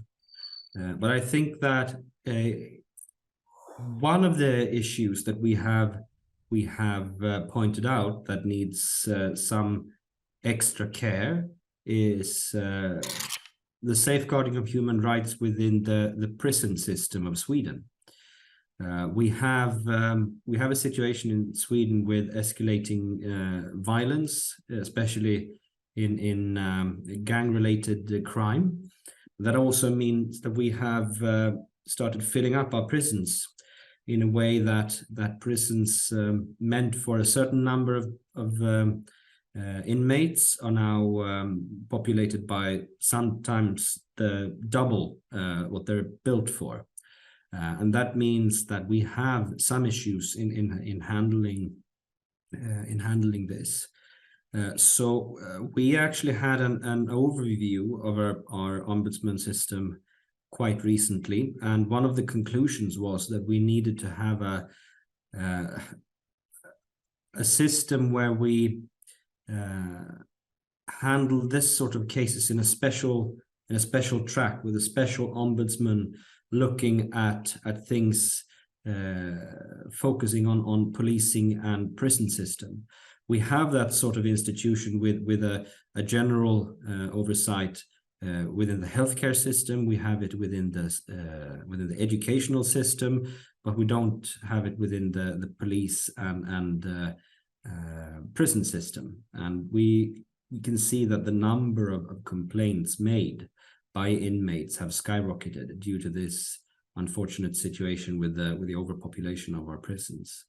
And this can lead to situations where inmates are handled and being cared for in a way that isn't in accordance to human rights, basic human rights. And it can also lead to a rapid expansion of the prison service, which means that we need to employ people which may or may not have the proper training or the proper experience to handle tough situations in a prison or in general custody. So I think that's one of the main issues we're handling, and the way we want to handle it is perhaps through a special ombudsman for that part of the civil service.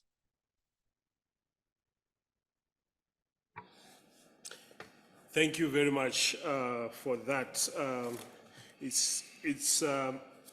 It's also interesting to note, like that as a committee, you are taking a very proactive role to respond to the findings from the ombudsman reports in addressing some of these challenges.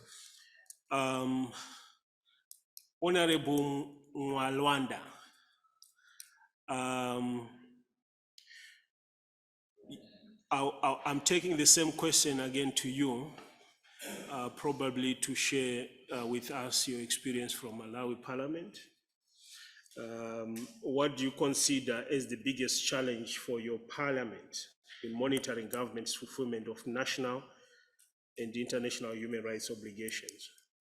And from your experience, what could be the solution? Thank you very much for your good question. The biggest challenge we have in Malawi, when we look at our education background, you find that the illiterate levels in Malawi are too high. So most of the communications which we pass on to are usually in from the language, English language, which most of the Malawian people do not understand.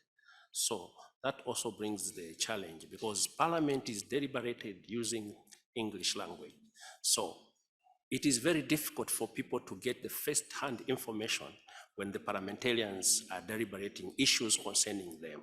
So that is the problem number one. Number two, it always comes with the resources.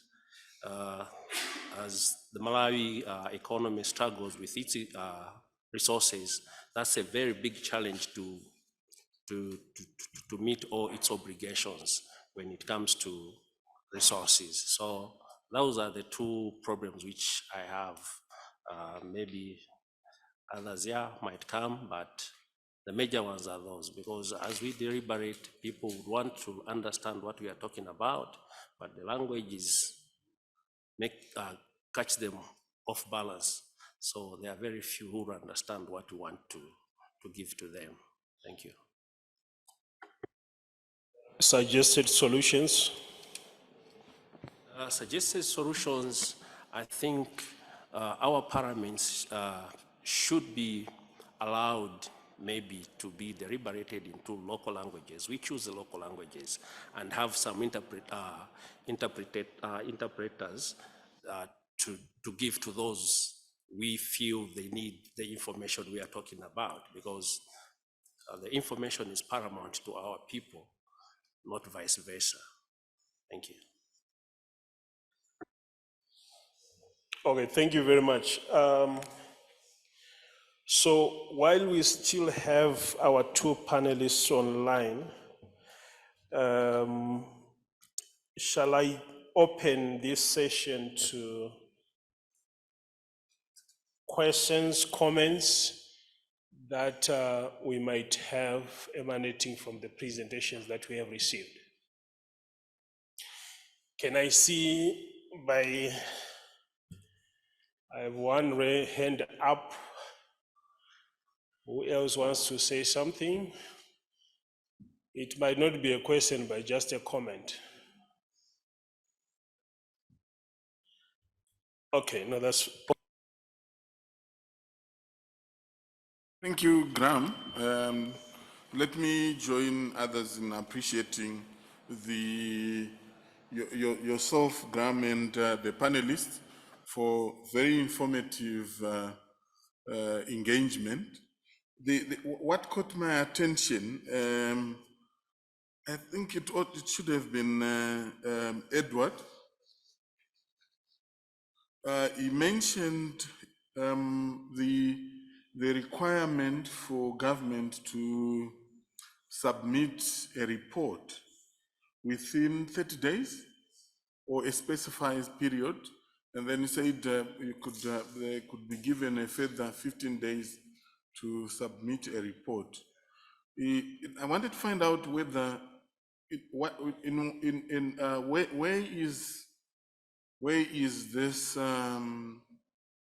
obligation contained? Is it in the rules of the House, or it's by practice?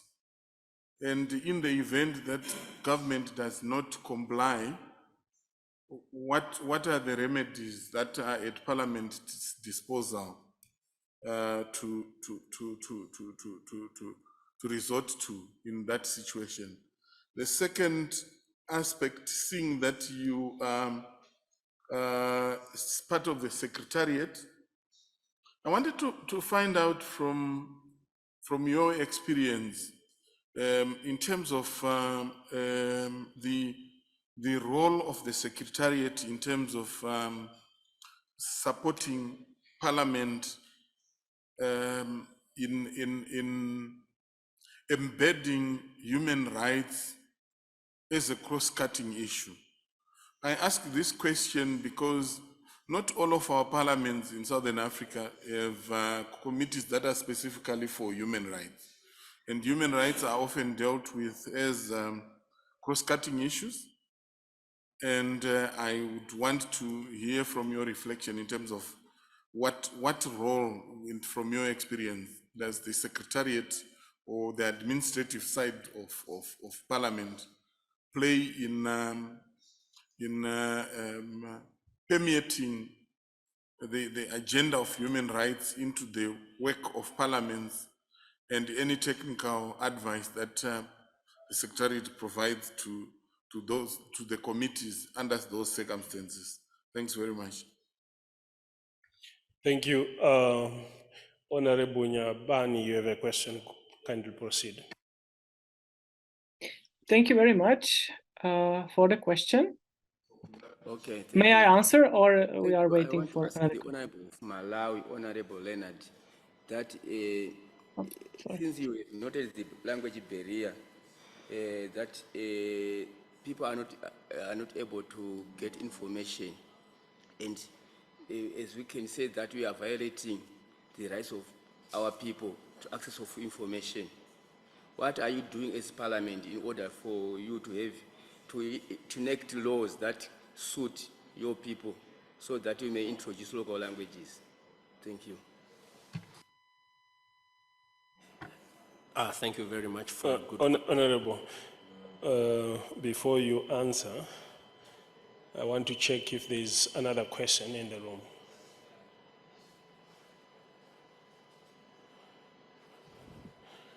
Right, my good Honorable. Yeah, the floor is yours. Thank you for the floor, Honorable President. But let me feel that I came in this forum for something. We're talking in terms of human rights. I've submitted to you guys the invalidation of member of the parliament, but I have the impression that I haven't been given any sign of answer to this worrying situation for my country. Do you think with this that I will have sufficient energy to join you again, while no one has given any answer to that? And yet, I said, seeing what had happened to Angola 2 weeks ago, the UN inter-parliamentary session, they made a declaration towards my parliament to tell you guys, given our age, let's take just soccer, as I said, soccer game. You can have a championship. All the teams that are taking part to such a championship, they have to abide by the rules. Even in SADC, if someone doesn't contribute as a member, some restrictive measures are taken. But I have the impression that I came, and I will be back maybe the day after tomorrow with the same worrying. And yet this structure is supposed, given the topics, is supposed at least to find a solution the way they did somewhere else. I don't know whether I let myself understood clearly. Thank you. Thank you very much, Honorable. I'm sure an attempt or a bilateral engagement to the issues that you have raised will happen before we leave. So, Dr. Sudai, there are two questions for you, and Honorable Mwalwanda, there's one specific question for you. We can start with you, Honorable Mwalwanda. Thank you very much, Chair. Yes, as Malawian parliamentarians, we are in the process of proposing the bill so that we can amend the official language in Parliament, so that it should include some local languages, so that we can interact with our people as we are deliberating in the chamber. Thank you very much. Okay, so this is an ongoing process. You have already initiated it. Yes, please. Okay. Thank you very much. Over to you, Dr. Sudai. Yeah, Thank you very much for the questions. Yeah, very good question. Very, you got to the point with the first question because, yeah, the rules of procedure, the rules of House. This is the law that contains the 15 or 30 days regarding reports that the government has to reply or provide to the National Council. As I said, it depends. If the plenary session, if the whole National Council asks for a report, then it might be 15 days to 30 days. If a committee, there's always the possibility for 30 days. Great question regarding what if the government decides to ignore this obligation that it has, because the law states that the government is obliged to provide the report. I'm not aware of this case, but it might happen. And then I think the possibility is to for 1/5 of the members of parliament, what is 30 altogether, to turn to the Constitutional Court, and it will provide its opinion that it's legally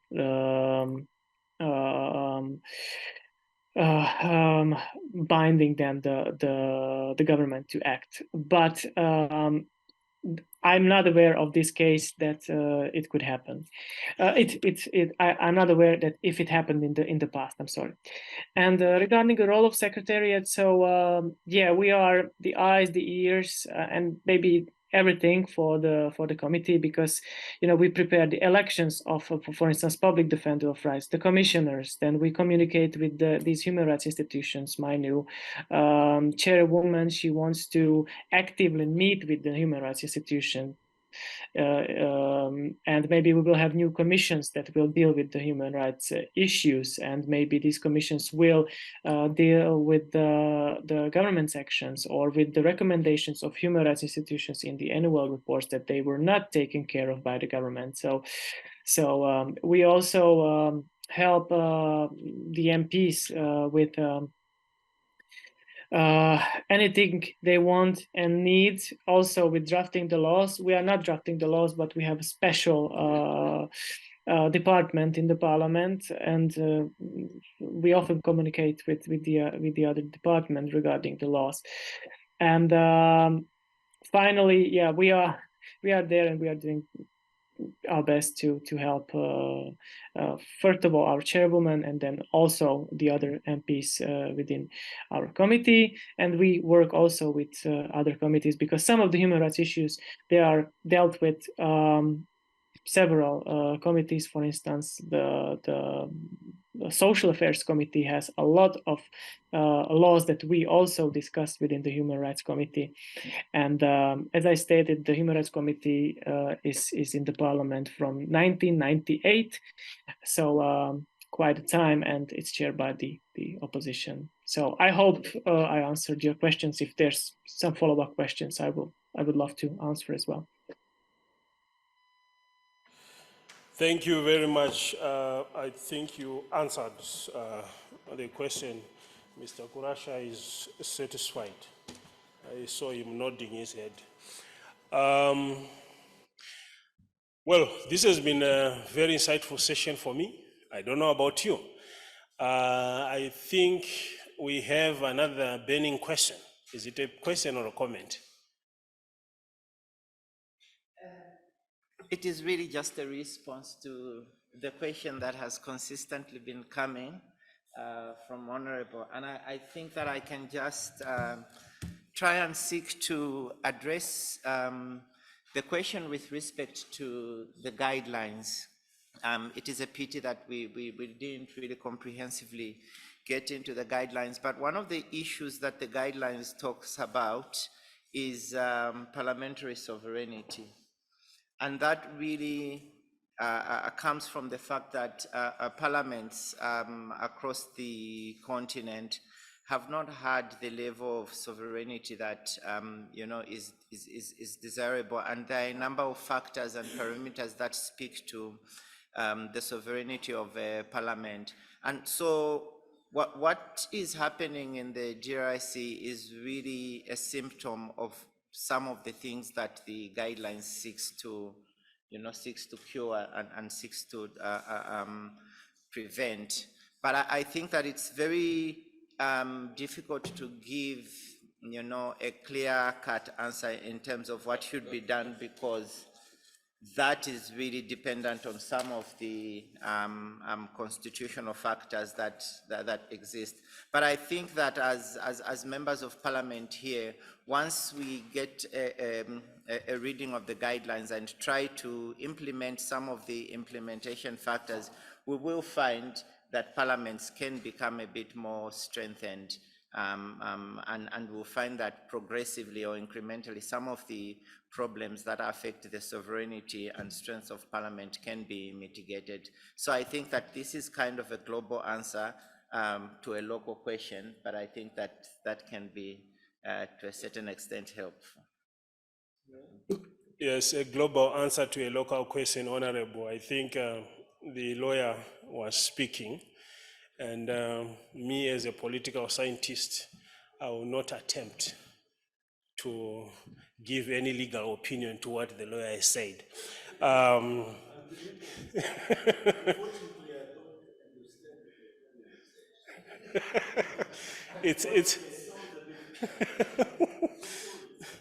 No, it's okay, Honorable. You have an opportunity for these bilateral engagements. I think what you are presenting as a challenge, it's also obtaining in different countries as well. Not only in Southern Africa or Central Africa, but even far west, we have those issues coming up. So I was saying that this has been a very insightful session. I personally learned a lot from what is obtaining in different jurisdictions, especially the experiences shared from Sweden, Slovakia, and Malawi. Honorable Leonard, I really appreciated your presentation, and I'm sure quite a number of parliaments across the continent have a lot to learn, especially as it pertains to violence against persons with albinism. We have also learned a lot in terms of how different committees that are charged to oversee human rights in parliaments are working in Sweden and Slovakia. And I think there are critical lessons to be drawn in the spirit of peer learning, as inter-pares means.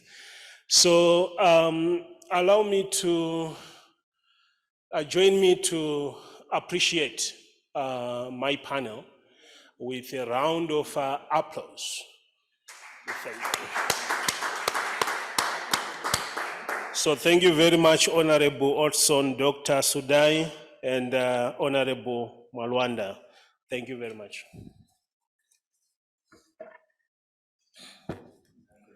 Thank you very much.